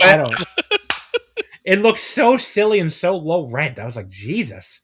I mean, Case on the episode said it looks like DDT. I'm like, it looks like DDT from like 10 years ago, maybe, or a gimmick that's supposed to be bad on purpose. I mean, the DDT. There's no one a DDT was gear that's bad now. trying to think who the fucking DDT has gear this bad. I gotta say though, Dragongate has a low rent aesthetic in general. Like all of the unit icons or designs for their towels and so on look amateurish. Like the Courage is especially bad, I think. Paradoxes looks really bad. I don't know. Love and Peace and Natural Vibes, they both have just awful aesthetics as a unit. So you know what? Let the guy have his dinosaur spines. It fits in somehow. I don't know. I still think it looks Don't tell good. the Open the Voice Gate guys that the aesthetic of Dragon Gate is just significantly worse than modern DDT. I don't know if they Wow. can handle it. I don't. Well, yeah, because they were like saying, "Oh, you know, the whole thing from Dragon Gate fans is that DDT is where the wrestlers who are good enough to be in Dragon Gate go." And I guess buddy.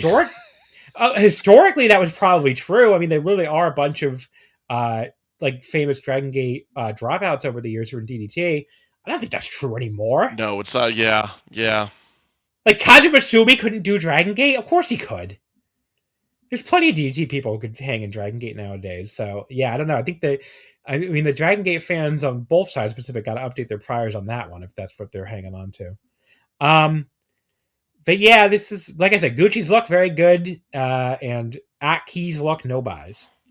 The match started a little slow after the initial hot start, and unfortunately, Aki accidentally drops Rita while trying to reverse Arata into a power slam, and then they repeat the spot. That always sucks. Mm-hmm.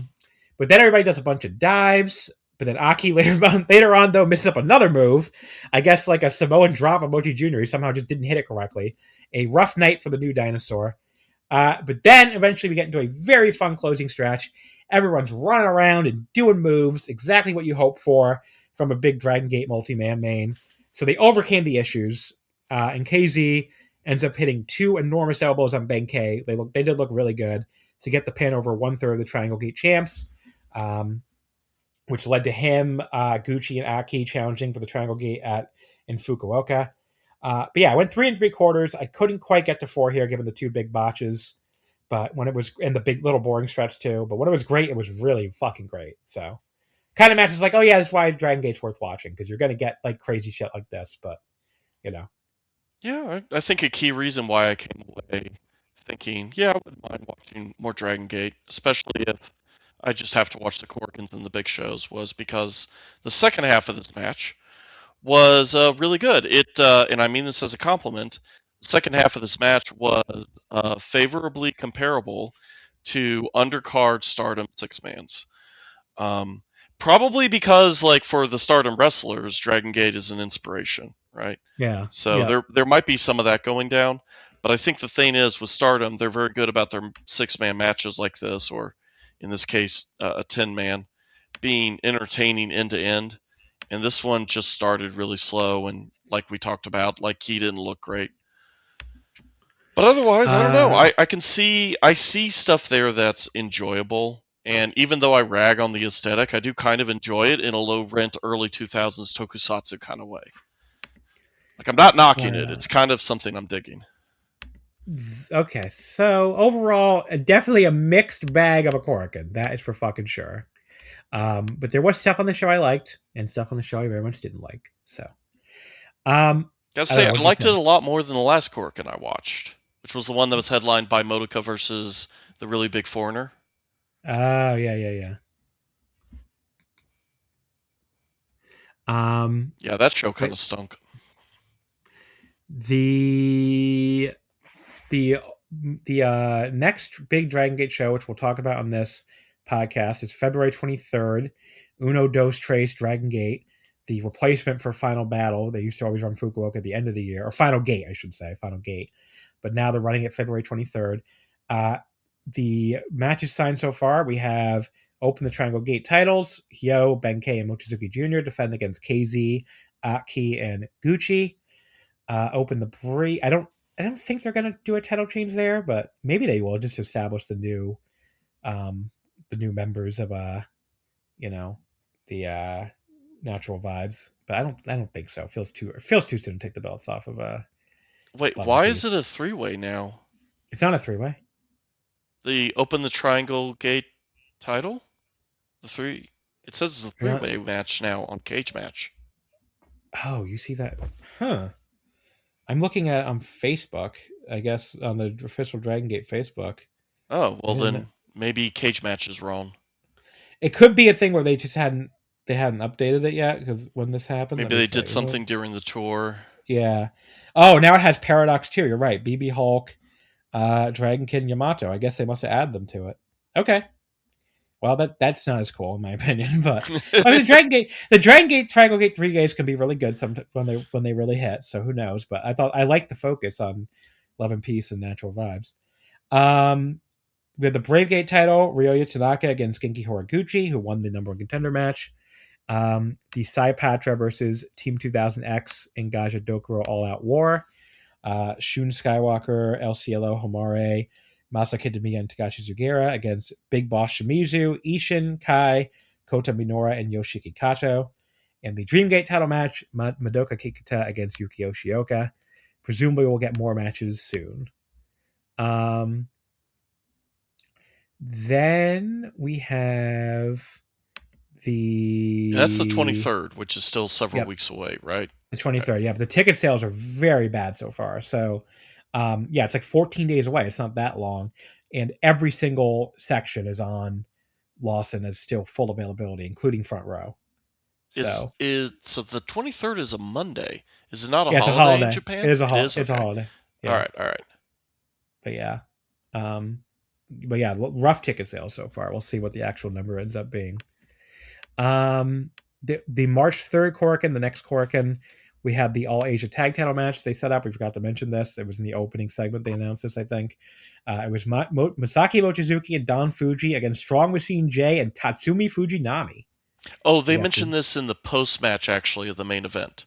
Oh, got it. After you thought, because, right, the 3 of the Natural Vibes guys got to challenge for the 6-man, and then you think Strong Machine J is going to challenge for the tag title with the other guy who's left. But instead, he asked for his tag partner to be Tatsumi Fujinami. Which, imagine being the last guy on Natural Vibes who doesn't get a title match out of that. Yeah, that's UT. UT, poor UT. That's UT? Well, he's pretty used to that kind of thing, though, to be honest. Is UT just not very good? Like, why would they do that to that guy? He's good. He's just kind of a jobber. Oh, okay. There's Milo who hosted this show with me last year. We talked Dragon Gate. Used to be on Open the Voice Gate with me. He's a big UT fan. He's constantly very upset about UT's treatment, which I get it. But yeah, the always had a matches because I guess his dad held it, the original Super Strong Machines, and now he wants to hold those belts too. So I don't know why, like Fujinami here. It's like that's very random. But yeah, there's your Dragon Gate talk, everybody. Weird Korakuen, and we'll see what Fukuoka is like. And again, we are covering it this year, so we'll be back in 2 weeks to talk about that one. All right, let's quickly go through Noah before I die. I don't have a lot of thoughts on this show anyway. So, see, February 6th Korakuen. This is the start of their junior tag league, which I'm not going to follow along with. I don't think. I don't really care that much. And this is actually the first time I didn't see the other Korakuen from January. I haven't watched them since the pair of shows I went to, the first and the second. So it was my first time coming back in on Noah in a while. And what I saw here did not blow me away, as I'll get into. It was perfectly fine. It wasn't a bad show or anything, but there just was nothing here that I was super excited by. It opened with Tadasuke and Jun Masaoka from Team 2000X defeating Eita and the former Fire Katsumi from JTO, now Katsumi Inabata, in the first junior tag league match. Tadasuke pinned Katsumi, or he submitted Katsumi in 9. Oh no, he pinned him. Sorry, he pinned Katsumi in 9:27 with the Tadasuke Crush. Enjoyable tag opener here. I did think the T2000X team kept the bullshit to a minimum for a change, and Tadasuke pinned Katsumi clean as a sheet. And the other big highlight was he had a very nice lariat at one point too. So more power Junior Tadasuke, please, because I feel like he gets too goofy and cheaty nowadays. But yeah, 3 1/4. Pretty good opener. Yeah. So, to be honest, while I enjoyed the show, I'm not going to have a lot of thoughts about it either. We might actually be on the same page about this, where it's like, this was an enjoyable show. I don't have that much to say. This is an example of that. I do think it's interesting, though, that Katsumi, the quote-unquote junior, is paired with Aita, who I wouldn't have necessarily thought of as the veteran hand who would be guiding a junior, but I guess that's where he is at this stage in his career. Yeah. Atsushi Kotoge and Hiroki defeated Amakusa and Black Menso Ray. It was Hiroki pinning Black Menso Ray in 526 with the Samson clutch. I was like into this, and I liked Menso getting to actually wrestle for the first time. It feels like eons. But just when he looked like he might actually win, Hiroki kicked out of a nice German suplex hold and cradled him for the pin. I thought he did a great job selling it, like, oh, I almost had him, like that kind of, thing where he, even through a mask, he really did a good job selling that disappointment. But yeah, I liked the finish a lot, and I gave it a 3.25. Might be a little generous, but I thought the finish elevated it for me. Amakusa and Black Mensa Ray feels like a really weird team. Well, it's just taking the junior champion and giving him an anchor to explain why he can't win, basically. Fair enough. Yeah, this match was fine. How far do you think Team Noah could go in this? I doubt they're not going to do anything. Yeah.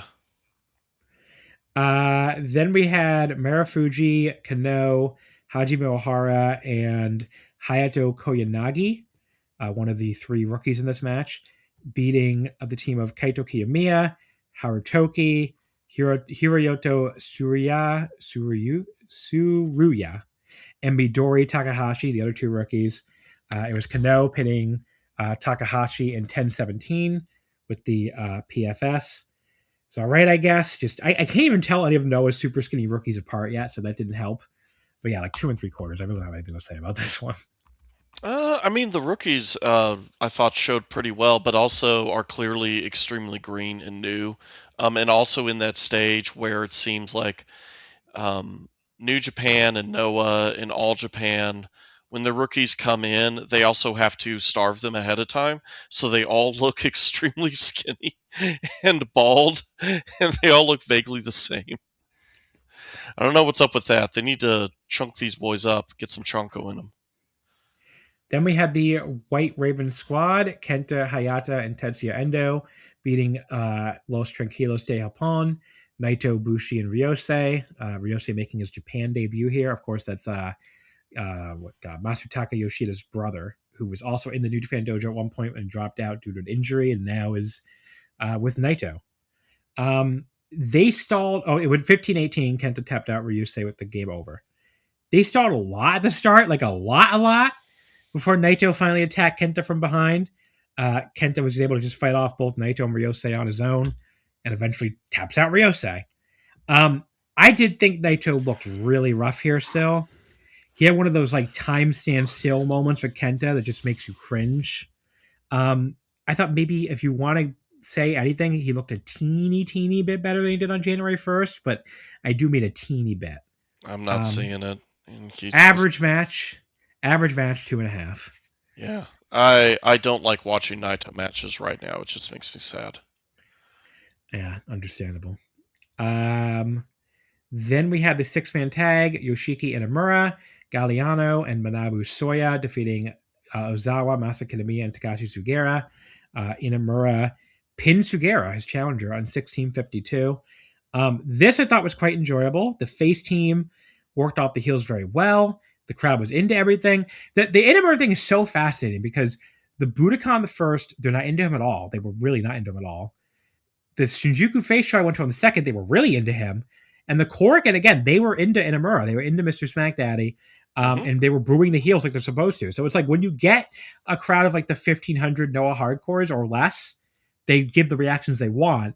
It just seems like when you get to these bigger shows with the more casual fans, they're not into Inamura and they really like Ozawa.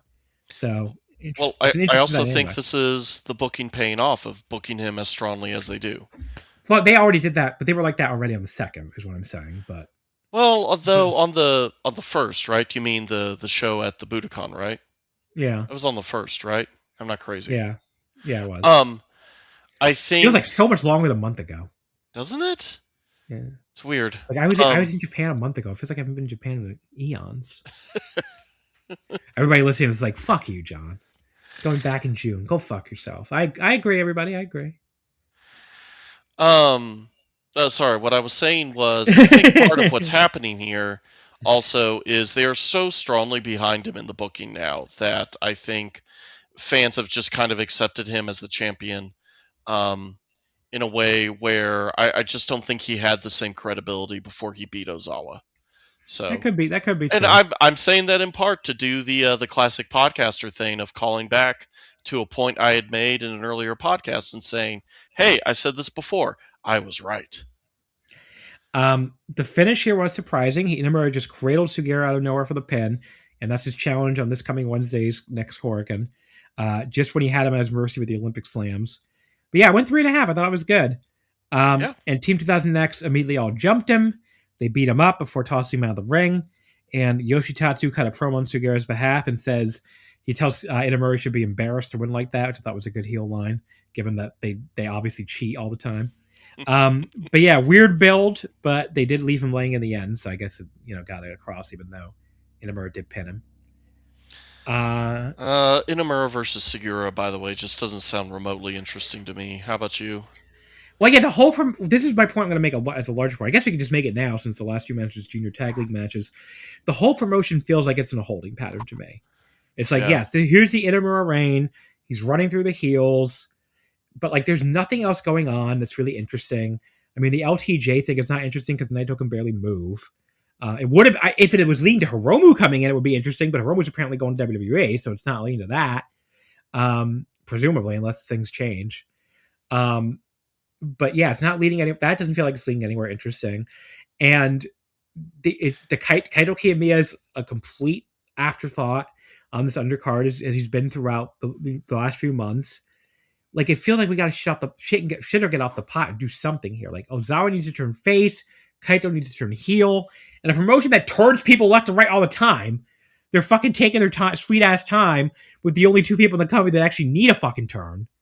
So I don't know. Just very like, can we just get to the fucking fireworks factory already? Kind of feeling, because it's like we all know where this is going with the two of them. It's like just fucking do it. Then we went back to the Junior Tag League.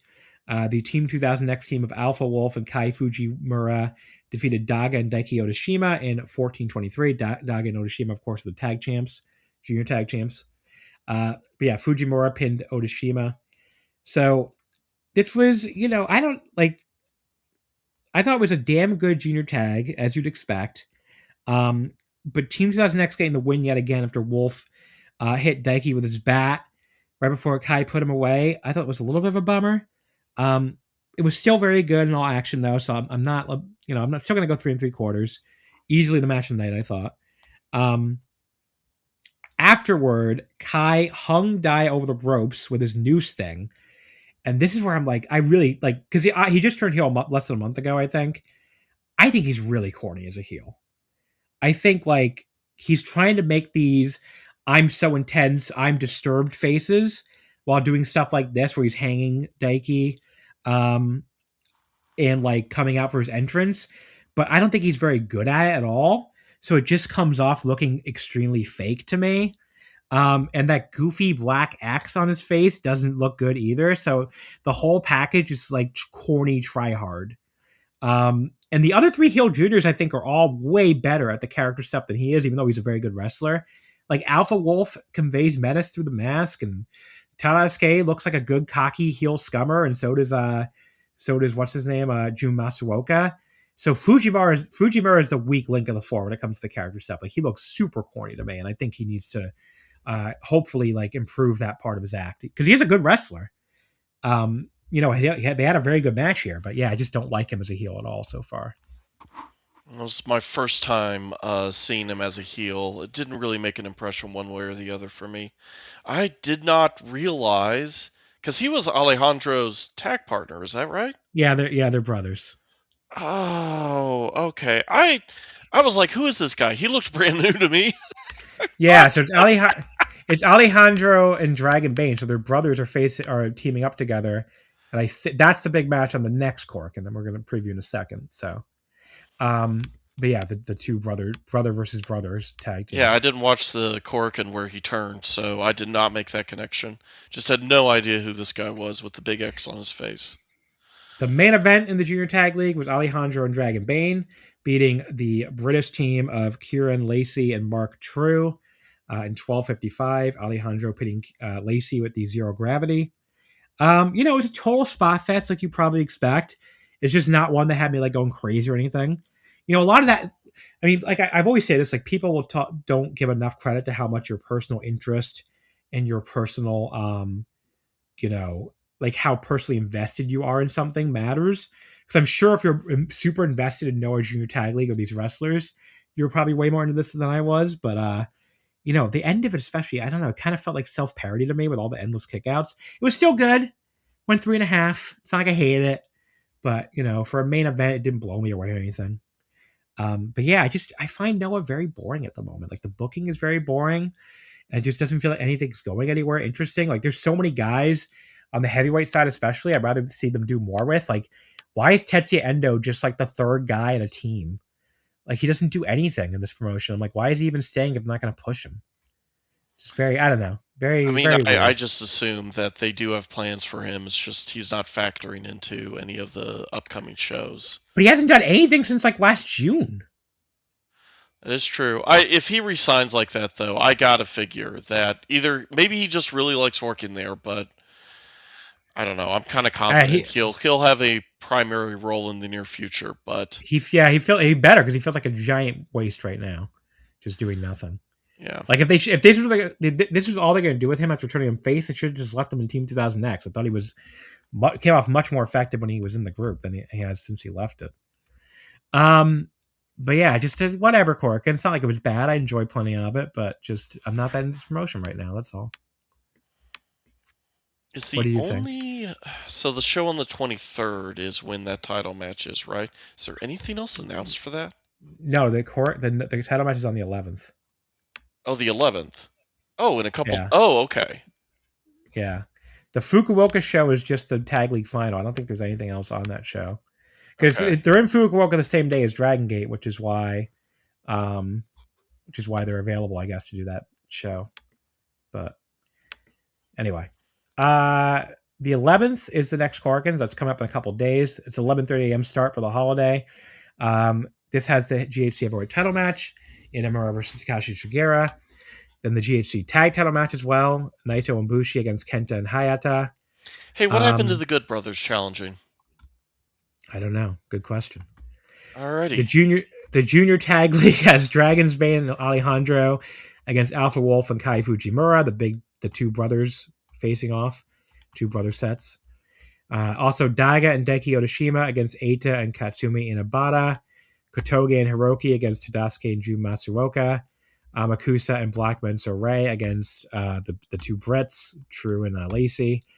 And then we have an 8-man tag match. Kaito Kiyomiya, Galliano, Harutoki, and Aoi Takahashi against the other two rookies, Manabu Soya and Hajime Ohara. So a little bit better card on paper. We'll see if I'm not that into Inamura and Sugiura either. They could deliver though. We'll see. No, it's boring right now. What do you want me to say? All right. I don't have much to add, to be honest. I'll watch the show when it comes out, but I don't know. I was feeling the tag league shows a little more than I was anything else on the card. So maybe I'll watch more of that. All righty. Can I get through this whole show without sneezing? Felt like I was going to sneeze again, but it didn't happen. We went 4 hours again. I bet everybody's really surprised. Like 4 hours like barely. My voice now is the one that's giving out, and you have recovered your second wind. Like 4 hours for us is not even worth calling sicko at this point. Like everybody expects us to go 4 hours. For the two of us, yeah. Yeah. I always ask you this, and the answer is always no. Anything you want to plug, Arametha? No. All right. Leave me alone. Don't try and contact me on social media. I'm not there. Your next appearance on the show. It hasn't even been. I haven't even cleared it with you yet, so I'll send you if you're around in March, I will send you some openings I still have. So, I have a feeling I know which one you're going to take, but we'll see if you're going to take any of them. But probably the one with the Cinderella tournament opening. Yes. Thanks for asking. I was going to say you're going to take Grand Princess. Oh, I forgot Grand Princess is next month. Fake fan. Yeah, that would be an interesting one because that's like the lightest episode by shows. There's like nothing else that week. It's just like it's the very end of We March. could spend 4 hours talking about TJPW. That's what I was gonna say. Like it'll take for like could we actually go 4 hours with nothing but Grand Princess, a Stardom New Blood show, and previewing Sakura Genesis. That's all I have for that week right now. Maybe somebody will add something, or because it's still a ways away. But I might be down for that actually. Yeah. Okay, I'll send you the episodes in case there's another one you like better, but we'll see. Because the way this works, everybody, if you don't know how this works, is when I have one of the regulars on, I just send them the episodes that I don't have booked for the next month. So somebody kind of gets screwed with like, here's all I got, buddy. But they can also just say no, and then I'm the one shut out of luck. But yeah, Arametha still has 3 to choose from out of the 5 for March. So, woohoo! Yeah, we'll see. But next week, what are we doing next week? That's what the listener cares about. So John Bibbins will be back on. Southern Indie star John Bibbins will be on with me to discuss the New Japan New Beginning in Osaka, the Stardom, then like 5 Korakuens. Stardom from the 13th, Tokyo Joshi from the 14th, Noah and Glate from the 11th, and All Japan from the 15th. That will be my first time watching All Japan in like a month and a half, so that'll be interesting. Because I haven't watched them since December 31st, I think. So, yeah, I've been out on All Japan, so we'll see what that's like getting back into it. But yeah, that'll be interesting. But yeah, John Bibbins will be back on to he can drop a "What have you ever taken a bump, kid?" on me, even though I think he's actually older than me. But the answer is I have taken a bump. I actually have taken one single bump. I did it very badly and banged my head, but I did take a bump in a ring once. So they can't run. John Bibbins and the other vets can't run that line on me. I've taken a bump. It was very painful. It was very, very painful because I did it incorrectly. But anyway, Arametha has nothing to add to this. He's just waiting for me to wrap this up. Yeah, I've never taken a bump. They can run that line on me all day. See, we got to get you and John Bibbins on.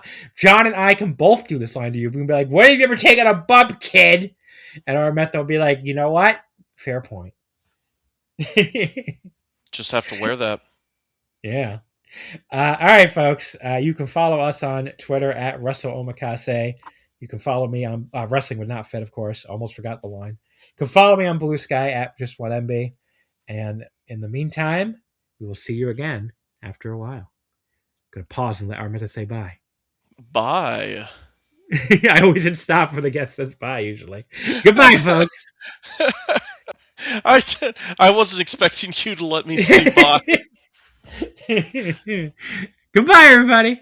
Hi, I'm Case Lowe, co-host of the Open the Voice Gate podcast. The one question I'm constantly asked when it comes to Dragongate is how do I get into the promotion? Well, stop asking and start listening to the Open the Voice Gate podcast, released every Wednesday on the Voices of Wrestling podcasting network. For exclusive news and show reviews, look no further than the leader in Dragongate coverage, Open the Voice Gate.